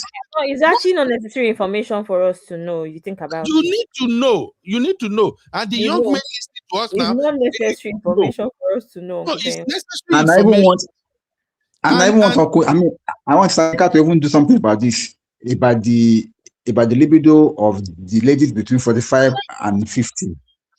40 from 40 ni. Some of them Yeah, from from 30 40. years, like they para. Exactly. So no, I can speak on this one because this is practical. Every man, any man where done there with women from that 38, 40 upward, they know what I'm saying. Yes. Now that time they look more beautiful. The energy go just the energy need bolai. Now that time one pie person. We are political roundtable. Bye bye. Good night. Good night, Abby. Good night. Abby, you said you're going to stay now. You said you're going nowhere. So no, you're not going anywhere. You are staying. You must stay. There's no difference between Uncle Ben and TF. Uncle Ben is proud. See, is telling me good night. See, is telling me good night. You are Uncle Ben. You are proud. No, like, no. Abby, please stay. Stay, I beg. Please. Sister, you guys say, Uncle Ben, you are wrong, sir. If they both have an understanding that they are, I don't see the rest. I did that from my okay. That there is no marriage. Yeah, well, she said it. This is my own stand. We say when a woman and a man they have come of age, their children don't grow. If they are into anything serious, they need to define a family, or else any one of them feel change at any time, nothing go happen. If you be say Polo self, now they cheat on Iyabo as this. In case you know, money with Polo's money and everything, nobody is taking away that from for Nigeria, when we say Nigeria women, both home and abroad. So you're not understanding the point. The point is that Iyabo wouldn't do anything publicly, though. And that's why the point of this video where we're saying, even Uncle Dayo said it, that clearly there must be something wrong for this to even fly, because they've been in a relationship since. We have not heard anything, we've not seen anything. Nobody is saying that nobody is cheating on the down low. Maybe Iyabo Ojo is just even everyone, normal people, yeah. She's just in a soft girl era now. She's in a soft girl era. She want to feel it. Now, you know, see the way he hugged that guy. So what the people to now hug is this ugly akapop guy. That is how they be when you go to Owambe party. Sometimes when drink don't day, you need to hold on to something at times. Anyway, before we move on, let me ask you all this question. How many of you have seen this movie? I have. Oh my God, I love Bimba Demoye. How many of you have seen this? If you haven't seen this movie, I think right now, where we want to, if we have to like rate Nigerian movies on YouTube, this movie should go for at least 8/10. Why the rest, the others? If we remove my favorite, Udogun and Chalugo, I think the others are just like 4. And I don't think so. I don't think so. Bimbo has done way better movies on her than this one on her own channel. Broken Hallelujah. Is Broken Hallelujah a joke to you? I haven't seen that one. I'm going exactly. So no, this is one of, in my opinion, right? This is one of her. It's not even one of her. It's not even her top movies. I'm so sorry. But I'm Broken Hallelujah. How about even to be a friend with Uzo? Must we always fight? We must fight. Broken Hallelujah, Uzo. Oh my God, those two films, they even Fame and Fury. Have you seen Fame and Fury, Uncle Ben? Uncle Ben, you need to go and watch Fame and Fury. I said I'm only going by the one where I don't see you. Uncle Ben, no, you cannot go by that. Uncle Ben, I just realized that I should add a new segment to Recap Central. Movie review. Movie review, Abby. Not really movie review, like low-key movie review, but recommendation. To Be a Friend, Broken Hallelujah, and Fame and Fury are definitely top 3. Maybe this one can give you number 4. Well, based on the one that I told you here that I'm not really big with Nigerian movies, but when I see the ones where I like, I'm really, really into it. All right. Lately, I've not been watching Nigerian movies, except if my madam they watch, I join her, or she send that to me. I know they go YouTube, go find and say I won't watch for a reason. Like right now, for instance, anytime I turn on my YouTube, all the title where they see is everything about love, love, love, love, love, love. And all of those producers, they are all doing those same bullshit. The same love story, love story, love story, love story, when no make no sense. So that is why yesterday I was really pissed. I was kind of angry. I couldn't sleep and things like that. So I'm like, okay, let me just watch something so I can fall asleep. And then I saw this one. And then I remember that I saw when Bibo was promoting it on IG, where she was playing multiple personality on that skit. So I click on it, and trust me, I watched the whole thing. It was really good as far as I'm concerned. And what attracted me I to the love movie, this comment. that was, Oga, you don't have a choice. If your madam say join me watch this movie, then they no born you well, make you no join her. I swear, this is how they live for my house. If you need a method to dodge that, just pay fee. Pay $1,000. I will tell you how to dodge that. Uncle I beg, can't teach me. My mother they do this, and sometimes Uncle, you don't see where that the first person watch movie when no one watch. No, what Sister Abby said now, quality correct? Now true. time. Now the truth she talk. Otherwise, now Quality time. that's Quality that's time. how that house go they thoughtful. That is the only way I get to watch a Nigerian movie. Although I like this guy, Odun Ade. If I see any Odun Ade movie, I used to watch it because I enjoy the humor, the comedy, and things like that. Then after a while, I discovered that they put in picture for tumbling, and then when you click the movie, he's not gonna be there. So I stopped watching anything where he showed up too. But that just this particular movie, I don't. Yes, this sir. lady, this bimbo, can trick me into watching this type of movie because somehow I like bimbo, and I've never met her in real life, but I just like her. So she can. Otherwise, I know they want this type of movie. The type of movie I like to they watch now. All those traditional movie, and all those Kole Osho dinner, all those stuff. All those Fade Yuluru. Those are the type of movie I they watch. Yeah, so all those epic. Yeah. You see, thank you, Sister Oluchi. Sure, you see, me too. I'm just tired of those love stories. So when I saw this one was really good. The storyline is good, and then the twist. Although it's predictable to some extent, but I enjoyed the plot twist. And Bimbo really did a good job. I think the writer did a perfect job because those plot twists, they were not far apart. So as a result of that, the movie was able to capture my attention. I know if he sleeps, I started watching it by 3. I was on it. And then I started from 2:30. I finished it around 5:20 because if I won't go do anything, I go pause them. If I don't do anything, I go pause them. That was how interesting it is. So please go and watch the movie. Then I don't know, maybe we should review it, Abby, or maybe Abby will just do it on our show, and then we can join to review. But it's a very, very good one. And another thing I love about the movie is the fact that I'm not too familiar with the cast. And the cast too, really good actors and actresses. So you don't know Sonia Uche? Mm-mm.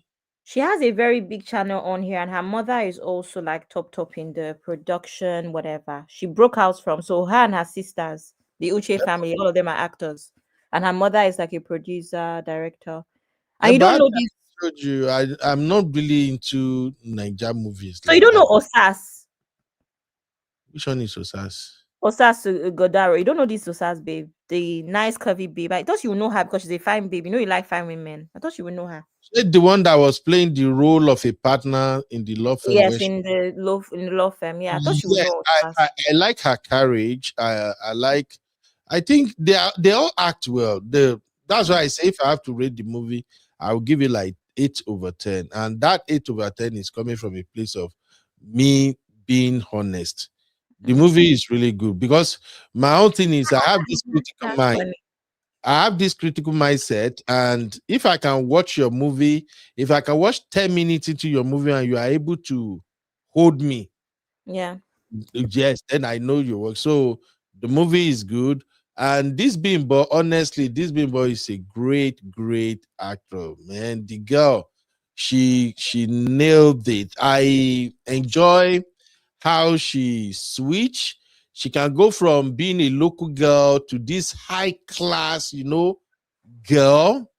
Oh, Abby, you must do recap center. You get where I won't come argue with you. No, I'm not doing again. I'm not doing. You know where I want to argue with? Why? Why don't you argue? You know that place where Bimbo dressed the other lady there about her fake bucking. This one where you carry, that is fake bucky. The logo, my head, I'm just like, Abby, I wanted to text you. I say, Abby, if they work. But I was like, geez, I don't know whether they talk there. But I know, say, they go through everything where the lady wear and they advise all this in a fake. And because she's playing the character of the other sister. So and I kind of like, wow, this Bimbo, I just like this girl, the way she acts. She's original and she really know her trade. And another thing I like about Bimbo is I think Bimbo distinguishes herself. She stands out. She's not trying to do what everybody is doing, which is one of the things I love about her movie anyway. And this party, she stays on the positive side of celeb life as well. I like that. She doesn't get in mix up. She just focuses on her craft. Exactly. And on this one again, I love movies where you have multiple characters. Not be like Frederick Leonard character where 3 people they act a whole movie. Or what to be that one where do fake okay, not be fake, Sha. Now that one call Shake Jumbo or something. That one get big and small like this. It be like say she did Canada or something. Yeah, that one to go at a whole movie, it go be 2 or 3 people in the whole movie. Those things they piss me off. Like, what the heck? I can't lie, those 2 people. You see Uche Jumbo and Chioma Akpota. Especially Chioma, once she put out a YouTube channel, I really expected way more from it based off of their OGs. They are also friends with Omoni Oboli. So I don't know, I just thought that they would tap into their talents properly, but they're not doing as well as I. But the worst for me, Uncle Ben? The worst for me is Mercy Johnson. Ladies and gentlemen, can you people please explain what Mercy Johnson's, what her journey is? This her new journey of producer director. Can somebody explain to me where she's headed? Mercy Johnson's is not work. I don't like it. I don't like it at all. I just expected so much more.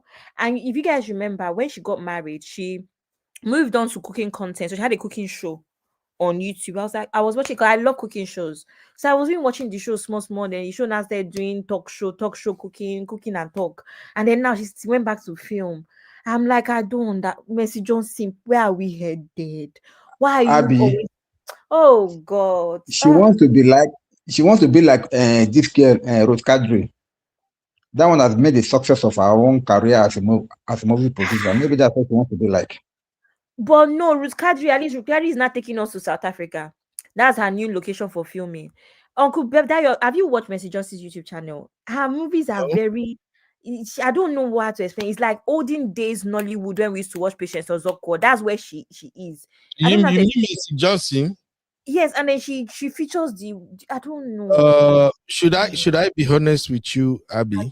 I'm just disappointed. I thought she would really, and because Mercy Johnson also seems to, based off of her husband's career and stuff, she seems to even have access to money for production. So I did not expect her to be the one that would be doing nonsense like this, because I knew that production to raise money would not be a problem for her. Yeah. Based on what we know from about her husband. So what is the issue? What is the issue? Oh God, that's the most disappointing one for me. Okay. Is that Mercy Johnson? So for everybody, I don't know if you have seen the movie. Just drop what is your favorite seen in the movie. I think the movie is really good. I love all the characters. They are excellent. They did a really, really good job. I love the cinematography. I love the locations and the costumes and everything. I think the only drawback I see a little bit from the movie is when Bimbo switched up, that she said, you know what, even though I'm trying to uphold my sister's legacy, but I'm still gonna do it my own way. And then she started showing up at work with all the designer and everything. At a point, I think those designer wears won't come too much. Maybe because I know to sabi them. And Oh, I God, won't waste wear. for that. God save you, say na night. If not, I for call you, do a protocol with you. He wear one where we say the coat is big like this. That what kind of fashion is that? You people with UK. I'm going to be very honest, right? So she got a lot of the feedback I saw. A lot of people said that her films, and the same thing happened in her last film that she did with Odogu. Was it Odogu? Where it was similar to the Monoboli one, which is called Where Love Lives, featuring Uzo, right? A lot of people complain that she has this whole thing. You see where, yes, I've seen When Love Prays. She's not, no, I'm an addict or a Nollywood addict. I watch almost a lot of Nollywood stuff. Anyway, so Uncle Ben, the people were like saying that she has this whole persona where she started making money. She does a lot of like designer, right? So that was one of the critiques that she got in this film. But I've just noticed something about Bimbo, even based off of, I don't follow her, but I've seen like her reels here and there and her TikTok. When she started to do a lot of traveling, and no, I think she really, really likes fashion. And she's trying to like tap into it, do you understand? And enjoy it even while on set. That's what I realized about her, where she really, really wants to show that side of her where she likes fashion. I don't care for her fashion. I sometimes see her, I'm like, Bimbo, what are you wearing? But that's me, and that's by the way. But also, Uncle Ben, another thing that Bimbo is very good at, I don't know if anybody noticed, is ad placements. Ooh, did you notice? She's good at ad placements. So a lot of the things that you were seeing, Uncle Ben, did you not notice they were ads? The bags. Are they ads? Yeah, they're ads. Did you see it? Even that scene where she was speaking to Sunshine, where she was Shine. Do you remember? When she was speaking to Shine, when she was like, oh my God, the bags from this brand. Oh my God. There's a lot of ad placements in the film. And I'd noticed it with her previous film as well, with Uzo. They do a lot of ad placement. So all of this are fashion stuff is ad placement. But I think that she really, really wants to incorporate incorporate fashion into the film thing because she really, really enjoys fashion. No, it's good. It's good. It actually looks good. I don't know how to say this. Bimbo is beautiful, but she's not a tall lady. Okay, like I think Bimbo should be like maybe around 5'2", 5'3". See what I'm saying? And sometimes, even when you are beautiful and you are not that tall, it takes away some of the things in like how you move and things like that. And then Bimbo seems to have like, it'd be like say she won't get small bow leg or something. Like her leg is not that, she doesn't have that long leg. No. I'm not taking anything away from her. She's a beautiful woman. This is your description there. Yeah, but one thing I've always admired and loved about Bimbo is that she knows how to carry herself, and when she dressed good. She dressed really, really good, and her carriage. So, but on this particular movie we review right now, I think it's just that now that big, what to be that big cloth, that one, that jacket way big, where to be that thing? It's coats now, not jackets now. Why? For what is that jacket for exactly? It's fashion. I didn't understand it too for Nigeria because we're not pretending that it was not shot in Nigeria, are we? I didn't understand putting a coat over. There was like 2 or 3 looks where she puts coats over her shoulders, and I was just like, baby girl, we did Nigeria now. Relax. But the second one, the brown one, was like a long line blazer, so that was okay. But that first one was a coat, the second one was a long line blazer, so I was like, okay, I'll let this pass because it's not exactly coats. Those fashion are really, really good. She wear the clothes well. The one I like most is, that Gen Z lawyer appearance where she wore black pants and then white top with this black tiny tie and everything. If you remember the scene when the lady When she went to court.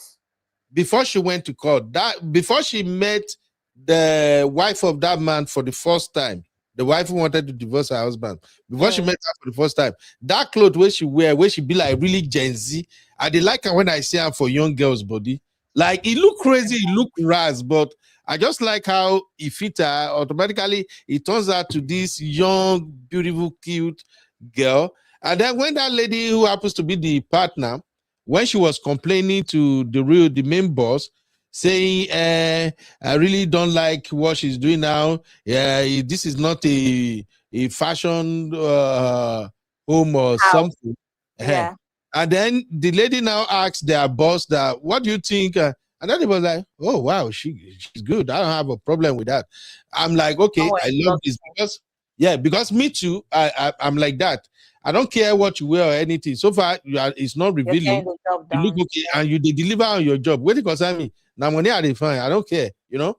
So I really like that because I think as soon as she switched from this classic reserved kind of persona to this Gen Z hip hop kind of girl, yeah, she started having problem with a lot of women. Why are women like that, Abby? Why are they jealous of each other? We were just about to ask you women. Uncle Ben. Mm-hmm. Yeah, I hated that braided tie, by the way, I'm seeing because Uncle Ben, I want to just say something since Uncle Dio is here about this When Love Prays. I saw the one that Tony Abraham also released. Same concept, Muslim girl, Christian man. This one now is Muslim man, Christian girls. I tell you, I like that movie. One the same movie now, all of them they produce. This one is all right, but personally, I feel like I have way better films that I've recommended. Uncle Ben is not going to like this When Love Prays. He's going to be annoyed. He will not like it. Shout out to my sister Ice Ice. You know, I tell you now. Now Uncle Ben will not like. Uncle Ben will not like this film. She will not like it. Let me tell you, Uncle Daniel, I feel like there's a job. There's something going on in Nollywood now. I think I saw the argument on X where this whole narrative of Muslim getting married to Christian, they've been pushing the narrative a lot recently in Nollywood, and we're just like, guys, what's going on? And a lot of the Christian people are pushing back, saying they need to stop putting this in our face. It's not possible. It's not advisable. Blah blah blah blah blah. And I'm just like, I don't know how I feel. Okay, I think that's a conversation for another day. But let me ask you this: for those of you who do watch all this lovey story, who is the Muslim, who is the Christian in those movies? Is it the lady or the man? So in this particular one, the man is the Muslim and Uche Montana is the Christian. Okay. And as you can see, Patience Ozoku. Who is Muslim? Who is Christian? Sorry? Toyi's own. Yvonne Jagade is the Muslim, and the other guy, I can't remember his name, is the Christian. So the woman is the Muslim in Toyi's one. Yeah, all of them are dumb anyway.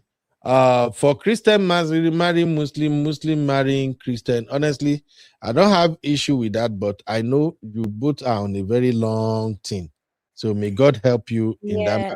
I mean, it's short. This is very Uncle Ben. You can tell the storyline from what we've just discussed. The storyline of parents did not agree. Uche Montana's parents were pastors. Like that's Patience Ozoku and her father. You can tell the storyline already. What happened? It became a long thing before. You know how it goes now. I don't watch them. The one man lost out on his father's company for a bit, and then later on, love conquered all. You know now. Ice. This one also. This no one has to know. Is this from Bimbo too, or who get this one? No, it's not. You see now, it's Toby Makinde TV. See the name of the TV there. Toby Makinde. Okay. Is this the Monica you guys were talking about? Yeah, Monica is this one is worth watching. Is it not still lovey? No, it's not. It will annoy you. Watch lovey. This Monica is a mix of love and family. So it will annoy you, but it's worth watching. Like it will annoy you not because it's not a good film. It will annoy you because you will be asking yourself why Monica is foolish. Is it not love? You say it's not lovey. It's not love. It's not love. It's not about inheritance. No. And It's about being the first. It's about, okay, let me just tell you, it's about being first daughter. What it can take being a first daughter. That's what it's about. Okay. Yeah. So there's a bit of love there, but it's not. That's not the. Is the first 10 minutes interesting? Yes. Because it's worth watching. It's worth watching. It's usually the first 10 minutes that turn me up from Nigerian movies. I don't know why they will be in Nollywood this long, and they haven't figured out that in this day and time, people have short attention span. So you have to start your show with a bang. Usually the first 10 minutes is where you want to put a lot of energy. If the first 10 minutes can hold the attention of the audience, then you can push the main story after that first 10 minutes. But when you start a show with everything slow, and then you start with all those Nigerian music, go, go, go, gum, gum, gum, gum. They don't do that one again. Give us some respect. We don't do music like that anymore. The music see, Uncle Ben, the way Nollywood music is now, some of the music I've got to go and look for it as sound, like, because I want to hear it outside of the film. Some of their film music is really good. Okay. They don't do music like that anymore. And I think you should watch Wings to Fly. Wings to Fly. Well, Uncle Ben like this film. I don't already see. Uncle Ben will not like this Wings to Fly. I don't already see the reason why I don't like her. You know why? That guy waited to the right. You don't like Dapper? I don't care. He's been on too many movies that doesn't make sense to me, so I don't really bother. Uncle Ben will not. Uncle Ben will not like this Wings to Fly. So I don't. I'm so sorry. You're making a novel. I know they are great actors. So my own thing is just when I see you too much, make no sense again. But when I see you once in a while, and I see you in different roles, not like I just don't know anyway. So the bimbo own that I'm hyping right now is because when I watch it, there are too many characters in it. Like it's like everybody get their own story, kind of, and the whole story is still surrounding the mega. Abby, you feel me now? It's like I understand the films that I understand the Nollywood films that men like. A lot of Nigerian men don't watch Nollywood. When they watch, I understand why. But you see the other films, like it's like that Wings to Fly, those kind of films, it's us women that like those films. Men don't like those kind of films. Abby, Golden Arc Records, they go Bora Bora, mark your face there, go. He said, all those Amadio and Shango music. We don't do like that anymore. We have upgraded. Kisho, give us some. See, it just some because you open her like this. What do you go here now?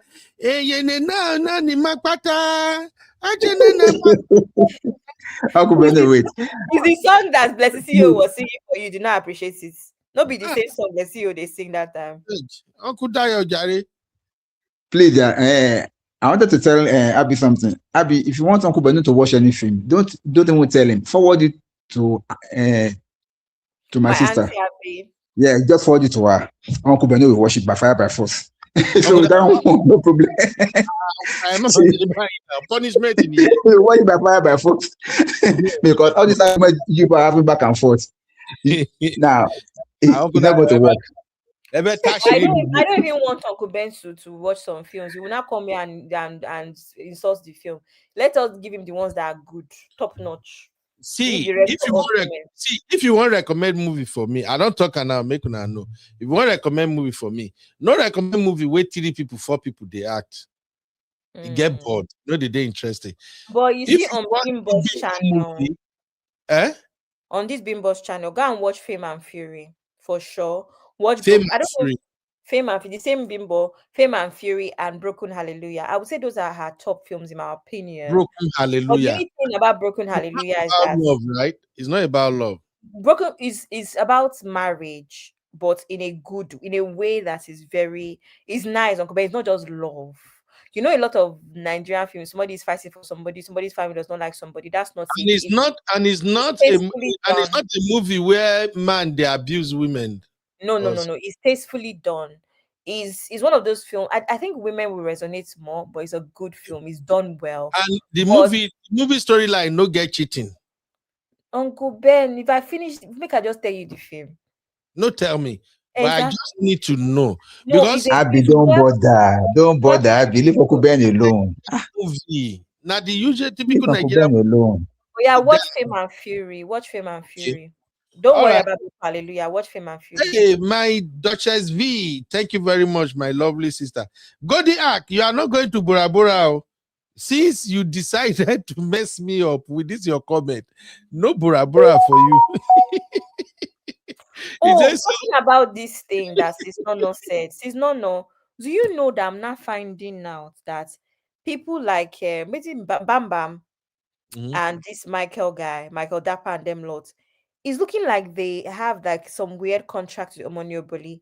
Same thing with Ruth Kadiri. There's a couple of them that have some sort of weird contracts. I saw them discussing. There's a film space on Twitter, like a film group on Twitter that they talk about these things. I saw them talking about it, Uncle Ben. So now in Nollywood, some producers are discovering talents in quotes and keeping them with themselves. That's why you see that Michael. If Omoni Oboli posts 10 films, Michael is in 5. say that where I say I no wash. Yeah. Michael, he's cut his hair now, though. He no longer has dread. Michael But is to in be 5. honest, I don't think it's a good. I don't think it's a good system. Abby, Yeah. to be honest, that guy is not a good actor. I'm sorry to say. I know I'll spoil on him, but that guy, he acts good, but he's just an No, average. he's not a great. Yeah, he's not a great actor. He's all right. He's not bad either. He's not So, bad. and let me add, my piece of advice is that if you have brothers or But sisters, Ben, you know, he's very young. I don't even know his age. It's something like 24 or something. Okay. I was shocked. So my piece of advice to people is that if you have brother or sister who really want to go into acting, tell them, may they not limit them to one certain role. It get boring. Then at the end of the day, people, you welcome, baby. At the end of the day, people will stop having interest in there, except for women. Even a boy, maybe they just like say if I or something. But that boy in particular, I manage watch one show with him because madam was on my neck. I no enjoy that show. Even my madam know at the end of the show, my madam know say I don't like the show because usually, Abby, if you and I will watch movie together, the movie go over sweet. No, the movie go over sweet you times 10 because Like me. commentary. Oh my God! If they can capture my mind from the first 10 minutes, I usually have my favorite immediately in that movie. So, and the commentary where we go, they get, the bars both like me and my wife don't watch movie one day. Now, when my wife paused the movie, he say, no one will follow me watch again. Make I call, we begin the fight. Now, movie we watch, we no fight before we start the movie. Just because I dey support the man for the movie. Now, madam sparkle. Okay, so that means real fam. We have a new gathering. We have Bora Bora. We also have real fam film nights. So that's just for me anyway. So if I see movie where I like the characters, I go watch everything from beginning to the end. You got one way my madam made me watch on I think 3 days ago. Maybe if you want to see that one. You got one mama like this where they act like winch inside in Peking house. I saw the advert on Facebook, and then when I came back from work, I said, Madam, they watch, I can't join watch. The mama me maltreated that girl worst. The guy can't turn around, come maltreat the mama too.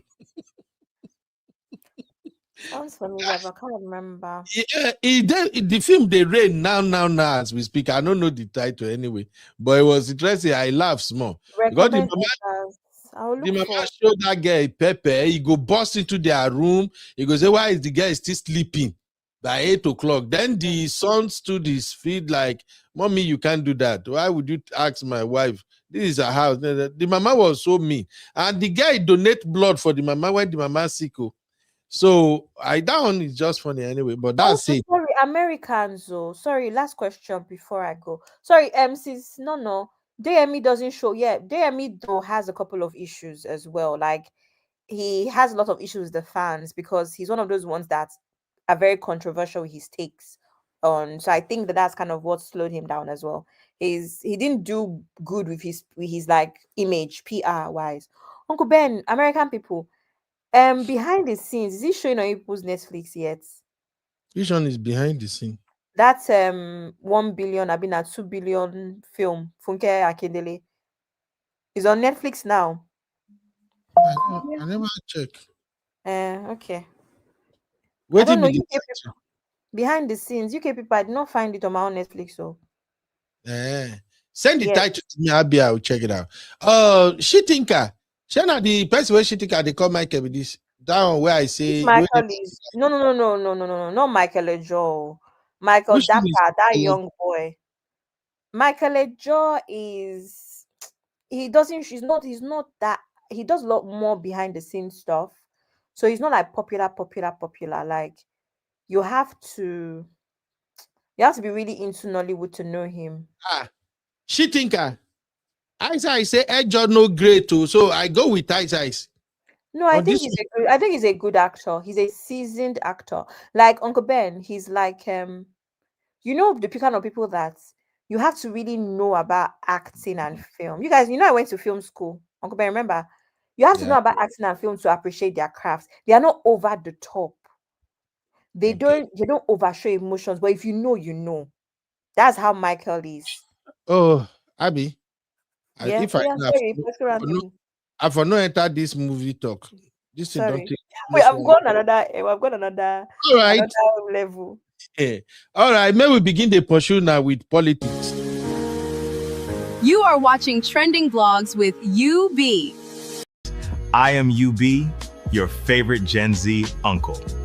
And this is my take. Welcome to UB Reactions, the place where we keep it real. Today, we've got some hot topics, so let's jump right in. You are watching Political Roundtable with UB. Like, subscribe, and leave your thoughts in the comments.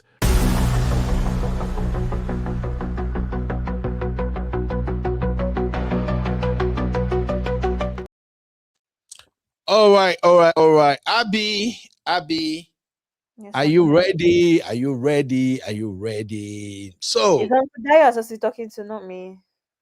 Yeah. Because you stay here, that's why they ask you, are you ready? Because me and Uncle Dio are fire for fire once we want to do political roundtable.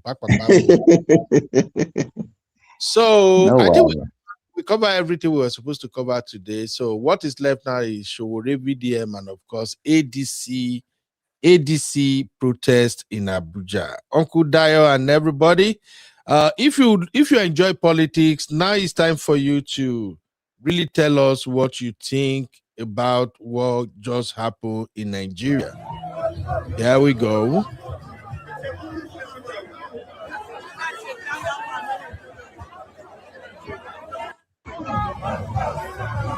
All right. So, Uncle Dio and everyone watching right now.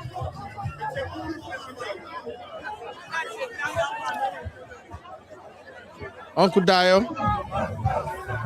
Yes, sir, I'm here. So let's do a fire round on this thing, starting with this protest, sir. Okay. Who can tell us exactly what this protest is all about? Uncle Dio, what do you think this protest is all about?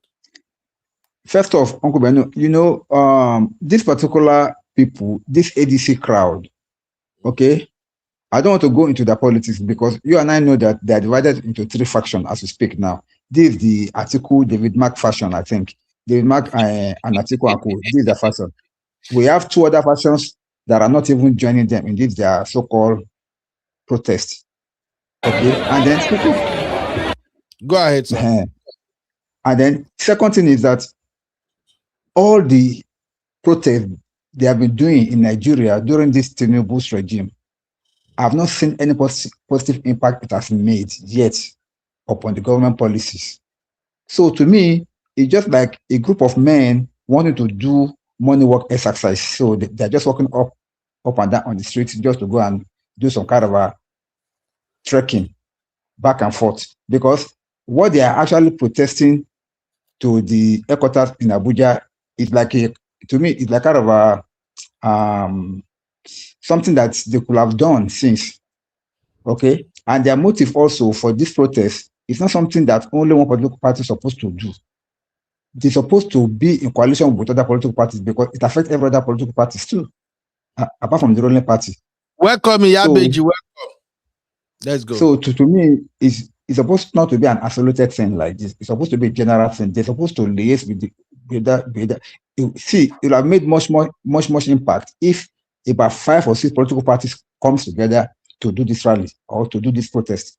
But them alone doing it doesn't hold much water for me. Thank you.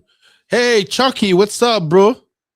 You're welcome. So let's talk politics real quick, my people. Let's talk politics. Please bring your A game because the time is now for us to begin to tell ourselves, Kuro, waiting day. Me, I not be part of any political party or anything. My own is I want a better Nigeria. And I can't believe that this mess that is going on, some people can't see through this bullshit. My lovely sister Shitinka is back here. Shitinka, why is Shitinka not asleep? Abby, that's a question that I'm asking the Lord God Almighty. I will soon sleep, but you people have helped me with work this evening because I'm just I also wanted to wait for the political roundtable a little bit. I won't be here for long, but I fear that the reason for the protest is certain decisions by INEC lately that have been controversial. So apparently there was a legal, I don't even know what the case was, but there was a matter in court for determination that had something to do with ADC. And the judgment of the court had not been granted yet, but one of the rulings in the process of the case, so a ruling is like an interim judgment on a particular matter, was that there should be a stay of proceedings. So as in to preserve the matter in the sense that nothing in the political party should be changed until pending the determination of the case, right? So that's what they call to preserve the rest.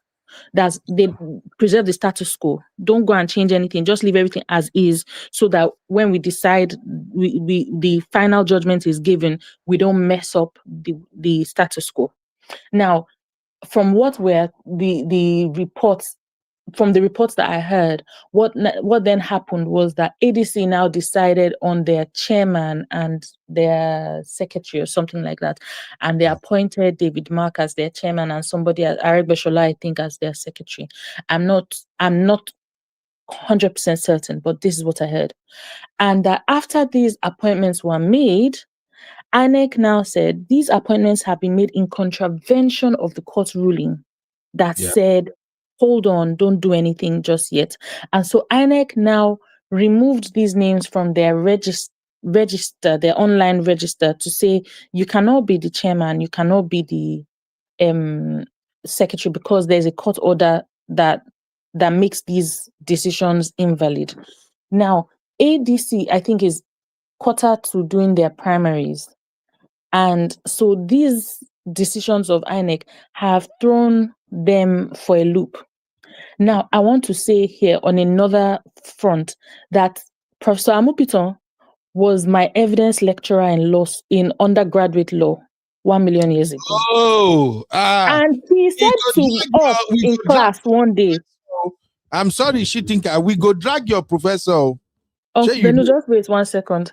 My professor, you see, there are certain things. I thank God that I have a good memory on certain things. One day, he said to us, don't look forward to the day that you will meet me in court, because that's the day you realize that I taught you everything you know, but I didn't teach you everything I know. Baba Willie. Oh, God. I've never forgotten that. So Baba knows what he's doing. Whether or not ATC likes it, they need to find another way, because if this really was in contravention of the court order, and you see, the thing is, because Tinubu has held the arms of government for work, in the sense that he has roped them into situations where it could be valid, even though it could be legal, even though it's not fair. So how ADC is going to go around it, but ADC is also such a behemoth of a party that their opposition strategy is exhausting to observe, So what was the protest for? Yes, INEC is not being fair, but first of all, go to court and sort out try and speed up the legal proceedings or withdraw the legal proceedings. How are you going to do it? I don't know.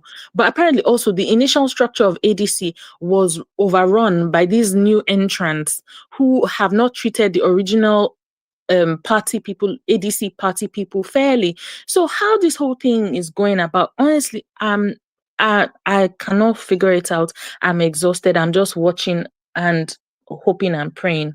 So I just wanted to say that. Thank you, Shitinka. Thank you. Now, Shitinka, I think you actually covered everything that went down. And from the legal perspective, I think you are right, you are fair, and you are objective. But here's the thing from the way I see it. There is too much confusion going on right now. A lot of people still don't understand what exactly INEC did and why there is protest going on in Nigeria. I don't know if you get my point, Shitinka. Like, to explain it to a layman. Yes, I completely agree with you, Uncle Beno. People don't know why they're out on the streets. It's like, what's the reason? What's happening? Nobody understands why. It's like an aimless walk. You're walking, but you don't know where you're going to. Sister Natu, don't start to I beg. How come we reach politics? Sister Natu show up. Sister Natu say Trump and Tinubu did the same WhatsApp group. Right now. But she's right, so Uncle Beno. Trump has been borrowing Tinubu's tactics since now. Tinubu is the master in this one. Oh. Really? In many ways. I think, maybe the two of them are in the same choir, so maybe it's their chorister book, their choir book they're using. Their hymn book. Not the same. They are not the same. I think when it comes to democracy, Tinubu is worse than Trump when it comes to democracy, but that's a conversation for another day. When it comes to taking madman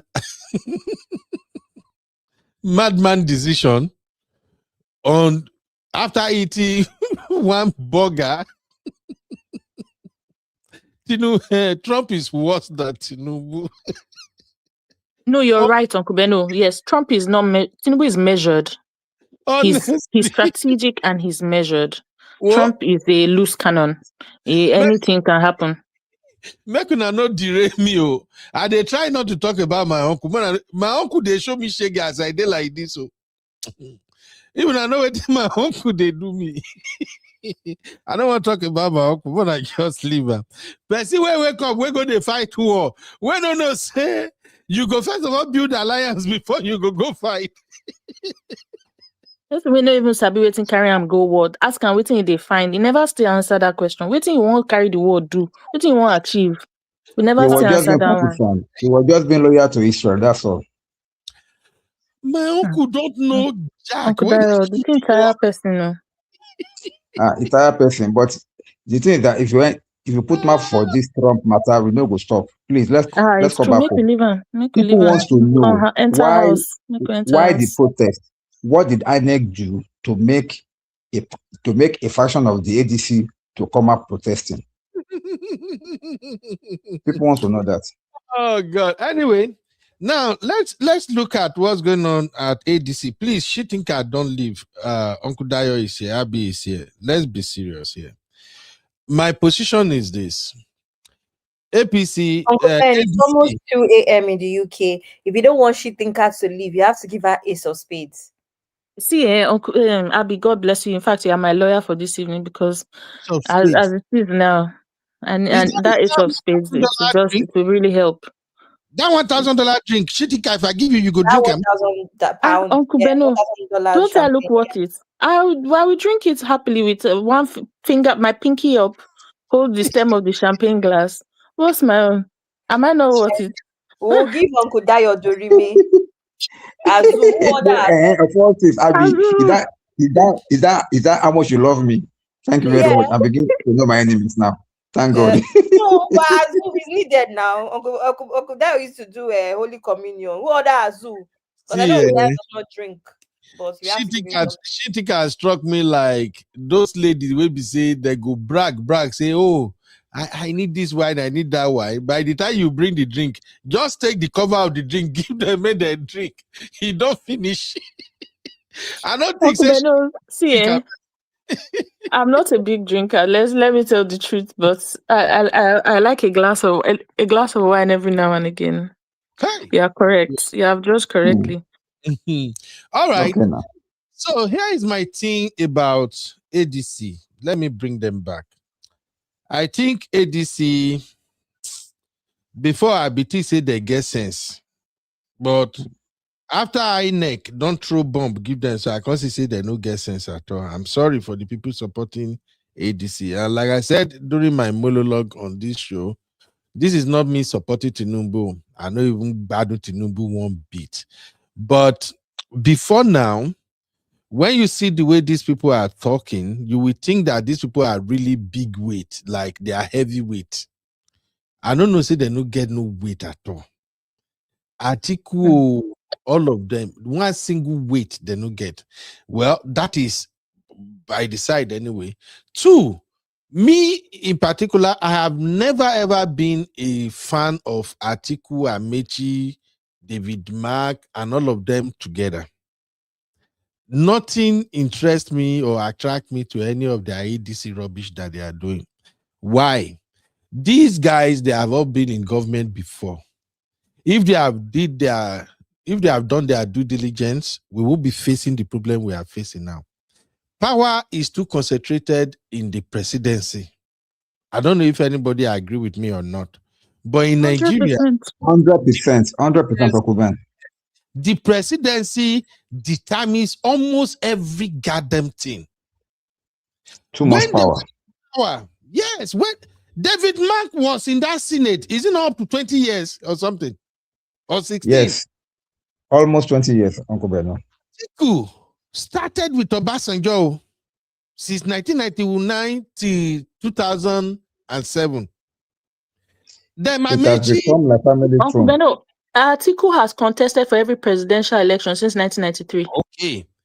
Okay. So here is my argument. All of these folks, if they have done the right thing, they will not be on the street today. Wakaing. Make I begin copy shitting can now. Wakaing. They won't be doing that. It's because they failed. Because you know why? When they were in PDP, they thought they are going to be in power forever. So the Constitution, we've discussed the Constitution severally, that 1999 Constitution is a big problem in Nigeria. Then they don't fix that Constitution. You know why? Because it favors them. All the loopholes and every other thing, both in our National Assembly or the power sharing and everything, these guys are supposed to fix it, but they don't fix it because it favors them at that time. Now, see how life works. How many years later now? That trap, that advantage when they say they get when they did for power. Now power don't come up for their hand now. It don't do for their enemy hand. Their enemy is now using it against them. That is 1 point from me. 2, I have problem with this particular protest. Why? These folks went to hijack ADC. That was the point I was making earlier on. They went ADC, not be that from ADC, in case for people who don't know. People who don't follow Nigeria politics. Or could I am I lying?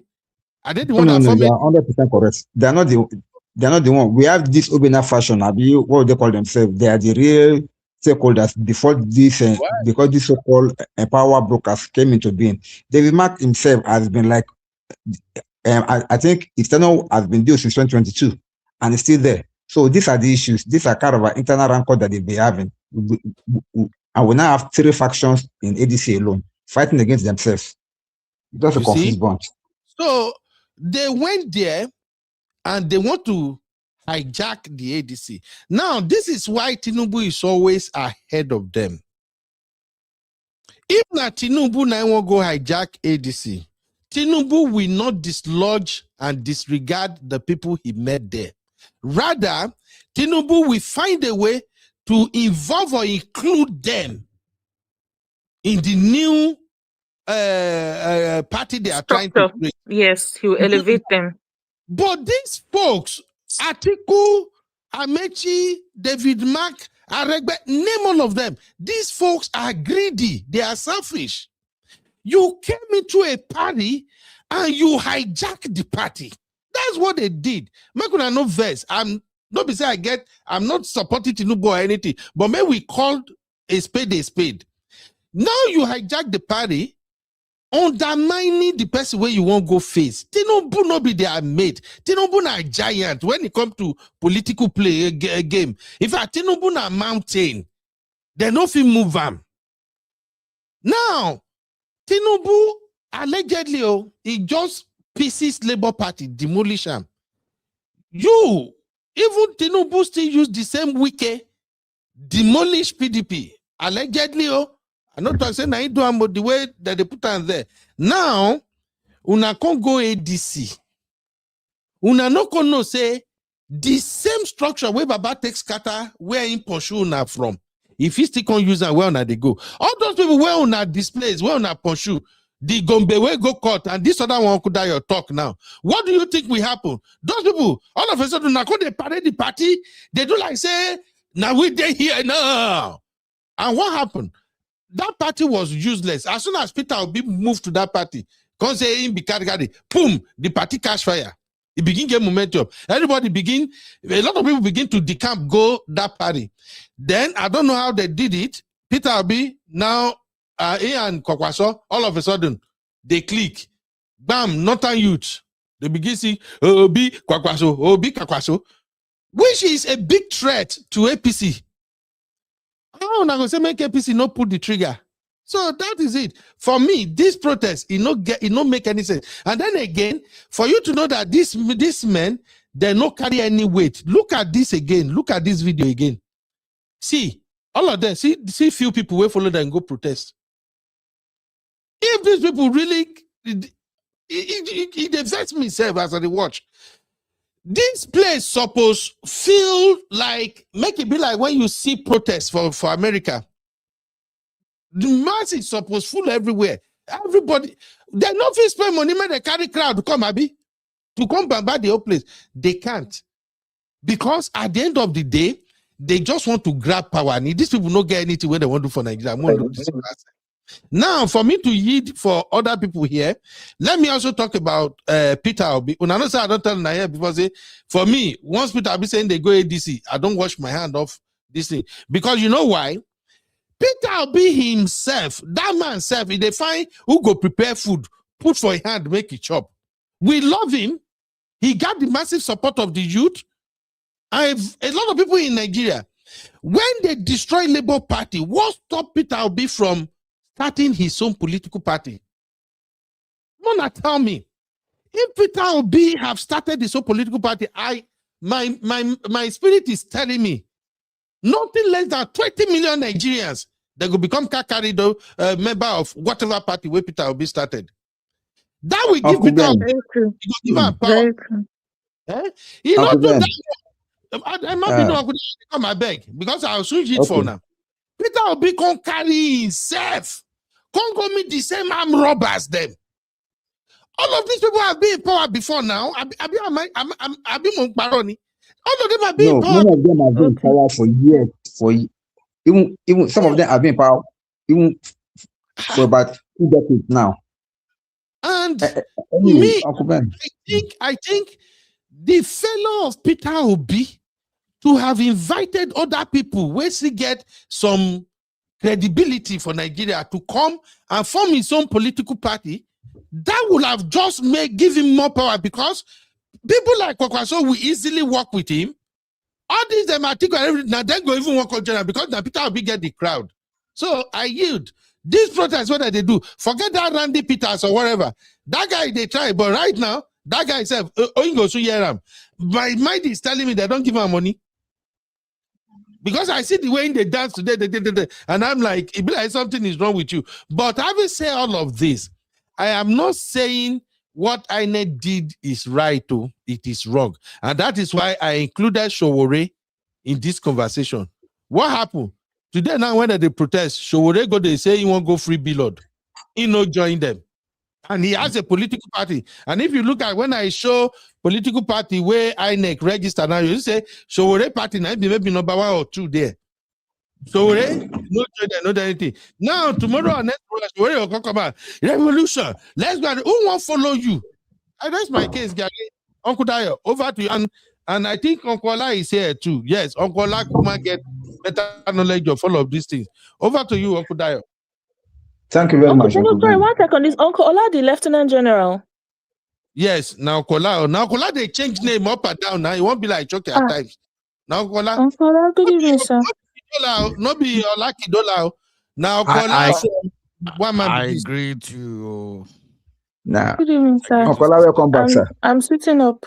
I agree to, sir. I agree to. Now, the thing is this, Uncle Beno, 2 things. First off, let me take off from where you stopped. The issue of Peter Obi having his own political party. I think if somebody like Sowore could come up and form his own political party, Peter Obi would have been able to do it much, much easier. He should have done it the moment he lost out in 2023 elections, and it was obvious that things didn't go his way. Even before that time, he could have done it, and he could have been able to stand up. By now, his political parties would have been all over the country with their branches and all. Then people will have taken it much more seriously. But do you know why Peter Obi could never do that, sir? Why? Thank you. For you to be able to start up a political party, you must be ready to spend money. It involves money. Remember, I told you, I was in the executive of Labour Party earlier on for the past 10 to 20 years ago. I've been there. But what happened is this, Uncle Bernard, between me and you, we realized then that even finance to run our shows on local government level, we are not having it. It is we, the members, that were contributing our own money to do most of the programs that we're doing in the background, because they don't have financiers. In Labour Party, then we don't have financiers at all. This was even before the advent of all this Peter Obi and Co. This was when Labour Party was still Labour Party. No money, because we had only one governor then, Mimiko. And Mimiko alone cannot sponsor the party that is on the national level. It just to show you how much money is involved in running a political party in Nigeria.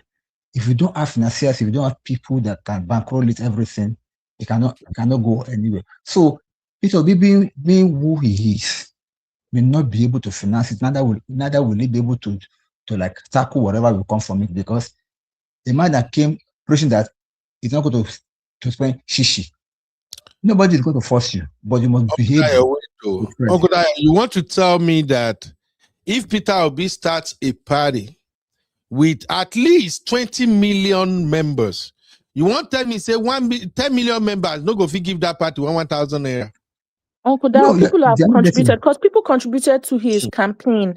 I know people in diaspora who are sending money. I sent, just whatever we could to contribute to the campaign. Campaigns is different too from forming a political party. But I see your point. I'm just saying that I think people would have supported.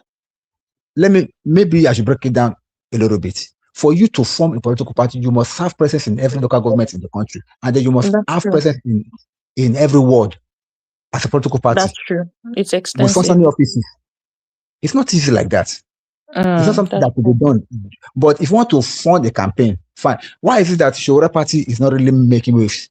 It's because how many states are they in? They've been out there now for more than 10 years or so. But how many states are they in now? Because they don't have the way without to be able to make it. That's number one. Number two is that when he now moved from Labour Party, the best thing he could have done is to solicit for partnership and then start a political party, so that he can be able to stand on his own, and people will surely gravitate towards him because people like him. He didn't do that. Uncle Ben, no party can take Peter Obi in Nigeria as of today. He has tried PDP, it didn't work out. He tried Labour Party, it didn't work out. Which other party will he try? Can I agree with you and say, sorry, go on, Uncle Ben. No, verse, Shitika. I just want Okay. pushback. Go ahead, Mama. I was just going to say that I think there are three things. The first thing is I completely agree with Uncle Dio's second point in the sense that, to add to it, I think Peter Obi aligned himself with some of the wrong people after his 2023 loss. Example, El Rufai. Now, his alliance with El Rufai was such a slap in the face of especially his middle belt supporters. And Tinubu now he made great effort to promote the middle belt and to acknowledge the middle belt and identity that had been politically overlooked for the last God knows how long. So that was a huge blow to Peter Obi's, whatever his strategy was going to be. The other thing was Peter Obi he didn't quite articulate his strategy after 2023. He was going around the North and setting up a lot of social welfare projects, which was admirable, but it was not enough. It was not politically strategic in the sense that it did not have any weight towards 2027. Now, it was endearing him to the North, but politically, what is the goal? Another thing is that Tinubu is going to have, whatever he does in 2027, is going to be a huge problem for him in the North, because even the core North are not on board with Tinubu, not only the middle belt. The core North Tinubu is going to have big problems in the core North. Whoever is going to run against him in 2027 is going to have huge problems. But now, on to ADC and the problems with ADC. Like you said, they didn't choose strategically in terms of respecting the structure that was already existing. Before all these, I don't want to call them megalomaniacs, but big characters, let me call it, big characters came on board. Now, these characters, each of them came with their own majestic egos, where it was interesting to see them make a pledge that they would all support whoever would be chosen as the flag bearer. But it's also difficult to see how they're going to come about the choice of one flag bearer that is also not going to be the consummation of all their egos in one. Because now Kwankwaso has joined ADC. He's coming with his, tigers from Kano. A huge population and all of that. But how is that going to factor nationally? So what really is ADC's strategy, not only political, but communications wise? Because right now they're like a behemoth, like too large to be strategic. When it's like a whale and you beach the whale. So you bring it from the water onto the beach and it cannot move. It doesn't really know what its purpose is, and it can't communicate its purpose effectively.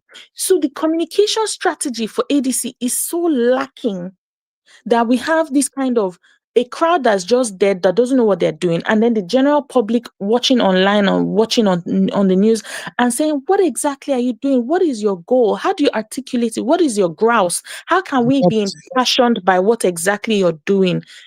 It's just a cluster nonsense and it's sad because they can sit down if they can put their egos aside, and it's not so much about the ambition to be president, but the betterment of Nigeria. And they can sit down and push the top figures to the back and say, let's push the small figures to the front and let's empower them to get Nigeria going. If their goal is really Nigeria, this whole cluster nonsense that they're doing will not feature. They'll be more about the country than themselves, and that's not what they're doing, and it's irritating. Exactly. Unfortunately. Okay, after Uncle Dio, Uncle Olagu, come in, please. But Uncle Dio, say what you want to say, sir. Yeah, unfortunately, that strategy that you're talking about, that strategy doesn't win elections. Because if you are saying that they should put the small people forward and back them up for them to win, nobody will recognize them. See, Nigerian politics has been so bastardized that people like popular figures. Okay, and they want what I mean, like a small them. person is Peter being relatively speaking, ego-wise, is a small person compared to like the articles of that camp, the articles and even the Kwankwasos. Sorry. Yes, can I be honest with you? If you remember, in the last, was it the last or the previous one in 1999 that they did, people like Mogalu, about three of them that that came out under their own political parties. These are fresh men, these are fresh, intelligent people, and these are people that will have made impact in the country. Nigeria did not even reference them. Now, coming to Peter Obi's peculiar problem is that he has not gotten his own tactics right from day one. He has been reacting. Instead of taking initiative, he has always been reacting to the situation around him. That's why it doesn't strike people with the posture of somebody that can really strategize, as you have rightly pointed out. And now, where he is now, even at this ADC, him and Kwankwaso, what are the chances of winning the ticket in that party? I can tell you, it's less than 20. Do you know why? Because there are 3 factions now. The very new faction that just came up now, they are the ones that are loyal to the former presidential candidate of ADC. They say that they are the background owners of this party, that they've been there long before these people now came to join to come and hijack their party from them. So they are having that fight now. The former presidential candidate for ADC in the last election, they are the one backing him up now. So they are there. The vice chairman of David Mark, that is now running wide, attacking David Mark group also. They are there. And then Atiku and Co, they are now following David Mark. Can you see the internal struggle that is still going on inside that party alone? And they are still saying that they want to contest with the party that is standing like ADC, like APC. Come on. What are the chances? None. All right, thank you, Uncle Dayo. No, make I quickly bring Uncle Ola in. Please, ladies and gentlemen, when it comes to politics, I usually sit back to listen to Uncle Ola, Baba, One Man, Uncle Simba. There are many of them at One Man Show that these brothers, uncles, they are very, very knowledgeable when it comes to politics, okay? Even though everybody get inside when they wait for, but for me, I like to make I just thief some knowledge from them. So, Uncle Ola, I need you to help us address this issue, sir, from your own standpoint. Let's forget, maybe we are even telling towards any political party or not. What do you think is going on with this ADC? And this their protest, does it make any sense? What do you think is the way forward, sir? Yeah, thank you. But this one, you don't hype me past my status. Waiting we go can do now. I know hype you, Uncle Ola. I don't listen to you know me today now, so I know I know what's up. You know, in our group we have lawyers who normally look at it from the point of the legal situation and all those stuff. So the thing in a simple the way I decompose what is happening is you see ADC, there are 2 things to them. They want to hijack power, and they want to, by all means, help hype out to rubbish the image of the current government. So those are the way I'm looking at the situation. Now, assuming that INEC actually delisted you, for example, what were you supposed to do? Protest? So if you have some kind of court judgment, so now protest is what you want to use to overrule court judgments. We say we're in democracy. Already we know the group of nonchalant people and some kind of destroyer that we are dealing with. So, okay, let's look at the situation. Now, the thing is now, the interpretation is between status quo. Okay, well, what is this status quo? That is what is creating problem. Okay, so the status quo means that when the guy, I don't even know what that guy called his name, that is claiming that he is the rightful successor. You understand? When he was to resign, I think one guy, what's the name of that guy? Is it not few or waiting is the name of that guy self? That was supposed to be the successor. Is it that Nafiu Balabi, whatever? Now, when they appointed David Mark, there are different things that we want to know whether it favors David Mark. If it was true, I don't know. I've not gone through the constitution of ADC fully. That you need to be a member for 2 years before you can get to that before you can get to that level, right? Is any of them up to 2 years? I don't know. It's left for the court to determine. Now, court make a judgment, right? So, and the judgment is being misinterpreted. If the judgment is being misinterpreted, what are you supposed to do? Because these people, they are powerful people. They are not just one kind of street boys that anybody can just say, okay, who you be? You understand? They could as well gone back to that court, sponsor the lawyers to say, okay, the court should interpret. You understand? They should have asked for the gazette, the gazette of that judgment for court to interpret and implement accordingly. But what did they do? They go out for the image more slinging, like, slandering. You understand? Just for them to make sure that they achieve their purpose and whip up public sentiment. So that's all I think they are doing. Since when has protest become the means of nullifying court judgment? You understand? It's actually embarrassing. These guys, they are not putting their house in order. These guys, they are not actually out to win election. They will be happy to hijack power. Or try, if they can't hijack power, try as much as possible to bring the country down. Because, okay, let's look at this thing.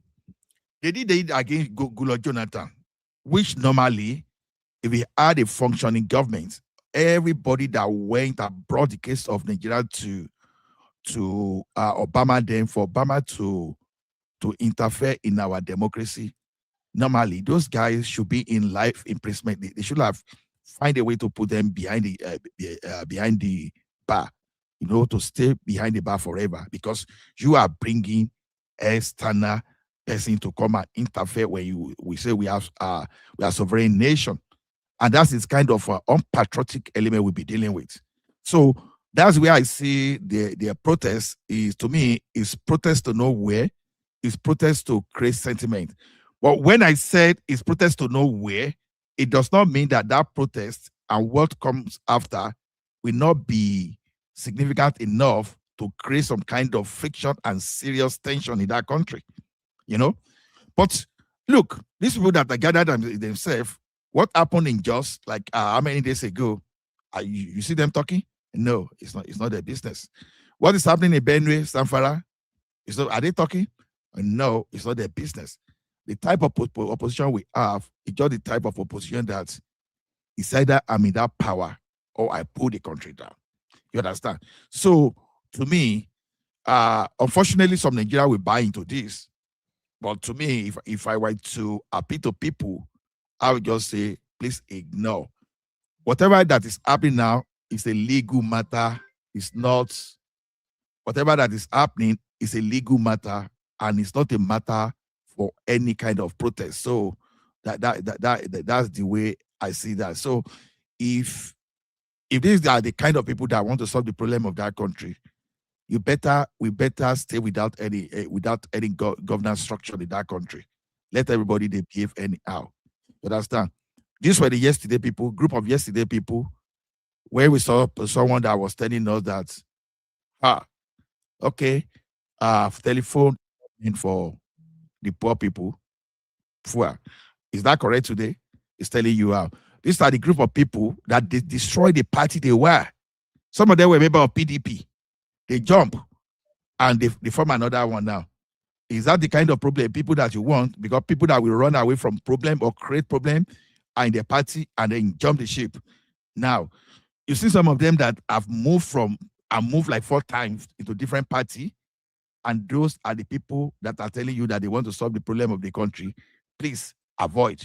So, to me, this protest is very, very unnecessary. It's just like what I call subtle blackmail to create some kind of a bad publicity and to draw to win some innocent people that do not really understand their type of tactics, So it's unfortunate. You see them. I hope Aisha Yesufu didn't attend this type of protest. Hopefully, You know, Aisha Yesufu is one of those people I go to easily. In 2015, Tinubu is my father. Bim, bim, bim, bim. Supported Buhari. Buhari dragged the country down. Boo, boo, boo, boo. 2023, Buhari, Tinubu is a drug dealer. Is he legitimate? Head of a government? All those stories. So when you look at those people, what problem are they solving? They are doing all these things. What alternatives are they bringing forward to counter the current government? You won't see. All that way, oh, Tinubu is a drug dealer. Oh, we shall see. Oh, a being power. You know, when the like of Amechi is telling you that they being power, what does that tell you? You are mocking the poor. You are mocking those people that are suffering. And these are the gang of crook, the gang of political thug, the gang of political robbers. Those people that are supposed to be behind the backs.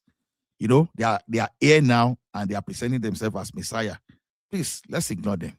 That's just my of this. Uncle Ola, now in their defense, I may like to ask this. Do you think the INEC has the authority to remove a party chairman and secretary?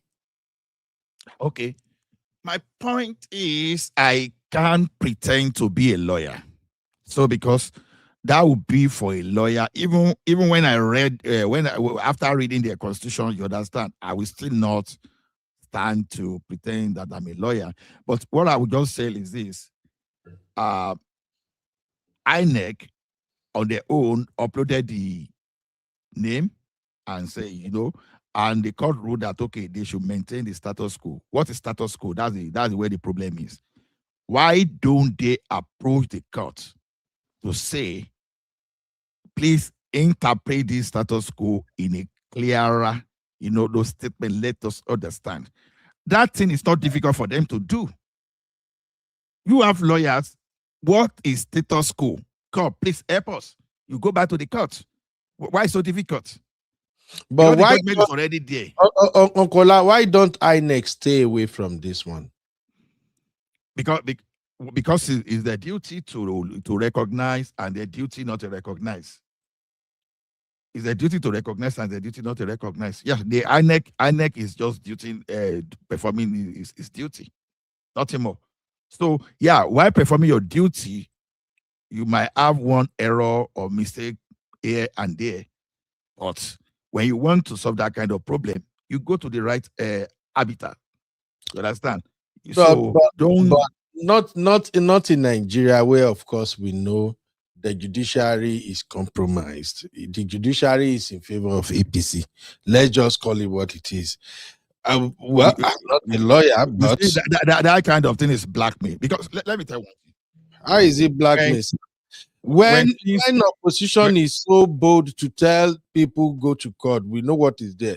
It's not blackmail, sir. For the first time in the history of Nigeria, sir, Uncle Ola, Wike, who is supporting APC while claiming to be PDP, is building houses for judges. Sir, how do we marry those two, sir? Well, like I said, you understand. No, why I may not totally agree with what Wike is doing to you understand. At least judiciary is the third arm of the government, which normally they should have their own funding, they should have their own, they should release their own allocation. Exactly. For them to do the right thing. So that's what I can say there. But on this matter, what ADC is doing. Unfortunately, some Nigeria will buy into it. Court made a judgment. You don't solve court judgment by protest.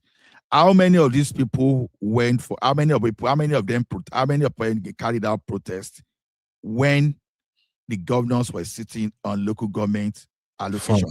Even when the court made judgment, how many of them went out to say, okay, court made judgment, so that the third arm of the third level of the government should function properly? None. You know, they were acting like they didn't know anything. You understand? Until they allowed the presidency to enforce everything, which ordinarily should not be. when court make a judgment as leaders, you were supposed, the best thing for the government is to start recognizing. They didn't, because they still wanted to be enjoying all those stuff. But all of a sudden, when they need to hijack power for selfish reason, not for to resolve people's problem, all of a sudden they are on the street. And unfortunately, maybe a rented crowd, and those people that believe that maybe if ADC just go into power, they are going to benefit. They join them. So it is unfortunate that in this game, whether they win or they lose, the common people that they are having a kind of positive false hopes and some kind of toxic positivity, they are the one at the end of the day that suffer all this type of problem. So to me, head or tail, if I were to conclude, ADC, they are just blackmailer. Whatever they are doing, this guy, they want to bring the country down. That's the approach they are dealing with.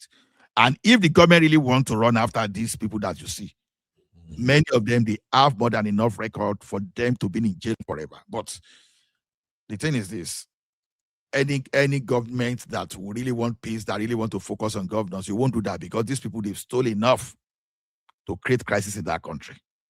Okay, So, Ola, I think you are being biased there, because if we want to talk about if we have to talk about somebody who is really destroying Nigeria, I will point to the government of the day. The government of the day. There are too many lapses. The government of the day. What do you expect? Life is tough for people already right now, and the government don't care. People are dying. The government don't care. So all these folks, I don't think they are the main problem. The only thing is that I think the government has created an environment for these folks to further convince the people that Tinubu and his people are demons. That's just what I think they do. So far, so good. For me, like I said in my rhetorics, if we remove Peter Obi here, and maybe Kwakwaso, because I don't see anything, I have not found anything on Kwakwaso. The rest of them, nothing. I can agree with you that the rest of them, they are doing all this for their selfish interest, because they've all been there. They don't do nothing. But that does not exonerate Tinubu's government. The Tinubu government make it worse. It make things worse. It make things terrible. And I feel so sorry that even after the election, whoever win, which may I'm sure Tinubu will be the one to win, by 2031, at that time, a lot of people go cry, because the way APC government is moving, they are destroying democracy, in my opinion. There are ways to go about fixing a country and also winning election without not making it obvious that we have the money, we are going to get it. So that's just my thing, Uncle. I won't say these people are the one who want to destroy the country. The government of the day are the one who is actually destroying the country, in my own opinion. When the masses cannot point to what exactly or how you make their life better. And we know Nigeria is a country where hunger and access to money dictate so many things in Nigeria. Now people are hungrier than before. No money, light, no even the country is getting worse. So sad to me. Is the government of the day to blame. I won't blame these folks. Let me tell you something, Uncle Beno. Yes, sir. You are saying, the current government is the one destroying the country. I'm not being fair, because a person like me, even as small, I benefited from UPN policy. Now, those days, whenever I was listening to the elders around me, because now, you understand, when all those elders were discussing politics, I paid attention even to that more than necessary.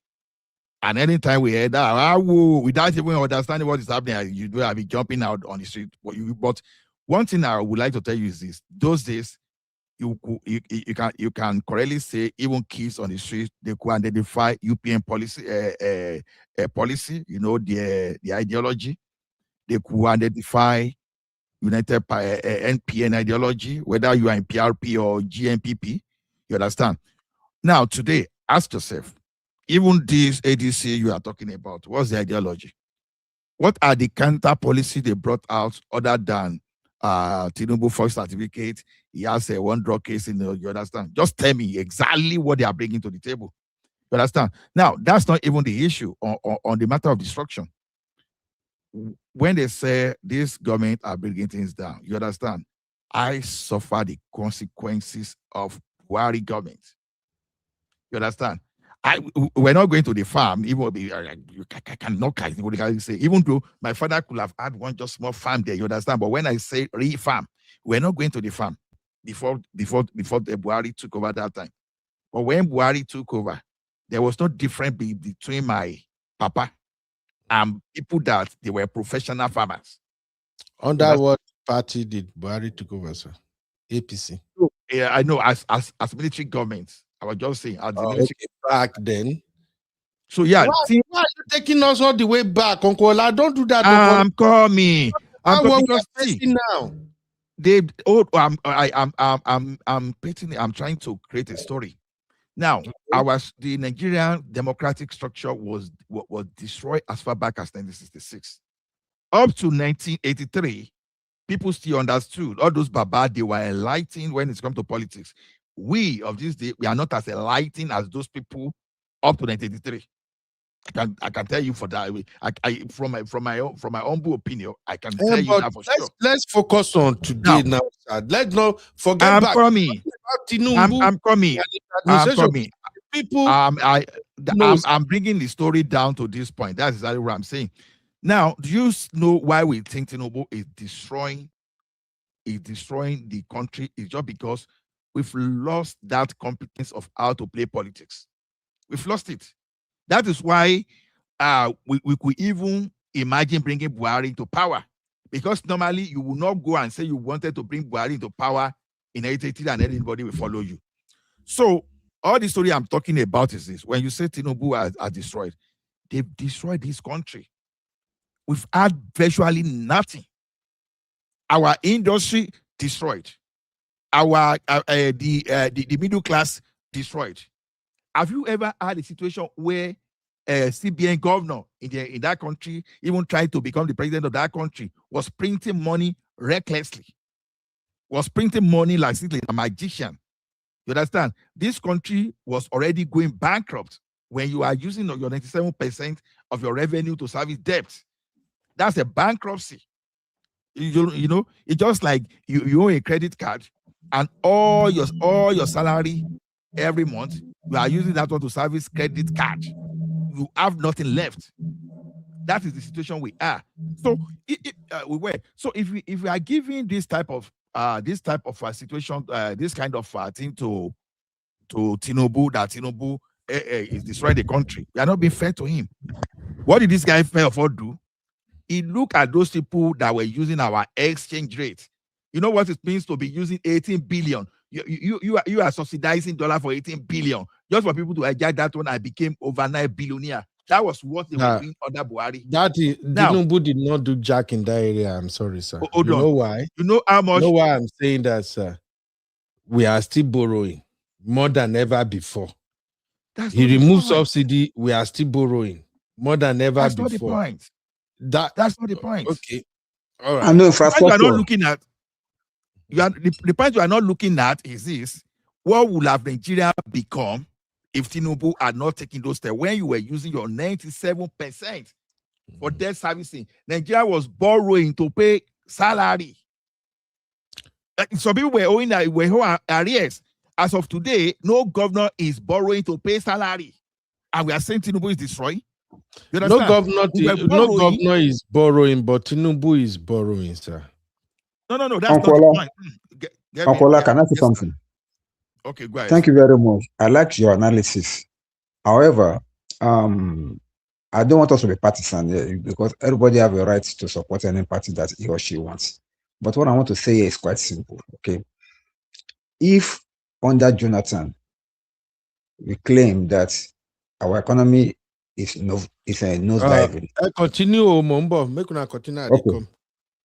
If under Jonathan we claim that our economy is nosediving, and Buhari took over after Jonathan, and instead of the economy to even improve, it even got worse. And this same person that like nominated Buhari to be there and gave him all the support for him to become president, he himself now came into power, which is our president now, President Bola Ahmed Tinubu. And we're supposed to see a remarkable increase in some aspects of our economy, because he's an economist. He's an accountant by profession, and we know his pedigree in that area. So Nigerians were hopeful. But me and you, we know very well that things have even gotten worse than before. And the reason is not because there's no policy. There have always been policies upon policies. But the implementation of those policies is what is at fault here. Whenever they come up with their brilliant policies, by the time it's time for them to now implement it, we see lapses here and there. That's why we are still like one step forward, 20 steps backward. One step forward, 20 steps backward. We see something positive coming up, and before we know it, it will nosedive again. Because why? People that are at the point of executing these policies or making it to become a reality, so that Nigerians can eat the fruit of democracy as normally claims, they are corrupt. This is not on Tinubu.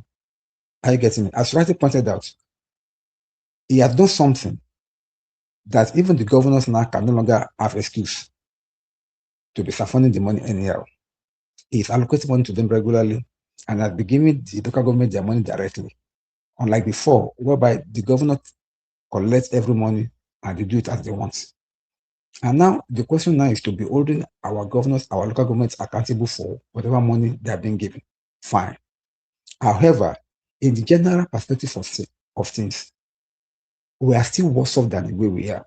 Now, initially, people were saying that before it can get better, it must get worse first. Fine, Nigerians agree with that. It has gotten worse, but it has not been able to get even any better after waiting for so long. Now, we have waited for more than 2 years. Now we're in the third year, running out to the fourth year.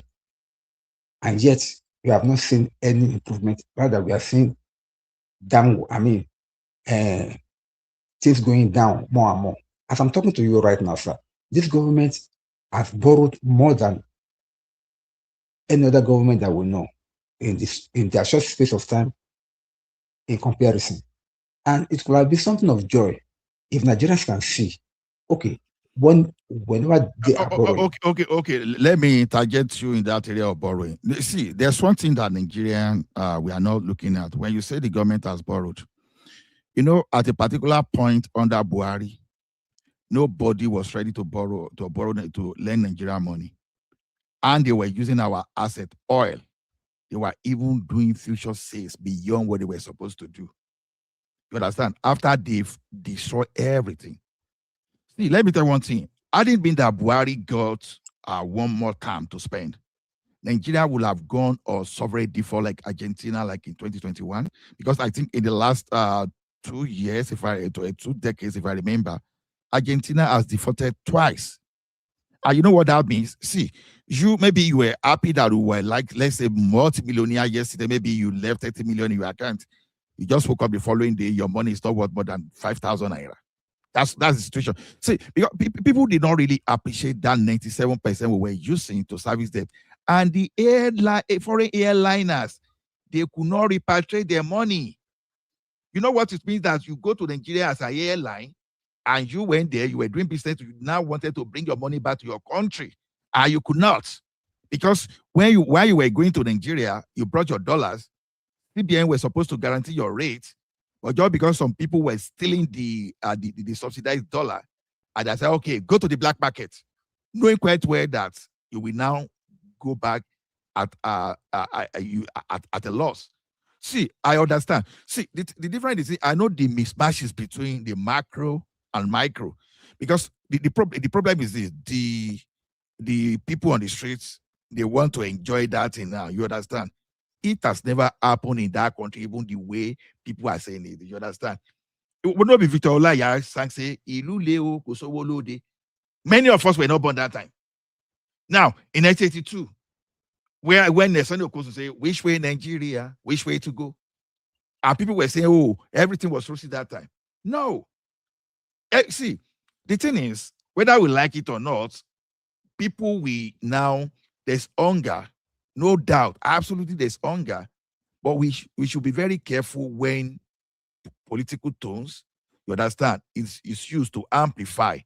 And those people using that political phone to amplify, not because they love the masses, just because they are weaponizing people calamity for their own profit. You understand? We should be very careful when it comes to that. Okay, look at what we are talking about now. Now, are you aware of what they call in that country? Because this, I think this government is not doing enough when it comes to their PR. It makes people not to know anything. Now, let me tell you one thing. When you say NEF fund, for example, people say, "Oh, NEF fund." Let me tell you one thing. I've explained that NEF fund. I don't even know how to explain it again. If 1 million people, as you understand, access NEF fund, you don't look at that 1 million people. No, Uncle Ben, please let him land. I want him to finish before I will say my own, please. Let him land. Now, Uncle when you look at that Go NEF on, fund, Okola. when you look at that NEF fund now, you understand. When you understand, so far they've disbursed like I think about over 200 billion to like 1 point, like about 1 point. They say 1.1, just about 1.2 million students, right, across 270 institutions thereabout. Now, this is the money that under Buhari or other previous governments, this money will have been eaten by someone. People that access this NEF fund, they are there online. They are there online. Now, you are not looking at 1 million lilo. You look at the entire family. You understand? Even let's even say that, okay, they are coming from a family of 3, just a mother and a father and 1 student. You understand? That's like equivalent of saying you are impacting at least 3 billion lives with that. Okay, that's one thing. Are you aware of this 3 million technical talent, or this is they saying, you understand, where they are conducting digital training that is being powdered like I think Google and Huawei? Do you know how many youths that has been trained under this particular program? You understand? So what about other infrastructure that are going on? I know people berate like Lagos, Calabar, Coastal Highway. Go and read what the people talk about Tommy Land Bridge. When even there are some media that say, "Oh, White Elephant Project," they ran negative PR against Tommy Land Bridge. Please remove. Assuming there was no Tommy Land Bridge, look at what Lagos will have been today. So we are talking of Lagos Calabar Expressway today. It's not a joke. Do you know do you know the number of iron benders that are working there? Do you know the kind of tonnage of concrete and cement, the people that are supplying sharp sand, all those stuff? So go to Badagry. You understand? Uncle, Railway expansion. Uncle, please, just a second, please. Every project that you have mentioned, every one of them that you are saying this government has done, you and I know that it is just an avenue for them to siphon funds. The amount of money budgeted for this Lagos Calabar Coastal Highway, a similar project, even longer than our own, that was built in another country, cost about, let's say, 20% of what our own is costing. And that one was even much distance than our own. See, Sorry for this interjection. Hold on, sir. Are you an engineer? No, I just want. Are you an engineer? Hold on, sir. Please. Hold on, sir. Please. I want you to understand something, sir. See, this government specializes in one thing. When they came into power initially, they said if they remove the subsidy, if they will use the money to build infrastructures. They remove subsidy the money becomes voicemail. Up to today, no infrastructure. Up to today, Nigerian hospitals are dilapidated. I'm in Nigeria as I'm talking to you now, sir, and I know how much I pay on medical bills in private hospital. Our doctors are going on strike, so all our doctors have nearly japa finished. Thank God that Nigerians are blessed with resources. Come to Nigeria, sir. I pray you don't fall sick. Go to General Hospital and see what we have there. I have a government that is working. Do you know the budget that they give to the health sector? We are talking about infrastructure now because you started from there. How much do they give for the infrastructures? How much do they budgeted? That's number one. Number two, no money, no money. We are crying that Nigeria does not have money to sustain itself. This government, the first thing that they did was to buy Jeep for all the senators, millions of naira. Where did the money come from? And before you know it, next thing, they were buying yachts for the president. Where does money come from? Fine. Next thing, they bought a new private jet for the presidency. Meanwhile, this same government cannot do projects that will save lives of a common Nigeria. The last time I was struggling on the same platform with Uncle Beno and Co. when Anthony Joshua and his friend had accident on the road. And there were no medical ambulance anywhere near. And you say this is a working country? Nigeria never happened to any one of us. We are talking about project. Please don't even mention this government because they've done nothing. Everything that they have done is just an avenue for them to save money. Look at the budget that they are budgeting for all this, and look at how much they are making from it first. Then you realize that we are not going anywhere. Now they float the naira with the dollar. Abi, naira is not being floated. Fine. But do you know the difference that they could have saved, the money that they have made, instead of them to be subsidizing the dollars for us? That difference supposed to come back to the so-called government. What have they done with the money? We didn't see it again. It has been shared between them. The worst part of it is that we just hear every time they are budgeting this for security, Every state governor has a security vote. The federal government too, they have their own. And yet, many villages have been abandoned. IDPs are increasing on a daily basis. Buying continues every day. And government is not doing anything positive towards it. The last time that Americans just came and they bombed some places in Sokoto, somehow, they've done their politics again. For the first 1 month or so, or some few weeks, the bandits stopped. But now they have now come back more bolder than ever before. They are buying people to the point that they are saying that they are coming to the community of so date. And they came and they bought people and nothing happened. And nobody has been brought to book. For crying out loud, Tinubu is the number one security officer of this country. What is he doing? As a president, what is he doing? As number one security officer for your country, you're supposed to take up the mantle and deal with this situation critically. Can I respond to some of your thing now? So no, let me make started by like trying to like whitewash what they are doing as if they are doing something. That's why I came at you the same way you have come up, sir. No, that's good. No, that's good. You are coming at me because it offers chance to explain some things. Now, you will see that in my statement, I've never said people are not suffering. I just want you to mark that one properly. And I had the privilege of working in both the public sector and private sector in that country. You see the kind of stealing that I witnessed in my life, including in the private sector. I'm talking of a banking industry now when you have tens, if not hundreds of auditors. You understand? You see the level of fraud. Now look at the one guy now, they say they just caught her with the first bank now that by the time they will realize the guy has already stolen about 12 billion over time. You see what thing we call corruption today in Nigeria, you think it's only in the public space. This is not me endorsing corruption, but just telling you how difficult corruption, how difficult it is to fight, to stand still in that country.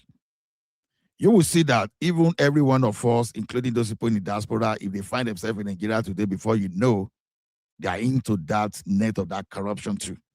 Well, because something you don't see as corruption, if you define it to, if they are well defined under the law, you understand? You see, it's what we send some people to jail for several years. That's it. So we can't be reducing everything to corruption. That's why I avoid it, because I know that the corruption is at the hell. In fact, Satan will be jealous if Satan found himself in Nigeria that, oh, you guys, you are ahead of me, you are worse than me when it comes to all this corruption. So I'm never even going to talk that there's no corruption in Nigeria. But the thing is this, the way we see things at times, you make reference to like how what the budget to road, what the budget to that.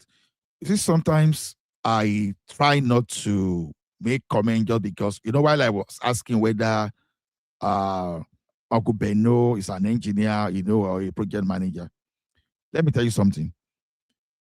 What we used to build a 2-story building in Mowe may not even be enough for foundation in Lekki.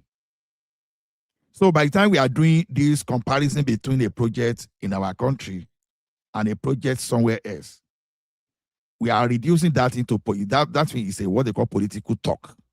People talk politically. I know how much per kilometer of road costs in Canada where I live. If I release some of those things in dollars, you will run. You understand? Because you have different bases of estimation.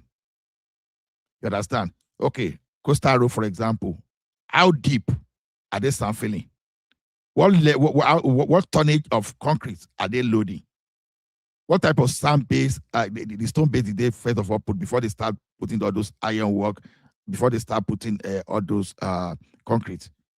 We don't have those bases. That's why that if you see the part of Lagos, it's far, far, far expensive than some other part of the country. That was when Rufai was asking, oh, what's the cost per kilometer? That's when even Omai may be corrupt, but he was talking professionally that time, because you don't just come and push one like that, because if you say, okay, it's going to cost this, you just say, okay, you just go to Akure. So the soil on Akure, how can you do this thing? But you are forgetting Lagos, where they did a lot of deep stand filling. They did a lot of piling. So it's not the basis for comparison. Then some of these projects that they are doing, people should be very careful. You just go and pay attention. This is not me saying there's no corruption.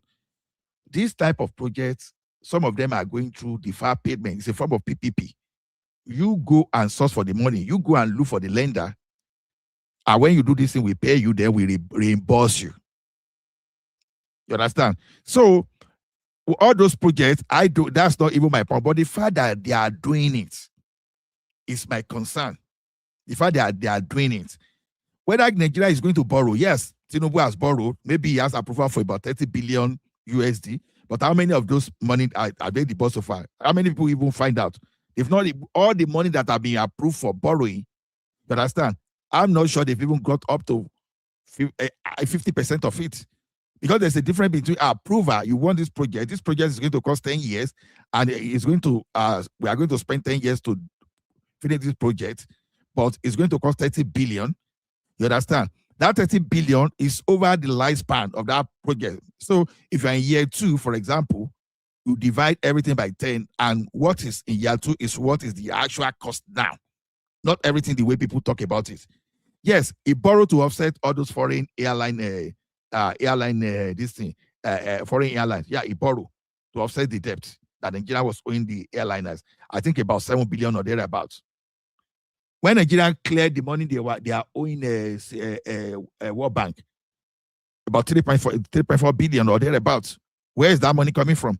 And the question people don't know is this. People don't ask questions. How much is Nigeria even making annually? There is a difference between the federation revenue and federal government revenue. That's what we should know. That's why I keep saying, hold your governors responsible. When you hear, oh, Nigeria is making 50 billion. Hold on there. How much of that 50 billion is actually going to the state government? Then how much will the federal government have remain in the treasury? how much is the recurrent expenditure, and see the budget, our military budget now in the past for about a year now. Our military budget has increased. They've increased the allowances to all those military guys fighting.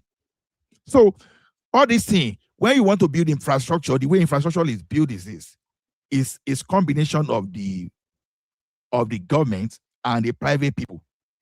Nigeria is so deficit in infrastructure to the extent that Nigeria need average of 100 to 150 billion for the next 10 years continuously. That's capital expenditure, not recurring to capital. You have to be investing between 100 billion and 150 billion in infrastructure to catch up to all those areas you are seeing. Okay, Attorney Joshua, these days, something should be, some people should be at those places. So people don't really understand the depth of the problem of that country. Look at our Lagos that we shout today. You understand? Lagos is a slum. A city in Canada has better project than the entire Lagos state. A city in Canada. I don't even want to start be talking of United States too. Maybe if I start talking of Atlanta now, for example, you understand? When as a city, you'll be shocked that, okay, I don't want to even to start talking of some university in America. That's their budget. You understand? Lagos state budget is not even close to some of those areas. So it's telling you how far Nigeria is behind. Nigeria is a country that should be making, for example, maybe revenue of over 300 billion in a year. How much are we making?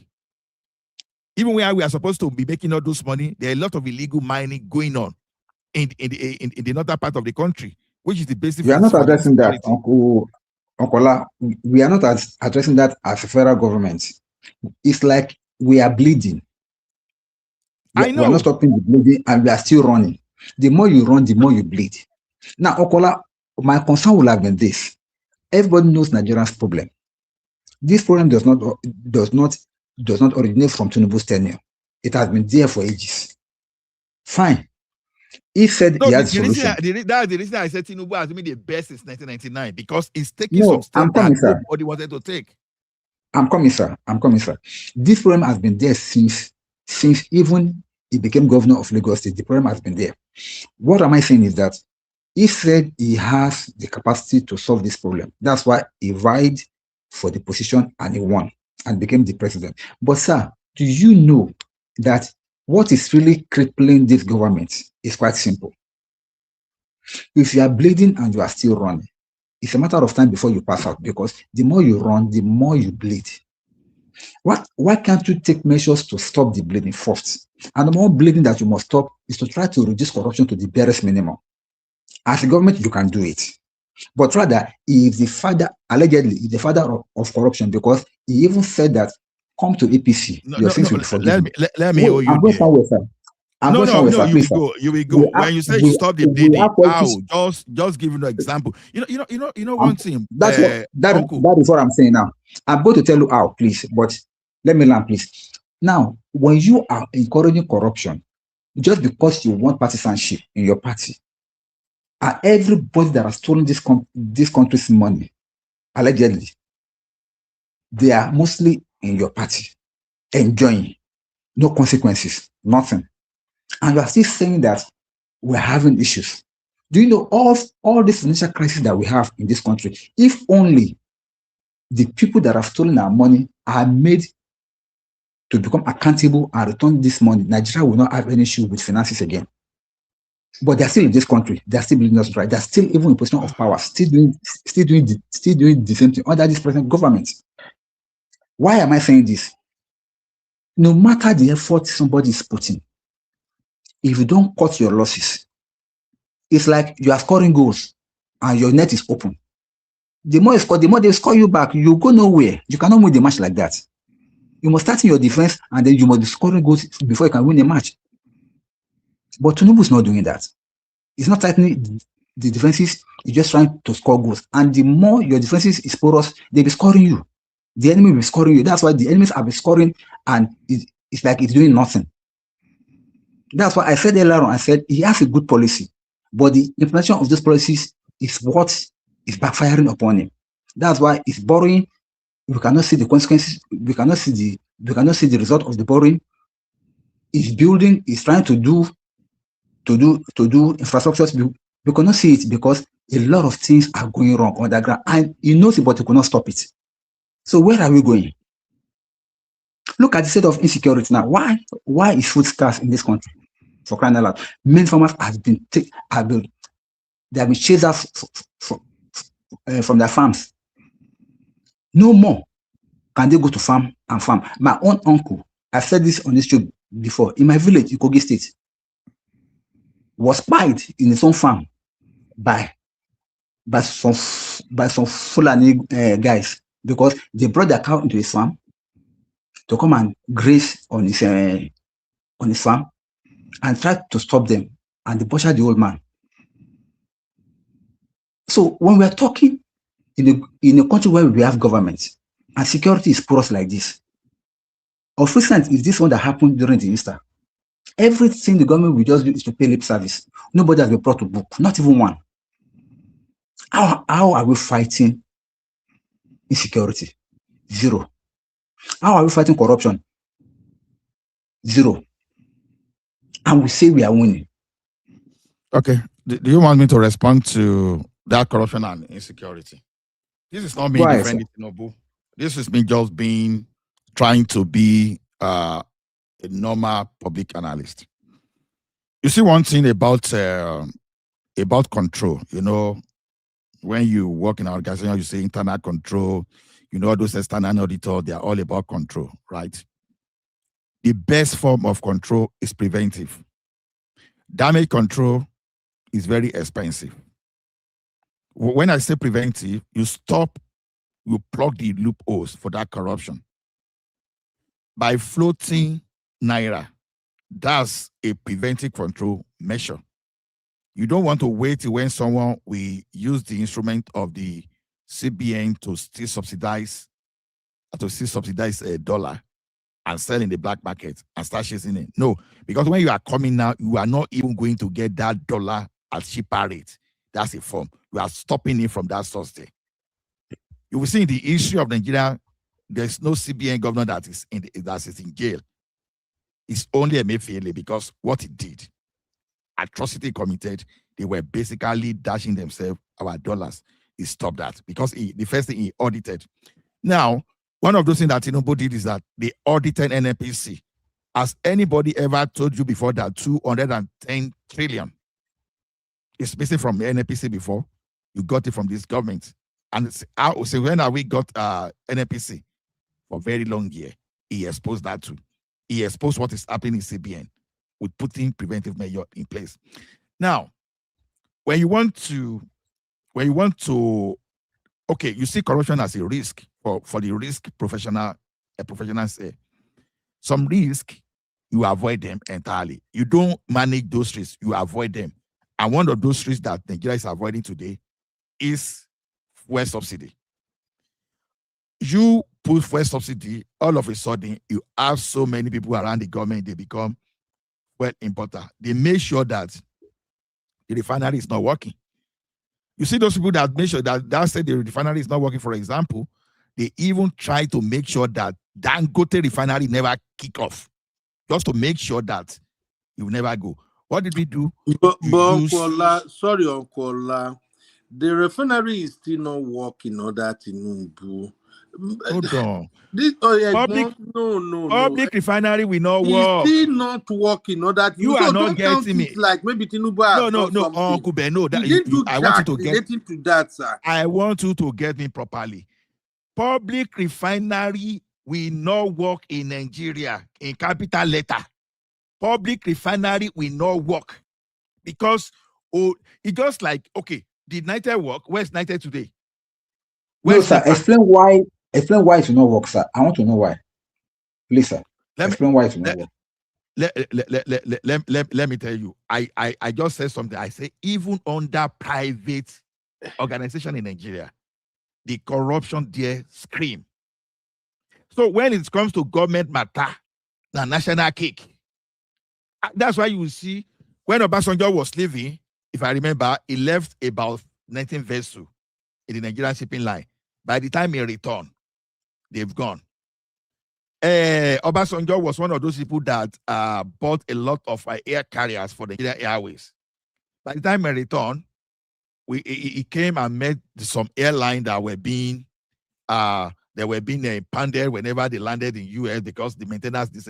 What did he do after he saw those debts? He liquidated Nigeria Airways immediately because Nigeria Railway, what happened by the time Obasanjo came to? Gone. Everything.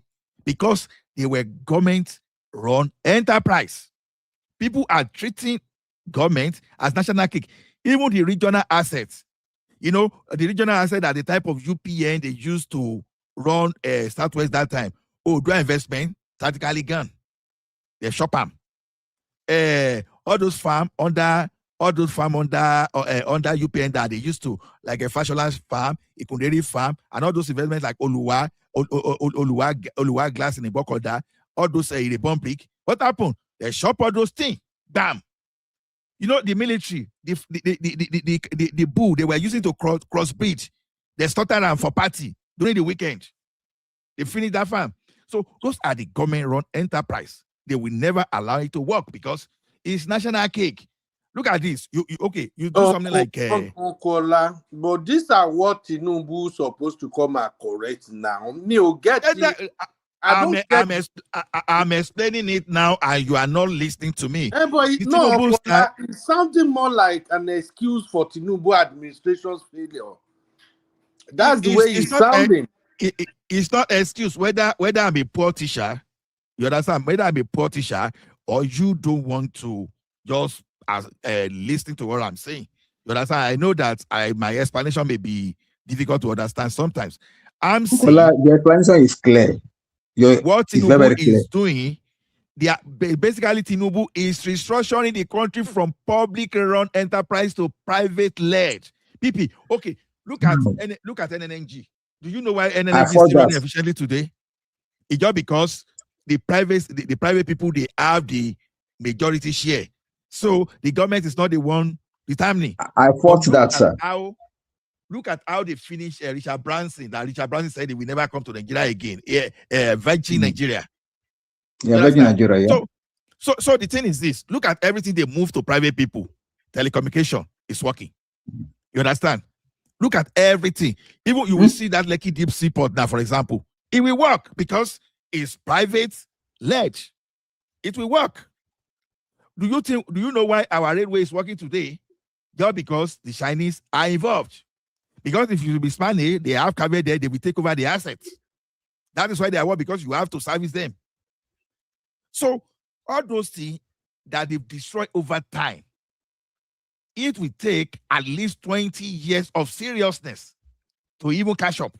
Talk less of even moving forward. And provided you invest regularly. I'm looking at this thing from the point of economics. Not now.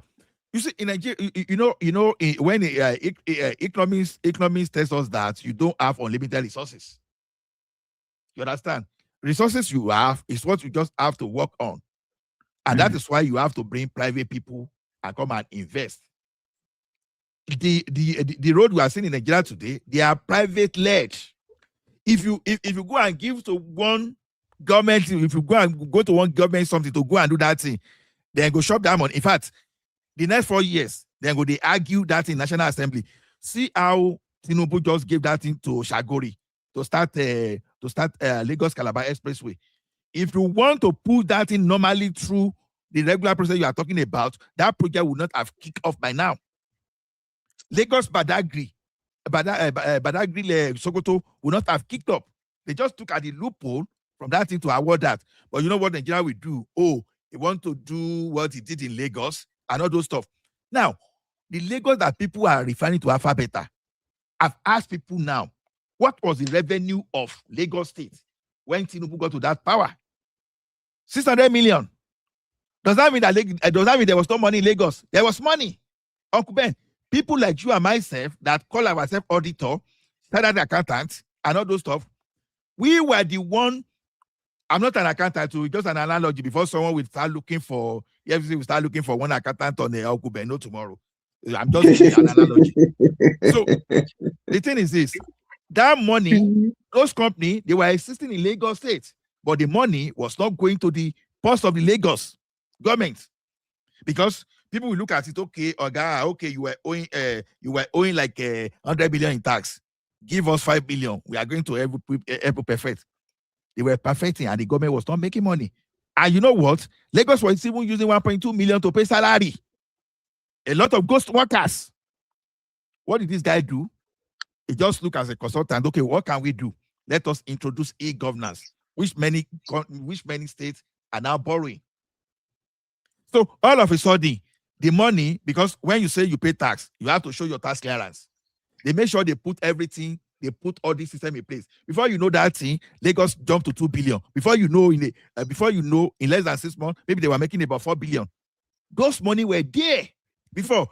Do you know what those people now, they started sponsoring? Oh, Tinubu is overtaxing. He was not overtaxing. It was the same tax there that some individuals were pocketing. Don't forget, I work in Nepal. I've told you the story of what happened in Nepal before to you. You understand? So there are so many thieves in that system. Okay. So, Akola, you want to say something? Okay, sir. We're going to need to begin to round up now. Time don't really go, but I'm enjoying the conversation. Uncle Dayo will go on, but for as soon as I go round up, I need to get to take on Sowore role today. Instead of participating in the protest in Abuja, he chose to go the fight saying one free billboard, which I think he's kind of running away in order to avoid being part of that protest. But Uncle Dayo, go, and then Uncle Dayo, Uncle will go, so we can round up there. Thank you, sir. Thank you very much, Uncle Beno. If you're talking about Sowore, I think we've talked about him on a show that we did maybe 2 days ago or so. Now, and I made mention of, if you really want to understand how Sowore is ruling, go and listen to Donaza. He dropped a video on this Sowore, which he titled Sowore 101. Sowore only wants to be in the news. He does not care how he's in the news. He just wants to be in the news. That's why he jumped on this BLOGS and VDM's matter, because nobody's minding him again, nobody is talking about him again, and these are the people that are trending. So for him to be in the news, he must always jump or attack somebody that is trending, so that people can start talking about him again. It's not being around. It's not because going to BLOGS to see BLOGS in the prison we give him much more credibility, but because he knows that him being around this protest may not really give him the kind of class that he wants. So he's trying to avoid it with the excuse of going to visit BLOGS. BLOGS is there in Kuje prison. He could have gone tomorrow or another time, but he went on the day that they were protesting just to avoid it, as rightly said. So to me, anything that will not give him clout, anything that will not make him to be in the news, he will not do it. But he will look pursue programs that he thinks are best known to him, that will give him clout. And this guy, as I said, is not a politician. He's an activist. And then he has been moving mad of late, not knowing which battle to fight, not knowing which path to take at a particular point in time. He's just stepping on toes, thinking that it's going to win favors here and there, but rather it's winning much more enemy. Coming for Alessoti, coming for Peter Obi, coming for people that are trending and all. He's just losing followership and losing popularity, because by so doing, and he does not have anything to say about them, just to criticize them for nothing, as if you just want to bring them down.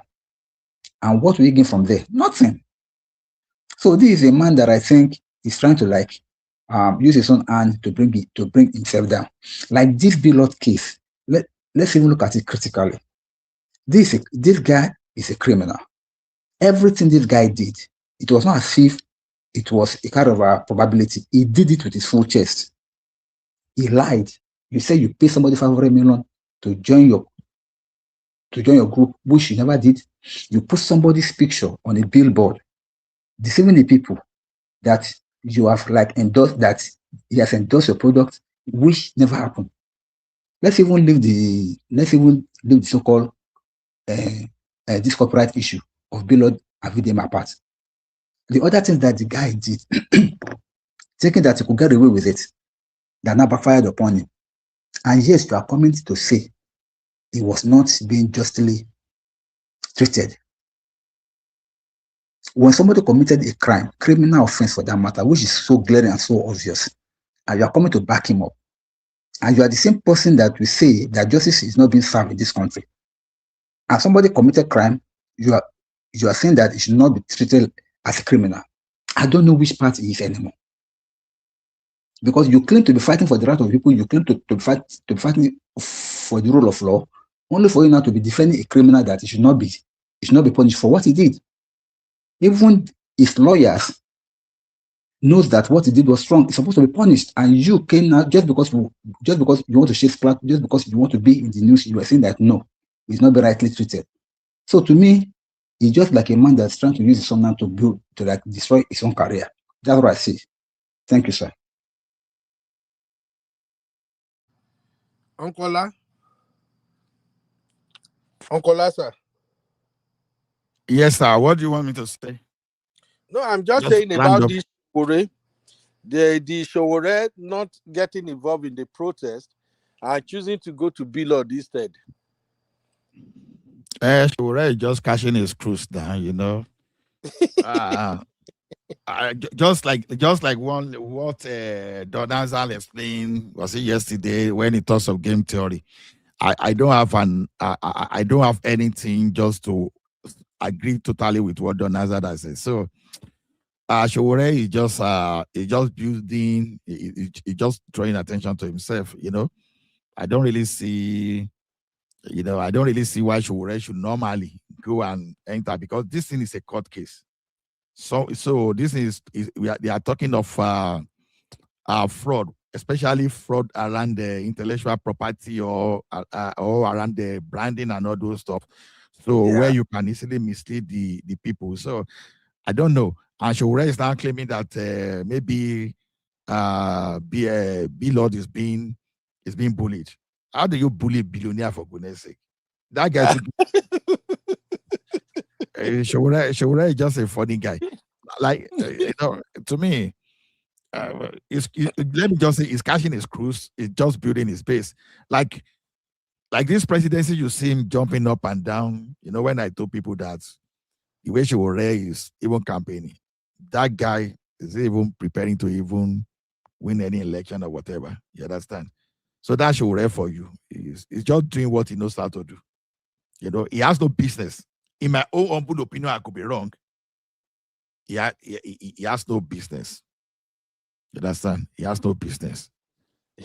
Vivi say, now so Nigerian politics do. Maybe is he uncle or sister? Oh, now Sister Vivio, one of our beautiful sisters here. Sister Vivi, Nigerian politics is tired, you know, Kola. No, you know me, we are there, Canada. You know, on our platform there, when I speak sometime, when we see some of my group people say, hey, this, that was the day I suggested that, look, everybody should be armed. Every community should be armed. You know, I was saying in that time that, look, because, you know, at a particular point in time, I discovered that even when banditry and kidnapping was just starting in Nigeria, do you know that governors, they could actually do a lot? Because it has been their responsibility all the while to create forest guard. The one that the federal government is hijacking now. Those guys, what are they doing with the security votes? When we were growing up, Amango, Olokwa, Ashogbu, and all those forest guard. Yeah. They ought to have created, but they were not doing. They neglected. Because from day one, when the like of Ibagani Adams and Co were telling them that there was some new camp of Fulani, foreign people coming up in those forests. Ideally, if they sent forest guard after those people before they could even settle that time, we won't be in the current situation now. It was that principle of that. So this is how you will know that the governor's faith. If not because of Governor Akeredolu, probably we won't have a Amotekun in Ondo in Southwest today. Agreed. It was that Amotekun that reduced that rate of kidnapping and banditry in the Southwest. Now, recently, a few days ago, this Amotekun arrested 35 bandits in Ondo alone. Nakagri area ideal. Nakagri. You know, if you want to get job for me in Quebec, I'm ready to join you or admitting our government. So now, so the thing is, those governors, they can actually do more. Now, you know, when I listen to the like of Femi Falana, you know that man, because elongate the man of that life, the life of that man, because a lot of things that I've got, we learn from that person, from that man. You understand? These governors, you understand, they are all part of Police Service Commission. How come that? Because when Gowon was forming Police Service Commission, it was for the presidency not to abuse that power. So when governors want to collect money, they know how to hold the president to ransom. How come when you want to talk of security matter, you don't know all of a sudden, you don't know how to take over authority of maintaining, of commanding the state commissioner totally? You understand that the state commissioner will, first of all, respect you, even if the Inspector General of Police is there, because you, as part of the Police Service Commission, you have power to recommend removal of IG, Inspector General of Police. The governor, you see, so if they don't want a particular Inspector General of Police, they have power to gag up together and say, President Tinubu, we don't want this man. No, they are not doing that. Just because some of them are rogue, they focus more on stealing. So, you know, once they shop Dudu already, they cannot talk Dudu, they cannot talk the truth. That's the problem. So the thing is, these governors could have, even if Nashakabula, all those things that you call Dingo, all these terrorists you see, all these bandits, if they know that you are carrying weapon, even if that weapon are just Shakabula, or they run, because just imagine a situation whereby you have 2,000 people in a town, and 1 year 50, 25 to 50 terrorists, they say they want to overrun you. How now? How they want to do that? Because when these people are already armed, they will have already known what is happening before those people even gather. Because, you know, all those hunters, they are in the bush, all those farmers, they are in the bush, and they are seeing foreign FXs, they will just be giving themselves signal. Okay, we've seen this, so we did this, so they start taking position. You know, I said something about 2 or 3 years ago. Whether it was even true, I don't even know, but based on my understanding, that when Fayose harmed all those people in Ekiti then with machete and Dingon, what happened? The bandits, they disappear. Until Fayemi came and started saying Fulani can live there, you know, political correctness, because you are friend to the president. You were even dreaming that you will become the president of that country. What happened? They returned. So there are some farmland in Ekiti today that if any Fulani cattle just wander for that around that place anyhow, all those cattle, they'll be suya. And nothing will happen. Nothing. So if people with farm can protect their land, can protect their farm and all those stuff, how are you saying community cannot protect themselves? I've said it over and over. People will say, oh, how are you going to use Shakabula to take AK-47? But you win such kind of war with intelligence, not with might sometimes. How did a Ibadan warrior win? How did they win Fulani people that were using us? And they were using bow and arrow. How did they win? They used strategy and tactics.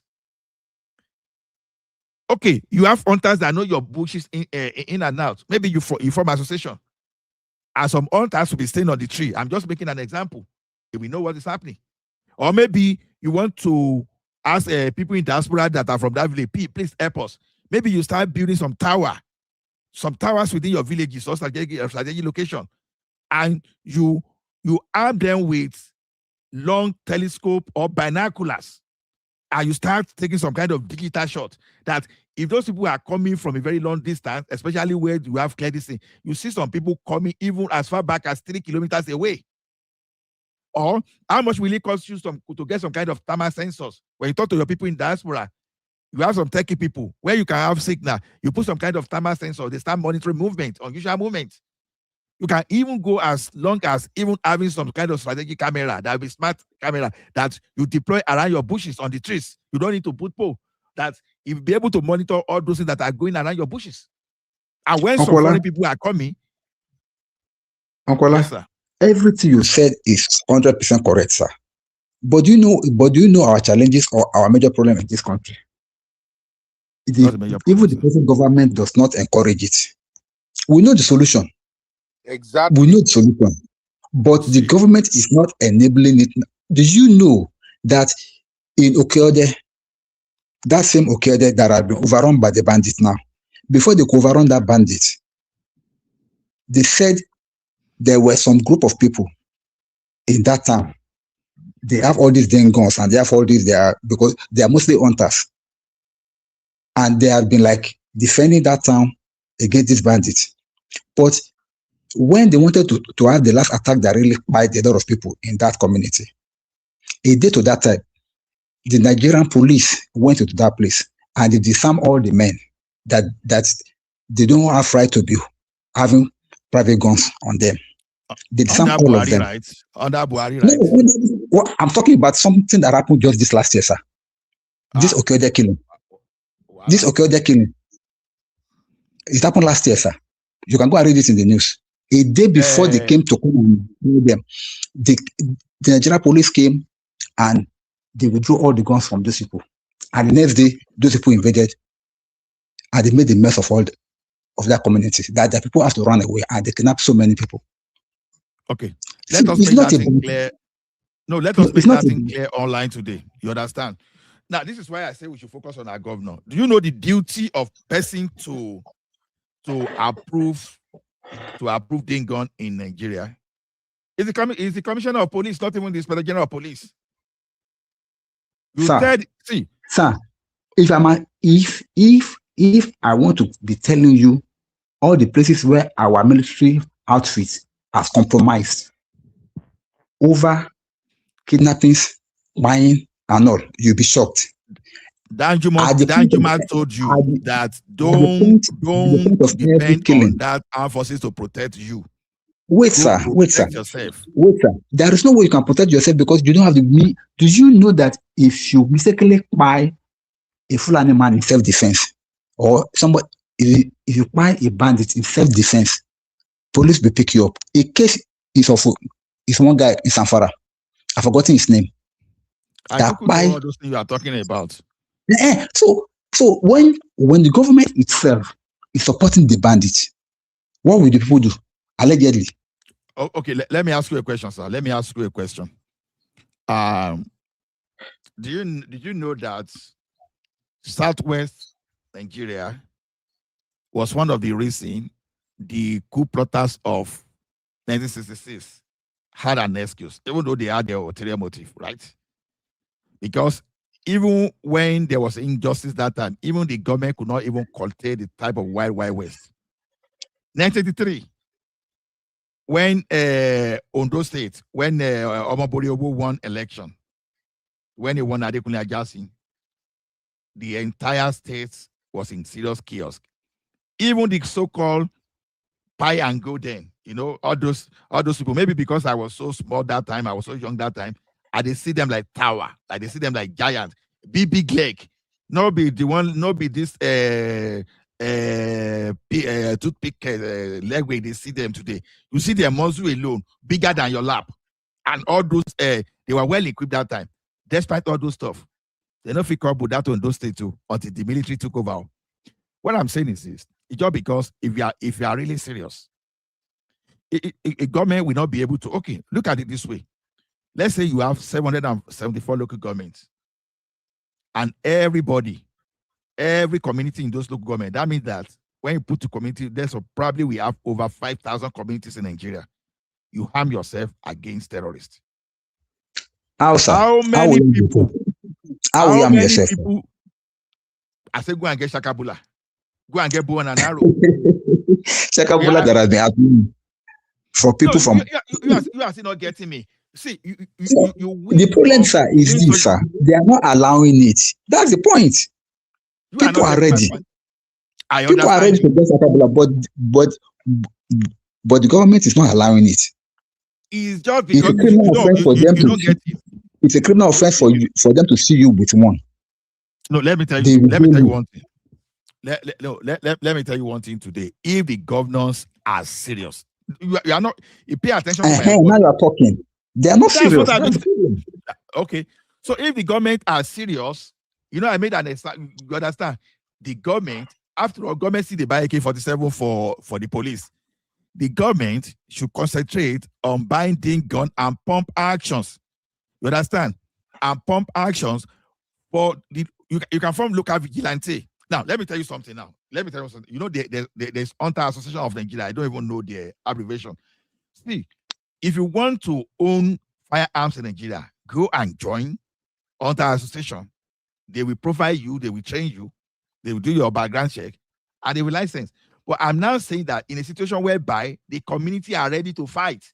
I'm not even saying everybody, okay, let's assume the entire Southwest now they say, we want to even do this stuff. And we are going to get Shakabula and do all those stuff. I think you're right. Sorry, everybody, it's not everybody that understand the word Shakabula or double barrel.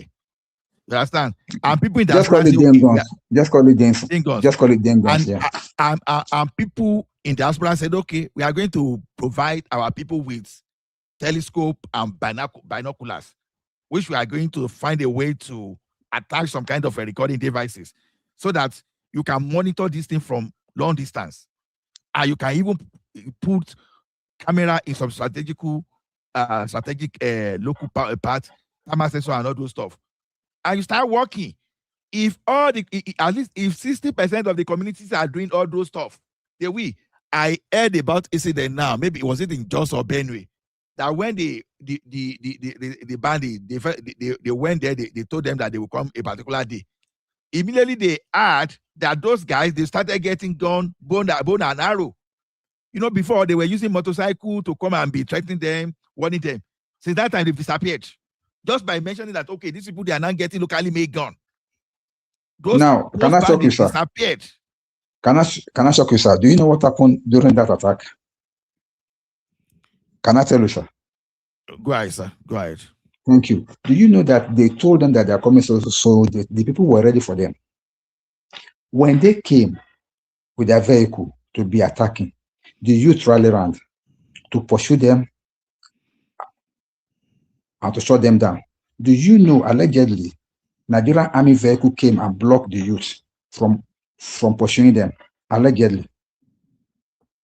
What do you say to that? Until those bandits escaped, they were blocked by Nigerian army vehicles. They blocked the youth and were shooting into the air to stop them from pursuing after those bandits.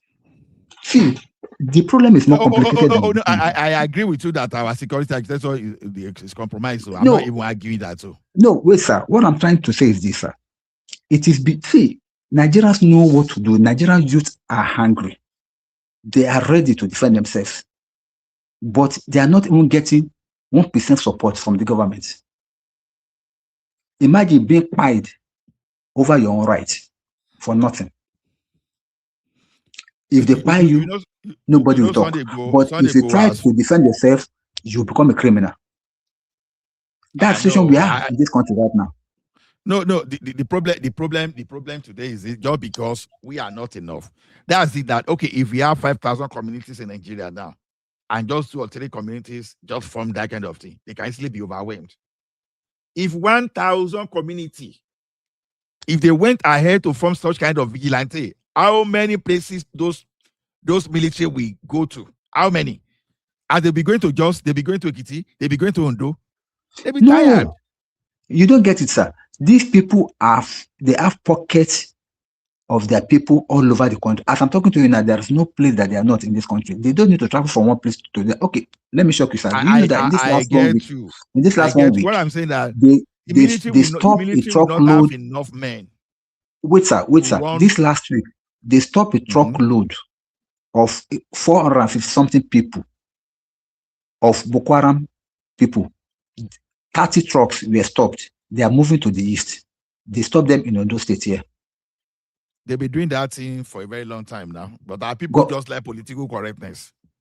God bless you. No, they've been doing that thing for a very long time. Infiltrating areas and positions, and nobody's talking about it. Now, even the most dangerous part of it is that they are all over the states now, hiding in the bushes. They have a program. I know. And the fact is that our government knows about all these things. And for one reason or the other, they have refused to do anything, and they have refused to allow the people to do something about it also. If they cannot do anything, they will just allow the people to defend yourself.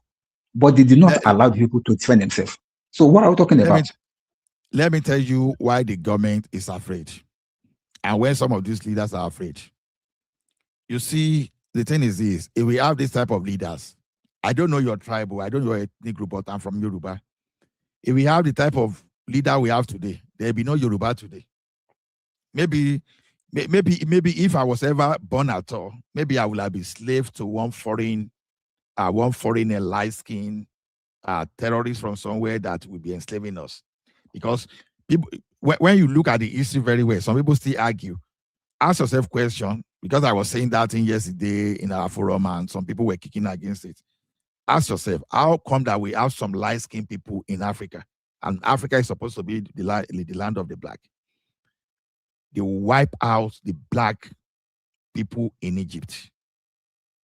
Something similar is what they want to do in Nigeria, but people are carrying religion. Even the idiots that are shouting jihad and all those stuff, they never learn from the history.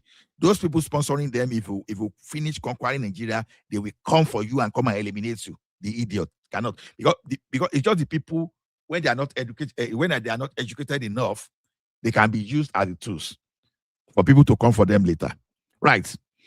So the type of leaders we have today, they are really livers, not the like of Awolowo and all those one we had up to that time that if something went wrong, they would just go for everything that the government will not be able to contain. Even the leaders will not even be afraid of going to jail. Even the leader will not even be afraid of someone sentence them to maximum whatever, to go and pay them. But today we have leaders that are stealing enough money, put the money in the UK, put this everything, so that they are always afraid. Do you know that this APC that we are talking today, this APC and all these useless, some of these useless northern leaders, they drag Jonathan to Hague. They drag Nigerian to International Criminal Court, saying Jonathan was committing human right committing crime against humanity. Nigeria went to Hague to defend the country. That's how bad. That was one of the reasons that all this Leah had to be what they call in the US that Obama refused to sell Jonathan weapon, because if Jonathan had every opportunity to crush these people before the thing got to this level, but Obama never supported. Even when they try to even buy a weapon using black market means, they still block them. Some of these people in APC that you are seeing today, the same tactics. It's what they want to do. They've been trying to use. So it's only that Trump, that is an American now, Trump is a no-nonsense guy. Even though they've been trying to see how they are going to use Trump to stop Tinubu. You understand? Maybe somehow Tinubu has been able to pacify Jonathan government with some kind of a deal, Once you say you are not dealing with China, we are buying weapons from you, all those stuff. Maybe that's why the man is still just coming down for now. So that's the problem. But as it is now, I will still come back to what General T.Y. Danjuma said. He said that several years ago. That these people, they collude. He's saying, if you depend on the armed forces to defend you, you'll be gone. Go and defend yourself. That was a former Minister of Defense talking, a former chief of army staff talking. You can't know more. You can't know more than that person. We can't know more than him. And we know the type of no nonsense that he did. Even when Malu even had to go and attack his own hometown, while Danjuma was the chief of defense staff, Minister of Defense. When Malu was even trying to play politics, we went to Obasanjo. Obasanjo said, during your training, what is so tell you? Malu said, I got the message. Without Obasanjo giving him, say, go and do that. They just referred Malu to the code in the military. Malu said, okay, I got the message. He just went and executed whatever he executed that time. So the point is this, it's going to come to a time that people, you have to look at, at a particular stage, okay, look at those people that managed to chase all those bandits away that the military intervene. It's good at least they chase them away. If everybody too can try and chase these people away from the territory, they will know that the game has changed. Let's see how many people that the military will be able to. In the Kitiasis, they kidnap one Oba, they pie one. One of them escaped. You know what Abuja was saying? They said they should go and bring that Oba to Abuja. The person that escaped, he took the senator that represents the senatorial region of that place to step in for that Ekiti monarch not to be taken to Abuja. So when you have people that is biased like that, you understand the best thing is for the indigenous people. If all the indigenous people of a community, if they find a way to carry, even if it's bone and arrow, funny enough, even if it's bone and arrow, everyone you want to carry. The thing is this: talk to your people. Talk to your people. At least many of us we come from one village. Okay, if someone say, "Oh, okay, my community now we need my binocular and telescope so that for us to monitor long distance," I go give them the number that I give them, because if I give my community telescope that can look at like 10 kilometers away just to survey if there are some bad guys around that place, I don't mind. So if I know that bad people are around 10 kilometers away, if I organize my local hunter to go and capture them before they enter the city, I will do. There's a little 5 people with AK-47 can do when you have about 200 people carrying their gun. That's what I'm saying. Whether the government, the military, or the people have to decide, okay, if you catch me, you go put me to jail now. And choose between you sleeping and one idiot, some people that have not taken bath for maybe like 3-5 months, coming to you and be paying you, or you dare the government by defending yourself, and let us expose all these people. Between you and myself, do you think if I'm in Nigeria, I won't harm myself? I will. The only thing I will not talk. I will harm myself very well. When my brother-in-law friend, maybe it's one of those people that was doing political correctness, and my brother-in-law too was, I think maybe was a little bit careless. They kidnapped his friend. At that time, that guy knows, say, okay, anytime I go out now, I have to be carrying security. In our forum there's one guy that said, okay, one of his cousins, they kidnapped him maybe about 2 years ago. They've never seen that guy till now. So the thing is this: we cannot just fold our hands and surrender to all these criminals. They want to wipe us out of our land. And why should we wait for them? So we either choose to chase them away by all means, or because you are afraid of government will not defend you, and someone want to pie you, and you are not say, okay, because for government not to arrest me, I will not defend myself. Abba, see, let us see how many the government can arrest. United Nations Charter supports your right to life. The Constitution of Nigeria supports your right to life. All those people that want to carry out judgment, you understand, when community of 50,000 people are defending themselves, let's see how they are going to arrest 50,000 members of those community and lock them up. I'm not saying anybody should go and do things extrajudicial. Do something legal. And something you want to legal is this: you can either form vigilante among yourself, maybe about 1,000 people, arm them with, look for every legal means. Maybe you join hunter association, train them, obtain your weapon legally, and defend yourself. You can't get it legally, Uncle Ola. You can't get weapon in Nigeria legally. Before this issue of wait, sir. Before this issue of buying all over the place, before this issue of kidnapping, you can apply for a den gun. You will go through the process, they give it to you. Now go and ask farmers, even hunters that want to get den guns now, how difficult it is for them to be able to even get it. Why do you think that these people have been so successful in infiltrating our bushes to be able to buy people like that? It's because they are, see, this thing is not something, I'm not trying to like sound like a broken record. I'm just telling you the reality on ground. Nigerians are not docile. We are not foolish. We are not stupid. We are not like senseless not to know how to defend ourselves. But the odds are very much against us. It would have been easier if the government has played a neutral role in this. But allegedly, they have not. They are not helping the community. Neither are they supporting the people to defend themselves. That's the problem. Because now, you said something about if people can have this and that. You are correct, 100%.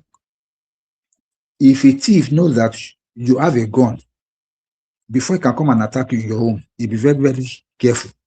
Even though he's coming with his own gun too. You know that it's a 50-50 chance you may buy him before he could buy you. But if they know that you people are defenseless, they have confidence to come and do whatever they want to do and get away with it. Because they know that it's not only by them. Allegedly, they have backing also from some criminal elements in the government. So what are we saying? I ask you a question, sir. I say, how many of them have ever been brought to book? My uncle. A governor of a state. Bringing these people a governor of a state in Nigeria. Wait, sir. A governor of a state in Nigeria say that they know where those bandits are. They know them by their name. They know where they are living. Yes, now. Now, question is, why are they not gone to arrest them? Let me tell you something, bro. They kidnap someone. They kidnap some people. And the people in the community that has drone, they use drone to locate the location. And they put that thing on social media. And yet our security people cannot locate. But some people that are just using just special drone, they were able to locate when they were hiding people in the bush. You understand? What I'm saying is this. Like I told you, I said they wanted... Okay,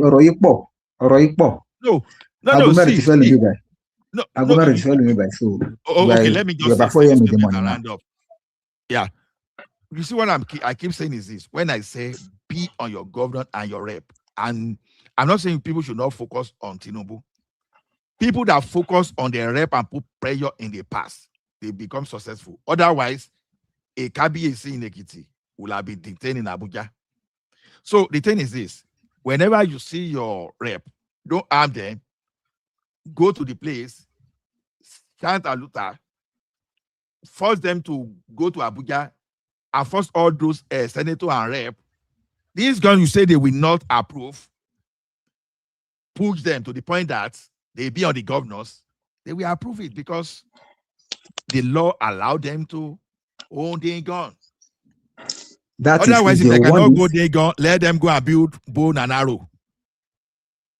Uncle Wola, that is if they are really serious about combating this issue, which me and you know that they are not serious about combating it.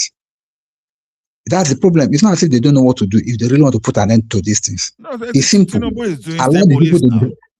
the people to defend themselves, but they will not allow that. So that means they are just toying with people's lives. They're just toying with people's lives. So that, you know, for Sunday once said that Tinubu said he should go and look for 30,000 people. I don't know if, but that man talks too much. That's the only thing that that uncle should just do something. But he talks too much. But I think today or yesterday he launched Ijaekun. Maybe that. But so he said his own mission is to protect Yoruba land. So it's totally different from Amotekun. So you are about to say what stopped them? See, Uncle Ola, what stopped them from allowing Amotekun to be armed? properly armed. I'm attacking slammed. They are armed with them guns. They are armed with them guns. No, but pump action. Are you sure about that, sir? Yeah, pump action. Yeah, yeah. I take it from you, but what about the people that you can always verify your people? But that's all I know. No, so anybody sir. can be wrong. I'm not disputing you, but you can always verify that. How many people do we have in Amotekun compared to the number of states we have in the West? The way Amotekun work, the way Amotekun work is it's not by Joseph, it's just by intelligence. So like even right from the time they are entering, for them to know all those stuff. So that's why I'm saying that when I say the. Do you know that we don't have Amotekun in Lagos, and Lagos is seemingly more secured compared to some other states in the West? Lagos has neighborhood watch before Amotekun, so that's why I'm saying the governors have been failing now. So Lagos formed its own state police, its own type of police structure, even before this thing. You know, our constitution supports a vigilante. Our law supports a vigilante. We have vigilante in our community. We have vigilante in our community now. They're the one watching our community every night. We don't have problem with that. But what I'm saying is this, Uncle, if I don't know which. I think it was Abacha that said it. Yes, I think it was Abacha that said it. That if violence happen in the country, exceed more than 2 days in the country and it's not nip in the bud, in the bud, the government, he said the government knows about it. That's what Abaya said that, yeah. Yes, that's what Abasha said. So for this thing to have been elongated for this long, they are not invisible, man. They are not invisible. No, they are not. So why do you know, sir? Do you know, sir? On a daily basis, the IDP camp is increasing day by day. We have people that have been displaced from their homes for more than 2-3 years now, and they are still not able to go back to the same home. And the government or the governor, whatever is in charge, could not do anything about it. They've not, or let me not say they could not. They have not done anything about it. I know. Until America just exposed them. You know what is causing this renew fight in Borno State? Because they are trying to resettle those people displaced. That's why you are seeing this new wave of things. Now, when government was lying that the displaced people are around 3 million, they discovered that there are actually about 9 million people displaced, which I think they will be more than that. They are closely knocking on 10 million people now, knocking on the doors of 10 million people being internally displaced. They are probably more than that. It should be not be Nigeria. You go get the full information. So what am I saying is that all these things, some people are playing an agenda in this country, and they seem to be like untouchable. Even for our present governor and our present government to be like handicapped to do anything about it, it speaks volumes. Mm-hmm. So, Okola, God will help us. It is well. God will help us. Thank you, Okudayo. Okay. I now, greet you. You. Today, political roundtable. I just the listing. You make my day. You actually make my day. You make my day lively. So I really appreciate. I appreciate that. Thank you, Okola. Thank you, Okola. Thank you so much for your time. We really appreciate it. You're welcome, all right. You're We're gonna be back tomorrow again with our Gbaz boss. We go come back with our Gbaz boss. So Okola. Yes, sir. Me, I will see the drag on APC block also. It makes sense now. It makes sense. Why not? Thank you, sir. Let me greet my auntie, Okudayo. Let me tell my sister, me no verse, say I don't borrow you today again. No. Okay. Your sister is basically sleeping. No, now let me there awake. I know, man, no they sleep, but women no they understand. They don't know say man. They always they busy thinking of something. And the women that they go sleep, they will just sleep, can't feel relaxed. Like say, no day. All right, thank you, sir. Have a good night. Okudayo, And you too, All sir. right, so Good night, sir. Okola, good Good night, night, sir. sir. Thank you, sir. all right, so good night, All everyone. right, Rifam. Thank you, everybody. Princess Vivi, everybody. I hope you guys have a sweet night. I'll catch you guys up tomorrow again. Thank you, everybody, for all the support. God bless you. Bye.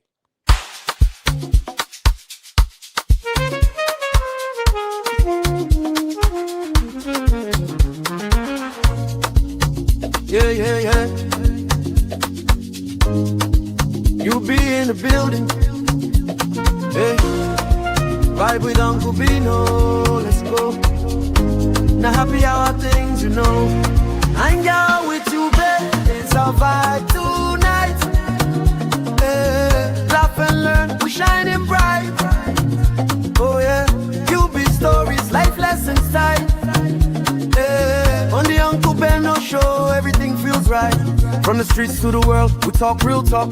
Vibes on the beat, make the whole place rock. Happy hour flow with smiles non-stop. Sip and chill with you, be the energy on top. You be stories dropping them every day. Wisdom for life, the African way. From the grind to the glory, hear what we say. Tune in now, don't hang out with you, be.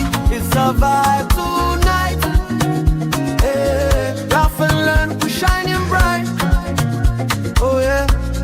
Stories, life lessons type. Hey, on the Uncle Benno show, everything feels right. Join the sister circle. Oh, what a scene. CC Inca, honey baby, and I'll be so clean. Talk love, talk life, talk dream supreme. Empowerment vibes like a royal queen team. All of Sunday school when the beat gets low. A moment of reflection, let the spirit flow. Men of God speaking wisdom, you should know. Faith and vibes on the Uncle Benno show. Hang out with you, be. Come catch that light. Oh yeah, you be stories, keep your heart so bright. Yeah. Join the sister circle, feel that fire. Oh yeah, Sunday school for your soul so right. You be nation, we rise together. Love and vibe forever. Uncle Benno show. Yeah, we outside.